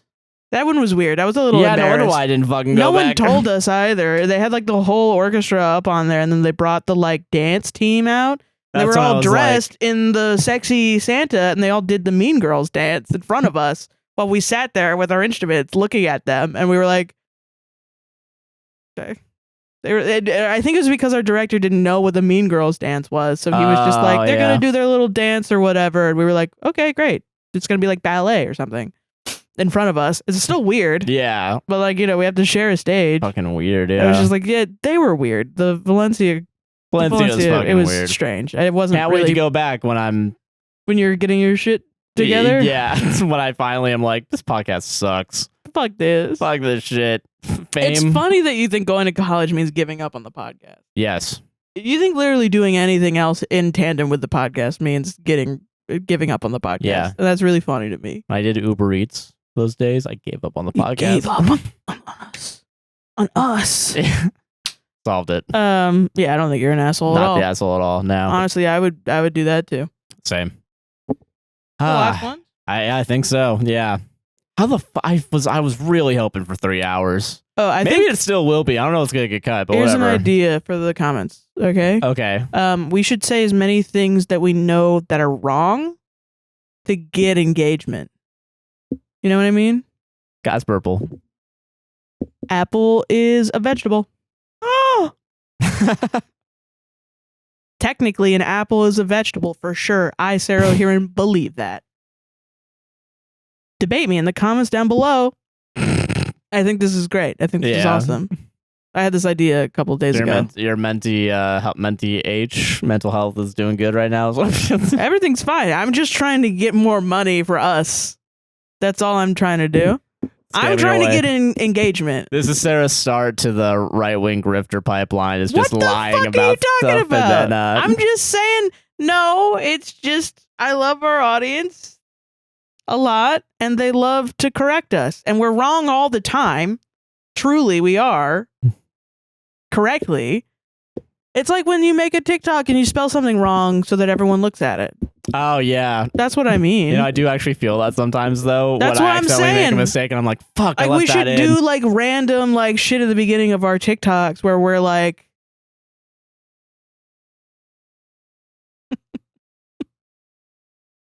just like crazy shit. What? Like Malaysia is not a country. Just like, whoa, what?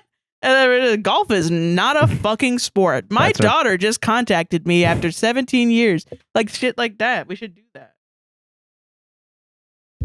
I don't like this content marketing plan. I think it would be awesome. I think it would backfire real fucking quick. Why? With more comments and engagement?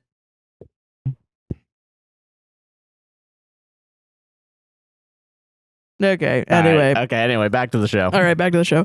Am I the asshole for telling my neighbor no? No to what? We're going to see. Be a little more fucking specific. Asshole wasn't specific enough. Okay, all right. I'm joking. Josh is locking it in. He thinks I'm not locking it in. Shut up. The house across from me sold recently.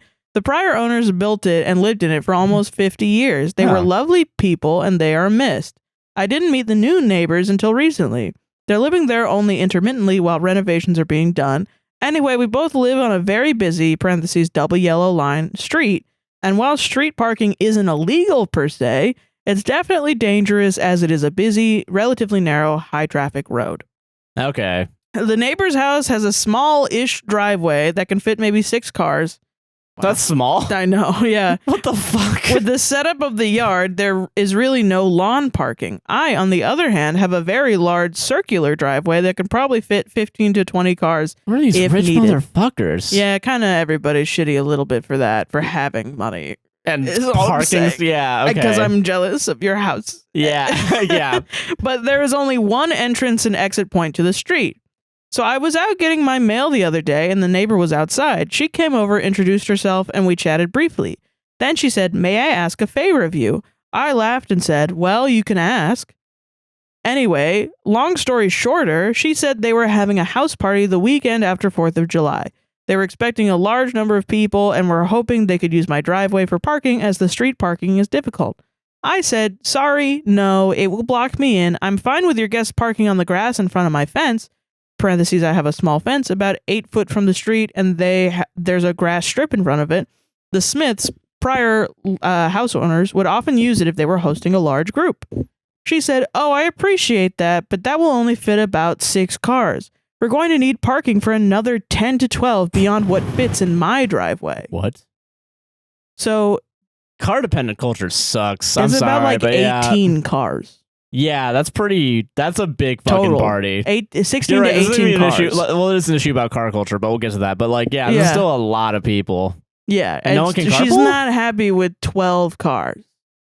No way to carpool. No way to carpool, I guess. Everyone has to come in their separate cars. There are Or other. like 100 people are showing up, all in sedans. Yeah. 100.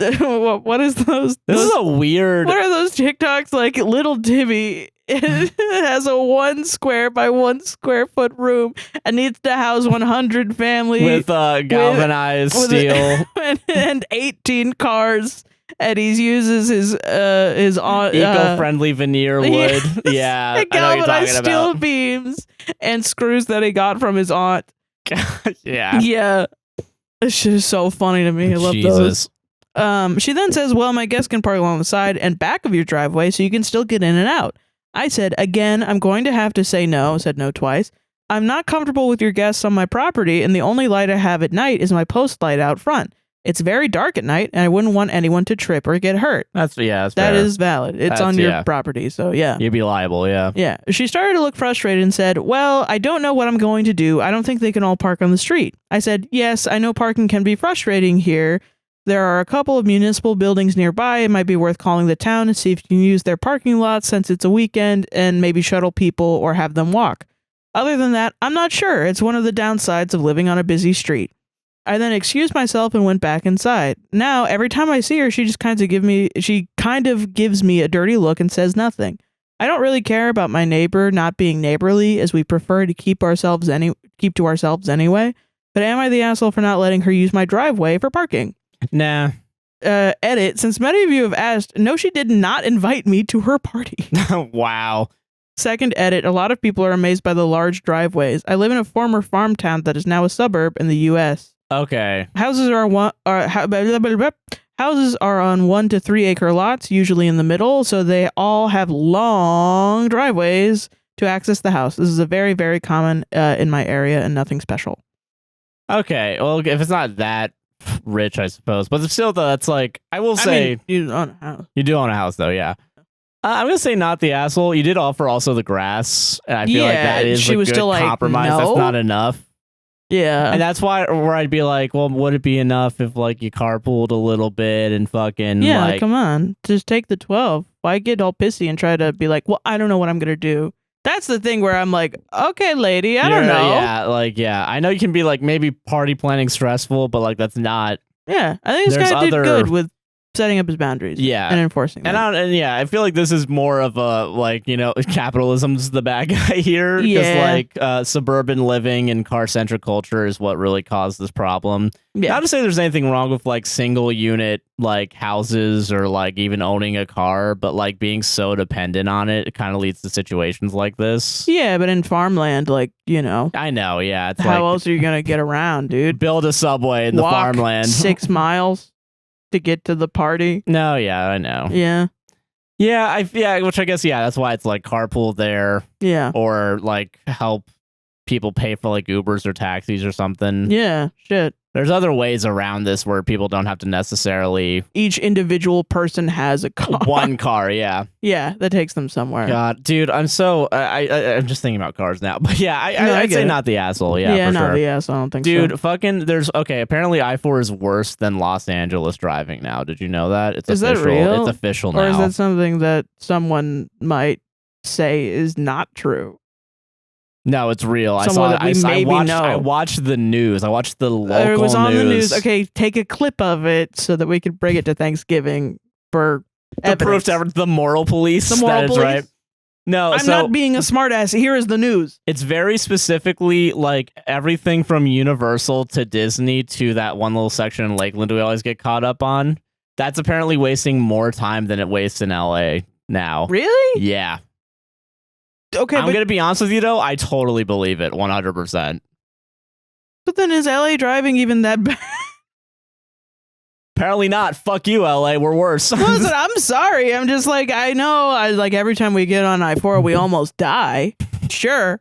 Yeah. Okay. But I live in Orlando. You think I don't want to die?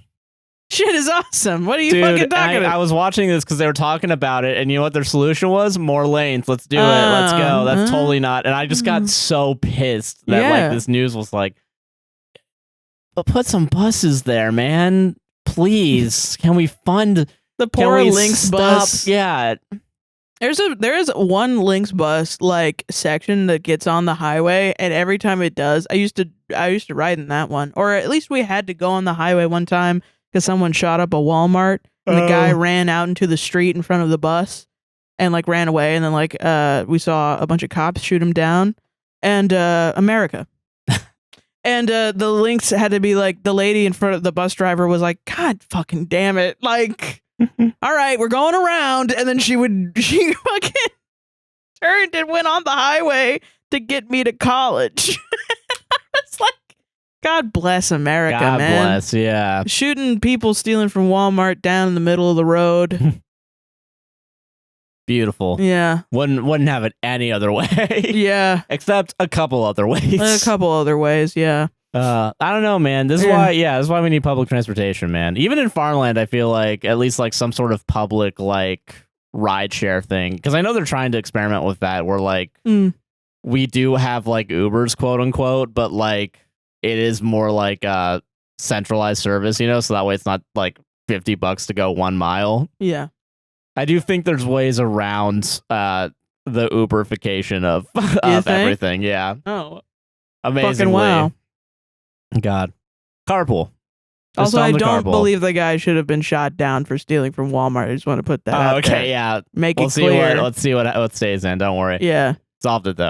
Just thinking about people being like, is Sarah bragging about seeing a guy shot? Yes. Yeah, I'm a monster, guys. Secretly have been a monster this whole fucking time. Dude, you fucking... God. All right, final story of the night, dude. Final fucking story, let's go. And there's an update at the bottom of this. That's why it's in all caps. Update? The word update? Yeah. Okay. Am I the asshole for, quote, hiding my mother-in-law's hurtful birthday present for my husband from him? Okay. My female 27 husband, male 28, is clearly not the favorite child of my mother-in-law, female 54. She has 3 sons and my husband is the oldest and only one not from her current husband. She separated from his father while she was pregnant and shortly after this met her current husband. I need you to read all that over again. Okay. Strap in, motherfucker. We're going to do the finger method. Okay. My female 27 husband, male 28, is clearly not the favorite child of my mother-in-law, female 54. Okay. She has 3 sons, and my husband is the oldest and only one not from her current husband. Okay. She separated from his father while she was pregnant, and shortly after this met her current husband. Okay. After a while, they became parents to both my husband's younger brothers. Okay. They are 6 and 4 years younger than my husband. Okay. The relationship between my husband and mother-in-law is not really bad. She's not evil or trying to hurt him, but she just isn't very affectionate towards him. All 3 of them moved away for university. My mother-in-law sends packages of sweets, clothing, or something like this to his younger brothers. Okay. My husband never received a package with the exception of his birthday. His brother got a brand new iPhone, 2 expensive pullovers, and 1 parfum for his last birthday. We don't know what a parfum is. Parfum. I don't fucking know. Put it in the comments down below. And also put a lot of laughing emojis saying how dumb we are. Go ahead.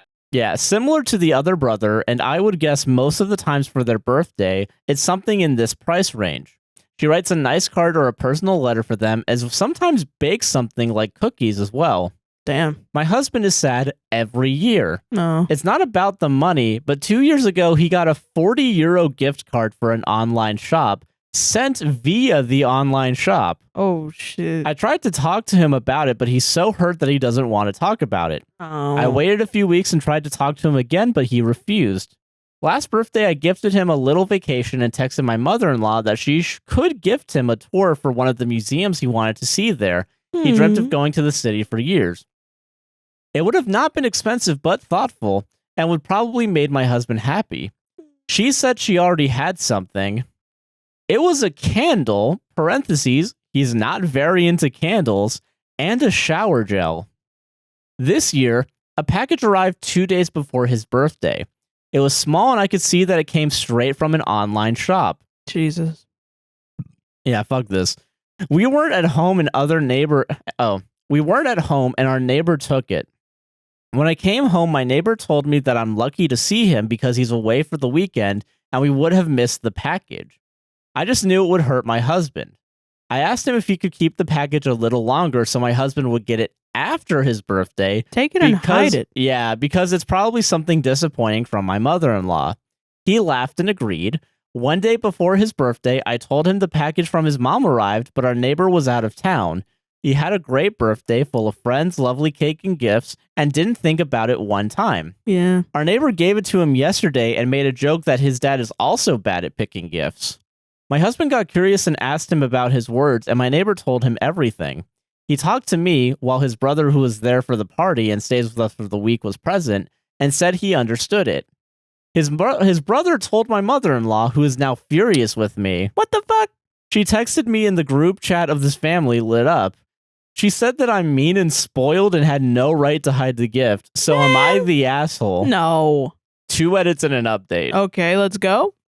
Edit, English isn't my first language, so I'm sorry for my bad English. That's all okay. good. I get it. Maybe parfum was like perfume or something. Perfume. Yeah, that might be it. Yeah. Could be it. Edit number 2. His brothers never said anything about the different presents. Now his brother said that he found it harsh from me to hide a present. My husband is, quote, older, and apparently that's why it's justified to not get expensive or thoughtful gifts. Wow. Funny enough, we are nearly 10 years together, and he never got a good present, even if he was the same age his brothers are. Wow. One of his brothers also works, like him, so it's not the job that makes the difference. That sucks, man. Yeah. Update. Thank you all for the messages. I wrote in the family group chat a good mixture of what you all said. That I was just trying to save my husband's birthday because he's been sad for years because of his presents that not match the energy of his brothers. Parentheses, and it's not about money, but also the thought. Yeah. I listed everything he got versus everything his brothers got. In return, I got thrown out of the group chat. My husband left the chat after that. My mother-in-law wrote me in private that I'm a toxic person who destroys my husband's relationship with his family. Wow. But we chose to ignore that and go low contact for a while. That's good. Yeah. Yeah. Jesus, man. That's so That's wild. some horrible favoritism. Yeah, that's really awful, man. Yeah. That shit, like, I mean, I don't know. I kind of had something like that happen to me when I was a kid with my grandma. And Really? Yeah. But it's also like, I don't know if it was just like she's older, she doesn't know how to give gifts. Oh, yeah. Or like, you know, she was having it was just a bad time. Fair honestly. enough. But it really did affect me as a kid. And then both my parents, honestly, didn't really handle it very well. I was like either 12. No, I was 12. Yeah. Because 13, I went to Disney and that was weird. Because you have to wear like a little happy birthday button and then everyone goes out of their way to be like, it is your birthday, child. We went to the Haunted Mansion and the guy was like, you can go on the mansion ride first. And I was like, this is weird. Yeah. I'm shy. I don't want to fucking do this. Yeah. It was my grandma's in the hospital. She was just diagnosed with COPD. Oh, yeah. And I was 12. And specifically, the hospital wanted to release her on the 27th. And from what I understood, she could decide if she wanted to be there longer. But she decided to be out on the 27th, which was my birthday. So my parents spent the whole day doing everything she wanted to set up her bedroom and her bed and everything. And she just was like constantly telling them to do different shit while being like, I have COPD, I can tell you to do whatever I want. And so it's difficult because it's like, yes, like I can't even imagine being diagnosed with COPD. And I don't ever want to, like, you know, but I was a shitty 12-year-old and was very selfish. No, I was a kid, you know. But like I had to like wait in the car while my mom went and picked out a pre-made Publix birthday cake. Wow. In the car. Listen, no shame. To Publix, but like doing it day of. While I'm in the car while she's in there for like 30 minutes. So I know like how long it took. It was just like, I don't know, fucking this one. Yeah. Yeah. And it was just like, it was awful. I think I cried and then I think someone called me selfish or something that I wasn't supporting grandma. And but it was like no one had gotten me a present either, except for my grandma. And she had given me a tiny carved out wooden ghost and a snail that when you pressed it, it was like a dog toy. It made bubbles sounds. No, really? Yeah. And like she had her faculties. Like she didn't pass until like fucking like a good number of years later. She was fully like there, and she never had like any sort of memory problems at all. So it was just kind of like, okay, like it was really like a big struggle. Like fuck you a little bit. Yeah. And or at least I it felt like that. I'm not gonna say that like she was I don't know. malicious. I will say like looking back on it as an adult, like she was dealing with a lot. No, yeah. And so was my mom also, and my dad was there to help. You know. Yeah. And yeah, so it was just hard, and it is really fucking difficult because sometimes people will just fucking. My grandma also had given me good gifts, previously. Yeah, so And then she for gave it me to good switch gifts over after this too. Yeah, So it but just felt like a very specific like. today's my Fuck day. you. I don't give a fuck if it's your birthday. It's my goddamn day. All right. Well, and apparently she would do that sometimes. Like she would do that Really? on holidays for her kids. Like my mom complained about that happening sometimes too. So it was kind of like a trend of like I'm here to like fight with you and ruin the event, kind of. And she was also making me like get her water and shit. She was But I really mean, like, but I also like, God Yeah, damn it, yeah, it sucks. yeah. I get it because it's It's like you hard. have COPD, so I don't want to be too harsh. But I'm I also know. like, okay, you were doing this before though, so like, It was just you like can still suck and no have one can COPD, like I chill guess, out for yeah. 30 minutes. Like no one could chill out for 30 minutes and sit with me at the table and have some cake with me. yeah, okay, that sucks. That Yeah, sucks. It was just for like sure. everyone's working on it, and then I was fully just like burdened on my 12th birthday. It was so sad that now I look back and I'm like, that's fucking hilarious. Dude, fucking, that sucks though, Yeah. man. Yeah. Yeah, birthdays are important, They man. Even are. as an adult, Yeah. especially if you have birthdays. Oh god, you have birthdays to compare to. Dude. I will say for the record, I think I did get spoiled by my parents more than my sisters did, which I do feel bad for them. You're the baby that But happened. I will say though, like nowadays it's like everyone's even. Like I'm fairly certain that everyone's pretty much like. Oh, yeah. Yeah. I mean, I remember you had a shitty one, but it was COVID too.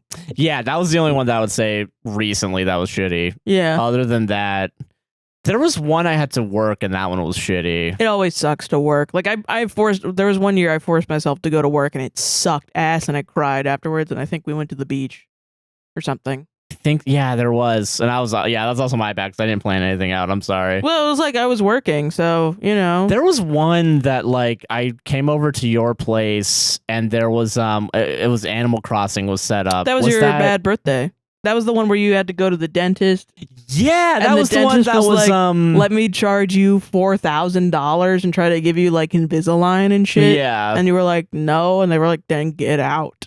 Yeah. And then your mom was like, go to the mailbox because she knew it was your birthday. She probably said like happy birthday or something, but it just like wasn't. There was She one of just those working. days, yeah, where it was like And everyone was COVID, doing everyone shit, had. and it was COVID. Yeah, I think that was the 22nd birthday. Yeah, because Yeah. 21st, that's when everyone came. And we tried getting me into alcohol, and it didn't work. It did not work, and we It didn't worked get for like Tijuana 3 Flats months. either. Oh yeah, Yeah, that was a wild one. But we also did the Fringe Festival that one oh yeah, because really? we were late to your own birthday where they were trying to get you into alcohol, and everyone gave you shit for it. Oh yeah, because I had there was that was the one the year before. Yeah, the Fringe Festival one. Yeah. Because that was oh god, Jesus, because I did fucking film work for a friend. Why do I? I don't know. I didn't know why you were doing it at the time. Even I was like, it is your birthday. Why do this? I really thought I was gonna go somewhere really in the did. film industry. Well, I mean, I wanted to support you too, but I was a little bit like, we should see your family. Yeah, you were correct on that. Yeah, You know, you want to give the advice and then you take it or not. No, I feel It doesn't yeah. matter. No judgment. But yeah, man, I don't know. I feel like birthdays are fucking important, and Yeah. and that's the thing. Like, I guess that's the point. Is like when you have birthdays to so compare to. stop talking about our birthdays. Yeah, and going down fucking- memory lane. Yeah, but like fucking if you're doing shit on your birthday and like someone like especially like oh god the $40 from the shop From the and it's shop. from the shop to Nothing like that's the thing. You can't like make it. Even if you don't have any money or something, or you didn't plan or whatever, and something happened, you can't like get a piece of paper and write on it. at the very least because like I'm not even against the idea of like Hand deliver it, take them out to dinner. yeah, I'm I not don't against the know. idea of like gift cards in general or No. even cash. I would prefer Yeah. cash for my birthday more than anything. Yeah, true. But like no, yeah, like write something at Just least. do If- something personal. Or yeah, do something personal. Even if it's not writing something, take them out and be like, or even send the text that says happy birthday. How hilarious is it to have your son's girlfriend call you, or wife, or whatever, call you and be like, hey, listen, here's something. It costs like fucking $30 to get him on a tour. It's really cheap. He would love it. And be like, no, dog. I already got something. I got a fucking dope ass candle. Yeah. It's like, no. You're like, come on, man. I don't know. Sometimes it's and literally shower gel. Sorry, wait, no. yeah, and shower gel, which is such like you went to Bath and Body Works and you picked it up and then you just handed it over. I guess maybe this will help us here. I don't fucking know. It's like one time I got a candle as my Secret Santa Oh yeah. from work, and everyone else got exactly what they wanted. And what I wrote was like, I don't know, like chocolate or a book or something. I was gonna get like a nice book from someone, and I think it was I had a nemesis at work at the time because he was harassing me. Yeah. Not gonna lie. Yeah, he was like spreading rumors about like me being fat, that I had body odor and shit. And I had to like go to my work and like tell them like, dude, like this is fucked up. And I like completely changed my hygiene routine to I remember this. Because I was like, I do have depression, it's possible, and I don't want to offend anyone at work, and it's a shitty situation, but like I will fix my shit. And I was like showering before work, showering after work, showering whatever. I was like really doing it. And he just kept complaining. He just kept being like, she smells bad. I don't know. Jesus. Because he showed up and he was like super racist to one of my friends. And I was like, dude, that's fucking so racist. fucked, and then he heard me call him a racist, and that he was just like talking about how I smelled bad. What a dick. Yeah, and I went to the point where I had to go to HR, and then HR had to pull him in, and then he was like, well, she's saying shit about me, like calling me a racist. And I was like, okay, great. And then the company signed it off as he said, she said. Oh, great. Bullshit. Cool. Yeah. And then they tried to put us on the same floor, on the same shift. So dumb. And I had to be like, take me off of that, please. Yeah. Because the dude also, he wasn't like avoiding me. He was walking up to me, and then he even went to customers and was like, call in and say that she smells bad. Fucking hate companies that do that shit, It was man. so bullshit.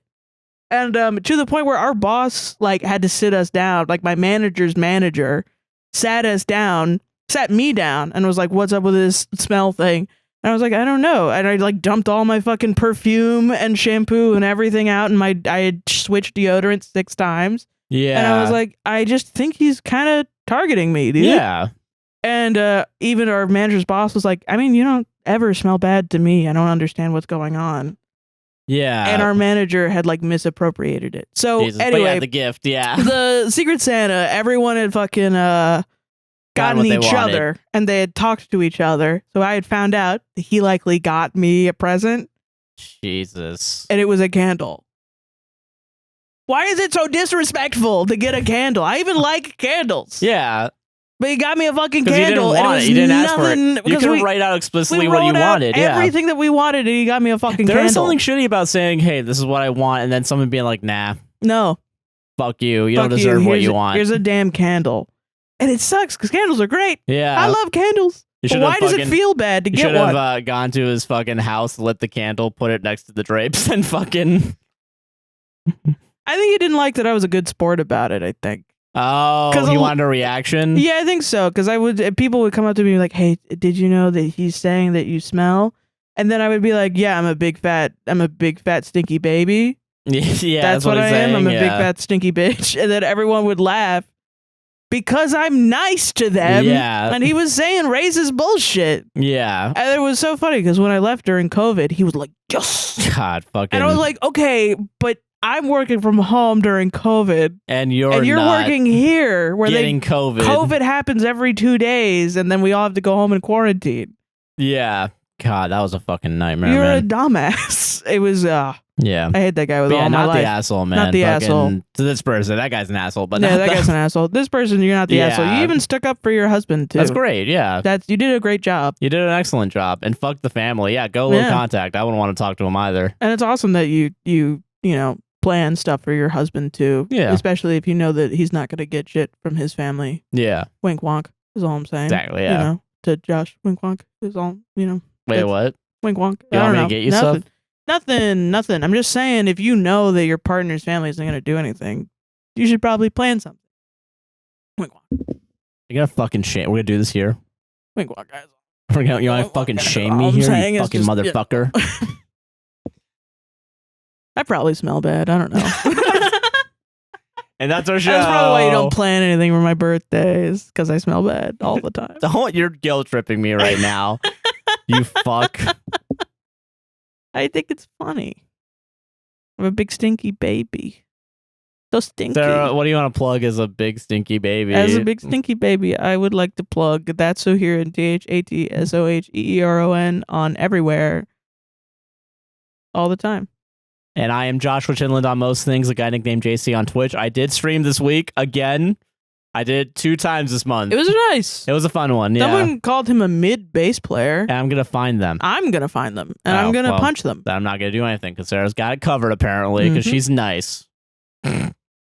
Yeah, that's what. I'm nice. To me, you're nice to me. I'm gonna show you real you're not niceness. Nice to me? Is that what you're fucking saying? No, I'm talking to the guy I'm gonna punch. No, I'm saying you're being nice to me. Yes, and I'm saying I'm going to punch that guy with niceness across his face. Okay, yeah, fair enough.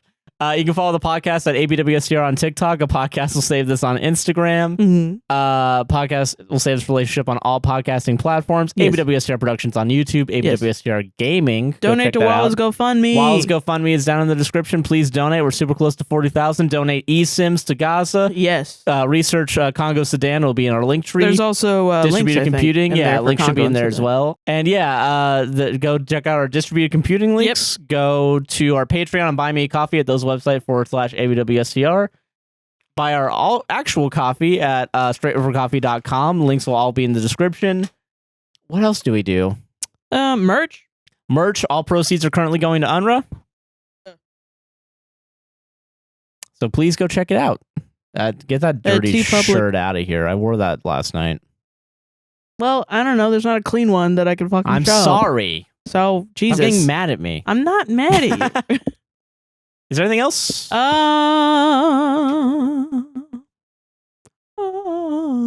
going to try TikTok live streaming one of these days. Someday. I think I might do it this week just to give it a try. Apparently, we should be able to do it on the desktop, apparently. That's what people were saying in Twitch. So I'm going to give it a try. Okay. Yeah, I'm going to do Stardew Valley. In Twitch? Yeah, well, in the Twitch chat when I was streaming. Oh, I was taking a nap. And that's why I need you guys to go to my Twitch. I need a support system that won't fucking nap. It's my only nap time. I know, that's fair. But anyway, enjoy the rest of your day, evening, night, whatever you happen to be in. Yeah, fucking and see you on the next one. Bye. Bitch.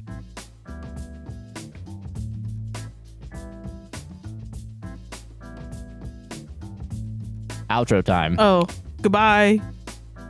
See ya. Well, there's more that we got to do to the outro than just say goodbye. Okay. That's how it usually goes. Do you not watch the podcast? No, I don't watch it. I'm in it. Why would I watch it? You don't know how this podcast goes? I have a first-hand experience. Well, you're also in it. You know, we say stuff at the end that isn't just goodbye. You've done it before. I have ADHD. I'm not going to remember. That's your fucking excuse, really? Yes. Yeah. You should know, honestly. Wow. You're trying to weaponize your ADHD to make it seem like my ADHD. I don't even know how to use a weapon.